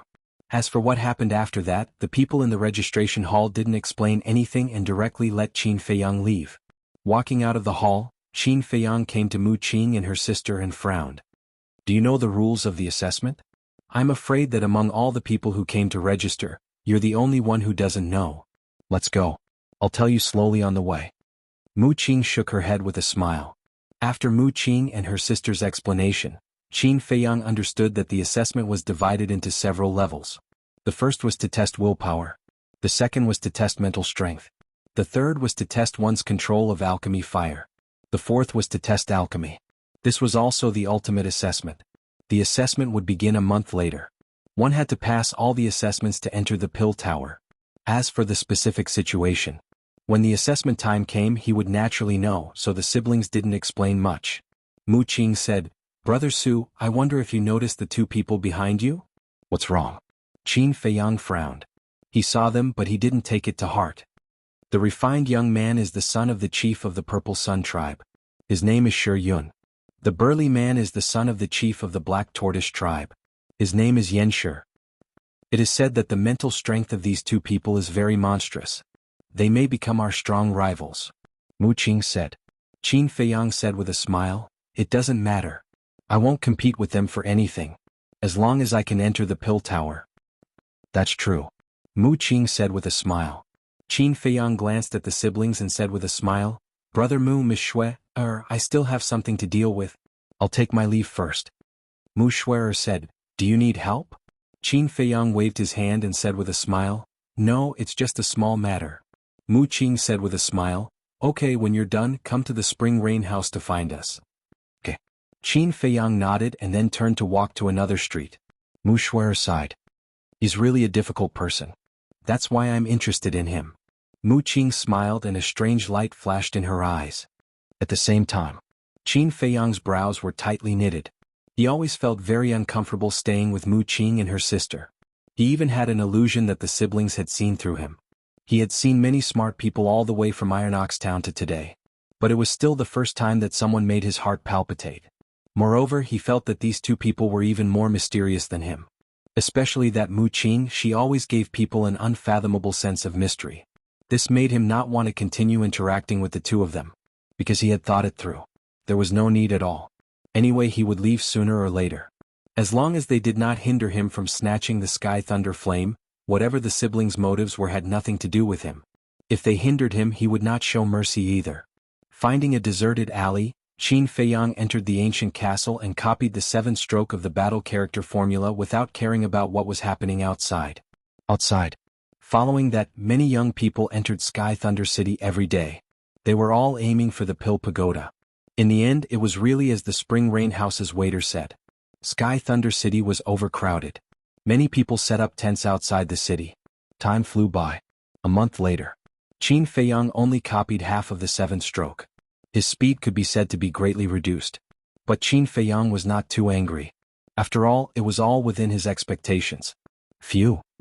He retracted his arm, let out a long breath, and closed the 6-word divine formula. Then he took out the jade pendant and drank a drop of transparent liquid. Lu Hong opened her eyes and said with a smile, We've been in the Forgotten Land for half a year. Qin Feiyang sighed, That's right, time really flies. I remember when you guys went to the martial arts treasury, Dong Fangyu and Xiao Jian said that the Sacred Hall will hold a competition in half a year. It should start now. Lu Hong said. Qin Feiyang was stunned and nodded. That's true. What? Do you still want to participate? I'm not interested, but, at this point, Lu Hong looked at Fatso and Wolf King, shook her head and smiled. These two guys definitely don't want to miss this opportunity to join in the fun. Fatso opened his eyes and said unhappily, Don't drag us into this. Fat Lord and Brother Wolf only have one thought now, and that is to go into seclusion. Wolf King said, That's right, breaking through to the War Emperor is the main thing. Who doesn't know what you guys are thinking? It's because we're not in the capital that you guys are saying this. If we were in the capital now, I'm afraid you guys would be the first to join in the fun. Lu Hong looked at them with disdain. Believe it or not, I won't talk nonsense with you. Fatso, go into seclusion. Yes, go into seclusion. The man and wolf closed their eyes and quickly entered a state of cultivation. Qin Feiyang looked at them and couldn't help but laugh. The Sacred Hall should be very lively today, but the Sky Thunder City will be even more lively today. The Heavenly Thunder Flame, I must get it.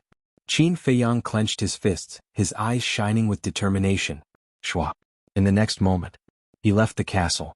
When he arrived at the plaza in front of the Pill Pagoda, the huge plaza was already filled with a sea of people, and the noise was deafening. Brother Su, why are you only here now? I thought you had forgotten. Mu Qing and Mu Shui walked out from the crowd and looked at Qin Feiyang helplessly. He had said that he would go to the Chunyi restaurant to look for them after he was done with his business, but in the end? For an entire month he didn't even see a shadow of a ghost. Those who didn't know would think that this guy had disappeared from the face of the earth. Qin Feiyang entered the plaza, walked in front of the two of them and said with a smile, "How could I forget such an important matter? How is it about to start?" Mu Qing said, "Soon." Qin Feiyang nodded. Suddenly, he felt a murderous aura coming at him. He turned around and saw Luo Yi staring at him with hatred in the crowd not far away. And the refined young man and the burly man were both beside Luo Yi. The two people's expressions did not change at all from a month ago.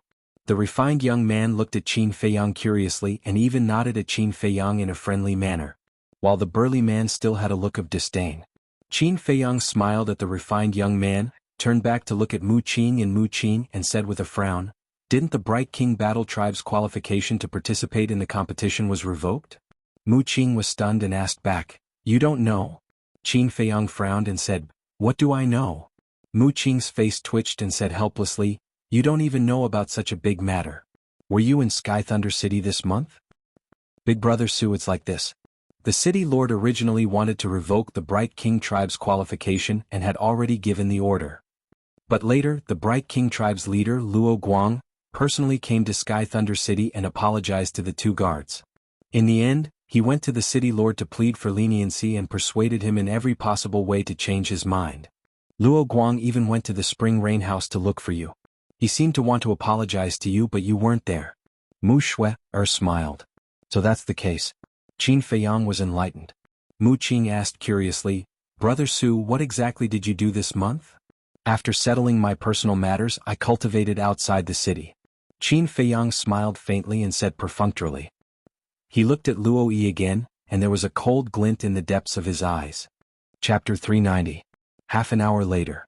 Almost everyone who participated in the assessment had arrived. There were more than 10,000 people. Swoosh.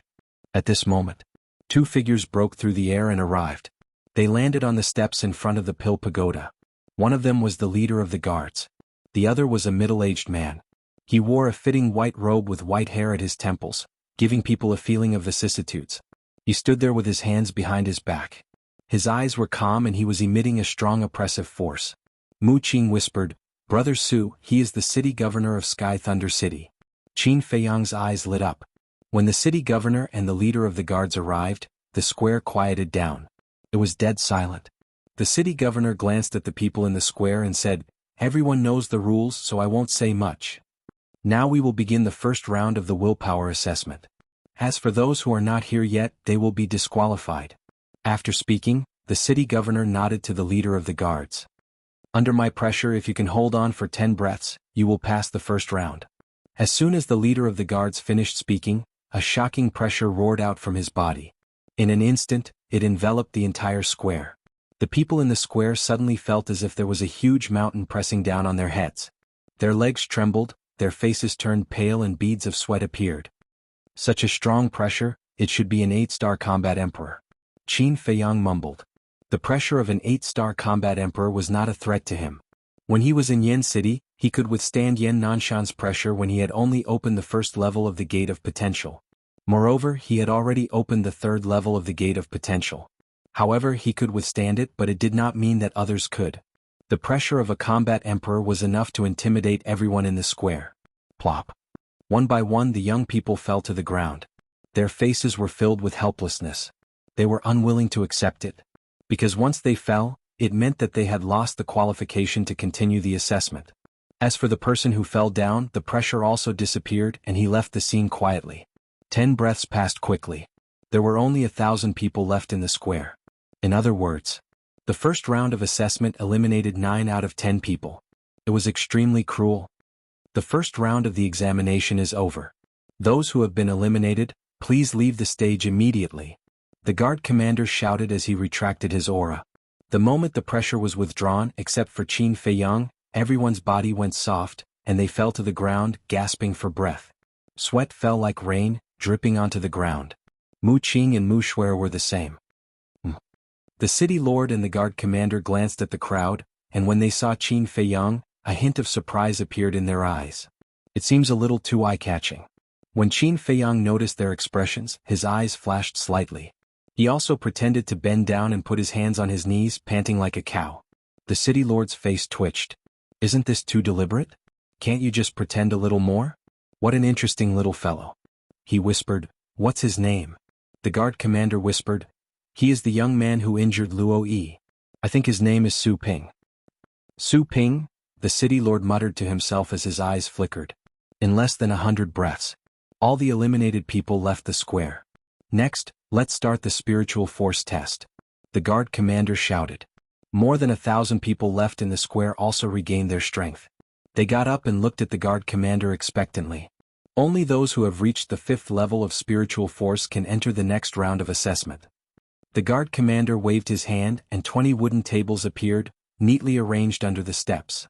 Then, he took out 20 spiritual stones and placed them on 20 wooden tables. Everyone line up one by one. No fighting. Let's start. As the guard commander's voice fell, the 20 people standing in the front immediately stepped forward and pressed their hands on the spiritual stones. As a result, only 2 people's spiritual force reached the 5th level and the rest failed.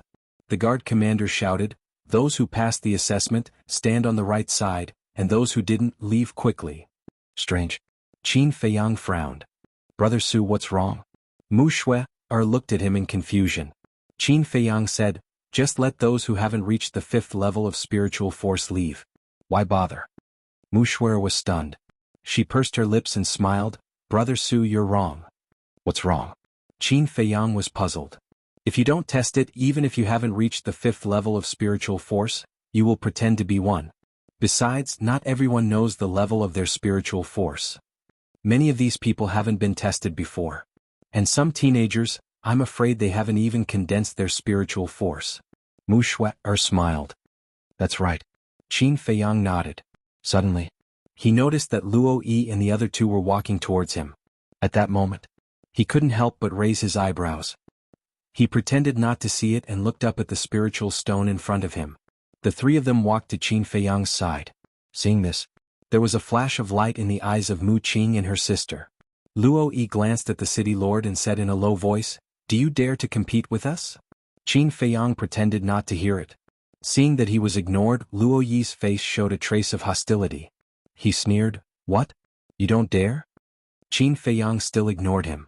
Luo Yi was about to go crazy. Su Ping, don't go too far. Yan Shi, the burly man, also had a fierce look in his eyes. Ah. Qin Feiyang was stunned. He turned his head to look at Luo Yi and asked, Are you talking to me? Mu Qing and her sister looked at each other with a smile on their faces.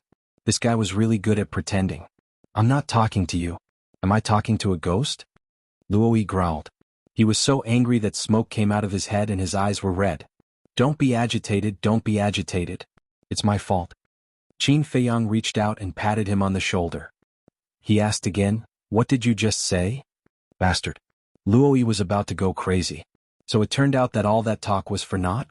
If it weren't for the assessment, and if it weren't for the city lord and the guard commander watching from above, he would definitely fly into a rage. I said, if you have the guts, compete with us. He gritted his teeth and said word by word. Compete?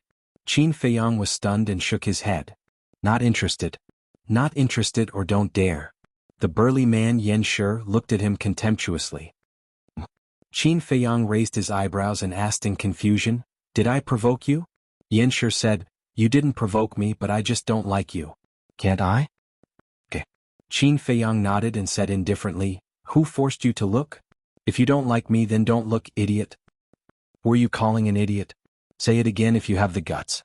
Yan Shi's face darkened, and the fierce look in his eyes became more intense. I don't have time to talk nonsense with you. Get lost as far as you can. Qin Feiyang glanced at him indifferently and turned his head away. Yan Shi's big fan-like hand suddenly clenched tightly, making cracking sounds. Luo Yi's eyes flashed and said with a smile, Yanshi, calm down. It's not worth getting angry over this kind of trash. Trash? Mu Qing and Mu Shui looked at him in a daze. They really couldn't figure out how this person still had the face to say such words. Thinking back, who was the one who was scared by Qin Feiyang like a stray dog and fled in panic? Wasn't that slapping his own face? Noticing the brother and sister's gaze, Luo Yi sneered. Now we're competing in alchemy. If he doesn't even dare to compete, what is he if not trash? By the way, you should be his friends, right? Why don't you compete with us? Do you have the guts? Luo Yi provoked. Arrogant. Mu Shui's eyes turned cold. But Mu Qing glared at her and looked at Luo Yi with a smile. Although your strength is not that great, I heard that you are very talented in alchemy. How would we dare to compete with you? When he heard the first half of the sentence, Luo Yi was very angry. He even wanted to find a chance to teach the brother and sister a lesson. But when he heard the second half of the sentence, a smug smile appeared on his face. At least you know what's good for you, unlike some people who are clearly trash and still pretend to be calm. How disgusting. Luo Yi glanced at Qin Feiyang and sneered. The disgust on Mu Shui's face became more and more intense. She whispered, Brother Su, you should compete with him so that he won't always find trouble with you. Mu Qing said, That's right. Maybe you can even lure the Tower Master out. Tower Master? Qin Feiyang was slightly taken aback and asked in confusion, What do you mean? Rumor has it that the Tower Master is on the top floor of the Pill Pagoda. If someone's alchemy talent satisfies him, he will appear. And he will accept that person as his last disciple and personally teach that person alchemy. But in history, no one has ever been able to alarm him. Mu Qing said. Qin Feiyang raised his head and looked at the top of the Pill Pagoda. His eyes flickered. Stop looking. With your alchemy talent, you want to become the Tower Master's last disciple? It's simply a pipe dream. Luo Yi sneered. Qin Feiyang turned a deaf ear. Originally he wanted to keep a low profile. Because, if no one paid attention to him, the success rate of snatching the heavenly thunder flame would be higher. If he was too high profile, his every move and every word would be scrutinized by others. At that time, it would definitely cause a lot of unnecessary trouble. But if he was valued by the Tower Master and accepted as his last disciple, that would be a different story. The heavenly thunder flame belonged to the Tower Master. As long as he could become the Tower Master's last disciple, there would be more opportunities and it would be easier to snatch it away. It seemed that he had to change his strategy. Whoosh. His eyes flashed and he turned to look at Luo Yi and the other two. These three people could be used. He smiled faintly and asked, How do you want to compete? Agreed? The three of them were stunned. Qin Feiyang said, It's not that you want to compete. Now that I've agreed, why do you still look like you don't want to? If you don't want it, then forget it. Brother Su, I think you misunderstood. It's the two of them who want to compete with you, not me. I'm just a person who wants to join in the fun. The elegant young man Shi Yun smiled. Qin Feiyang looked at the elegant young man. He, who had seen countless people, could tell at a glance that this person was much more difficult to deal with than Luo Yi and Mu Qing. You only have this bit of courage. Chapter 391. Compete in spiritual power? Qin Feiyang was stunned. Are these two stupid? Or is it that these two people's spiritual power is also beyond level 10? Otherwise, how could they have such confidence? Seeing Qin Feiyang not speaking for a long time, Luo Yi mocked, Are you afraid again? Qin Feiyang said, If you say we'll compete, then we'll definitely compete. But there has to be a prize, right? Luo Yi sneered, Whoever has the lowest spiritual power will kneel and lie down 3 times around this square. And bark like a dog. Yanshi added. This? Qin Feiyang hesitated, somewhat lacking in confidence. Just say it if you don't dare. No one will laugh at you. The two mocked. Qin Feiyang gritted his teeth and nodded, Okay, today I will risk my life to accompany you. Then he looked at the guard commander and the city lord on the steps and shouted, Commander, city lord, I have something to say. Everyone's eyes gathered on him at once. The guard commander said, Speak. Luo Yi and Yanshi want to compete with me in spiritual power. Whoever loses will kneel and lie down 3 times around the square and bark like a dog. I would like to invite the two of you to be witnesses. Qin Feiyang cupped his hands and said, Don't make a fuss. If you want to make a fuss, make it as big as possible. The people around suddenly whispered to each other. The city lord and the guard were also a little stunned. Nonsense. This commander will not approve of such a ridiculous thing. If you have any objections, you will be disqualified immediately. After the guard commander came back to his senses, he shouted at the three of them. The city lord smiled faintly. I think it's quite interesting. The guard commander was stunned and hurriedly said, City lord, this is against the rules. It doesn't matter, the rules are dead, people are alive. The city lord waved his hand, looked at Qin Feiyang and the other two and asked, Do you really want to compete? Qin Feiyang said helplessly, I don't want to, but they have to challenge me. It's not too late to regret now. Luo Yi gave a cold snort and cupped his hands. City lord, I want to compete with Yan Shi. Regret? Qin Feiyang secretly sneered and nodded to the city lord. Alright, it's settled then. The people in front, hurry up, don't delay this city lord from watching the show. The city lord shouted. Cough cough. The guard commander choked on his saliva. Who would have thought that the city lord would actually say such words? He reminded him softly, City lord, please pay attention to your image. I know. Stop nagging. The city lord waved his hand impatiently. Since the city lord had personally given the order, how could the people in front dare to dawdle? Moreover, they also wanted to watch a good show. Half an hour later. Finally, it was Mu Qing and Mu Shui's turn. Mu Shui whispered, Brother, are you going to give it your all? Yes. Let's try to alert the Pill Tower's Tower Master. Mu Qing answered in a low voice. The siblings each walked to a wooden table and placed their hands on the spirit stone. Buzz. The two spirit stones kept vibrating and the light became more and more dazzling. Qin Feiyang frowned. This pair of brother and sister really hid their strength well. At the same time, Luo Yi and the other two as well as the others, were extremely surprised and bewildered. The city lord and the guard commander also looked at the two of them in surprise. Buzz. The spirit stone vibrated again. This was already the 9th time. Were they all at level 10 mental strength? This thought crept into everyone's mind. Buzz. The spirit stone vibrated again. But it was not over. It vibrated twice in a row. Level 12 mental strength. Even the city lord and the guard commander could not remain calm. Qin Feiyang's eyes were also shining. The mental strength that he had displayed so far was at level 10. The siblings had already surpassed him. Buzz. The spirit stone trembled again, and the light it emitted was dazzling. Level 13 mental strength. At this moment, the entire place was silent. It was also at this moment.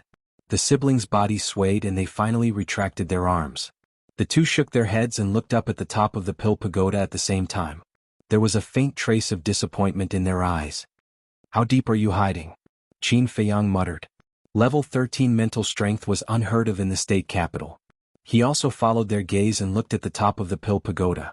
The appearance of two level 13 mental strength did not alarm the pagoda master? This person's standards were too high, right? And he said that the pagoda master was not in the Pill Pagoda at all? This is not good. After Luo Yi and Yan Shi came back to their senses, they looked at each other with a trace of worry in their hearts. This pair of siblings had level 13 mental strength. As their friend, how could Su Ping be too weak? The two of them poked Shi Yun's back, wanting him to probe Qin Feiyang's background. If there was no chance of winning, it was not too late to back out now. Shi Yun's eyes flashed and he turned to look at Qin Feiyang. He cupped his hands and smiled. May I ask, Brother Su, are you close to them? No, I only met them when I came to Sky Thunder City. We've only met a few times. Qin Feiyang smiled faintly. Hearing this, Yan Shi and Luo Yi heaved a sigh of relief. The city lord and the guard commander also came back to their senses, and they were all smiles. The city lord nodded and said, Very good. These two are good seedlings. You have to work harder in the next assessment. Qin Feiyang was stunned. He thought that the city lord would tell Mu Qing and Mu Shui, or that they did not need to participate in the next assessment and could directly enter the Pill Pagoda. The two of them were completely qualified. However, he did not expect that he would ask them to work harder. The assessment of the Pill Pagoda was really harsh. Thank you for your encouragement, City Lord. We will work hard. Mu Qing and Mu Shui bowed to the City Lord and turned to look at Qin Feiyang. Mu Qing smiled. Brother Su, you didn't expect this, right? Yes. I really didn't expect that these two people who claimed to know a thing or two about alchemy would actually have level 13 mental strength. Qin Feiyang shook his head and smiled. Mu Qing smiled faintly. There are many things that you can't just look at the surface, don't you think so? Yes. Qin Feiyang nodded. However, he was thinking in his heart. Mu Qing's words seemed to have a hidden meaning. He also noticed that the siblings' eyes were very strange. They seemed to be eager to see the pagoda master just like him. Brother Su will wait for you over there. Sister, let's go. Mu Qing called Mu Shui and walked to the right. Luo Yi looked at the siblings' backs and his eyes flashed. He turned to Qin Feiyang and said, let's start too. Let me go first. Shi Yun stepped forward and secretly placed his hand on the mental stone. Buzz. The mental stone vibrated continuously for 10 times before Shi Yun let go of his hand. He rubbed his dizzy head and turned to face the crowd. He cupped his hands and smiled. Sorry for making a fool of myself. After that he also walked to the right. Level 10 mental strength is not simple. Qin Feiyang muttered.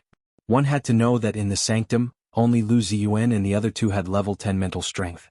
Murong Jing was the only one with level 11 mental strength. Level 12 and level 13 mental strength were unheard of. This showed that the overall level of the Forgotten Land was higher than the spiritual state. This place was full of surprises. To be honest, he didn't want to leave. You three don't waste everyone's time. Hurry up and start. The guard commander glanced at Qin Feiyang and the other two and frowned slightly. He seemed to be very unhappy. Qin Feiyang nodded and stepped forward. Yan Shi and Luo Yi looked at him in disdain and walked to a wooden table respectively. 3 big hands pressed on the mental stone almost at the same time. Buzz. The 3 mental stones kept vibrating. What? 3 times. 5 times. 7 times. 9 times. They all vibrated 9 times. Do they all have level 10 mental strength? Everyone stared at the mental stones. The guard commander and the mayor looked at each other and were quite excited. 2 level 13 mental strength. 1 level 10 mental strength. And Su Ping and the other 2 definitely had level 10 mental strength. There were many good seedlings this time. By now, Luo Yi and Yan Shi had begun to feel dizzy and their mental strength was about to dry up. However, when they noticed Qin Feiyang's expression, their eyes were suddenly filled with deep disbelief. They saw Qin Feiyang standing there like an iron pine tree without shaking at all. How did his mental strength dry up?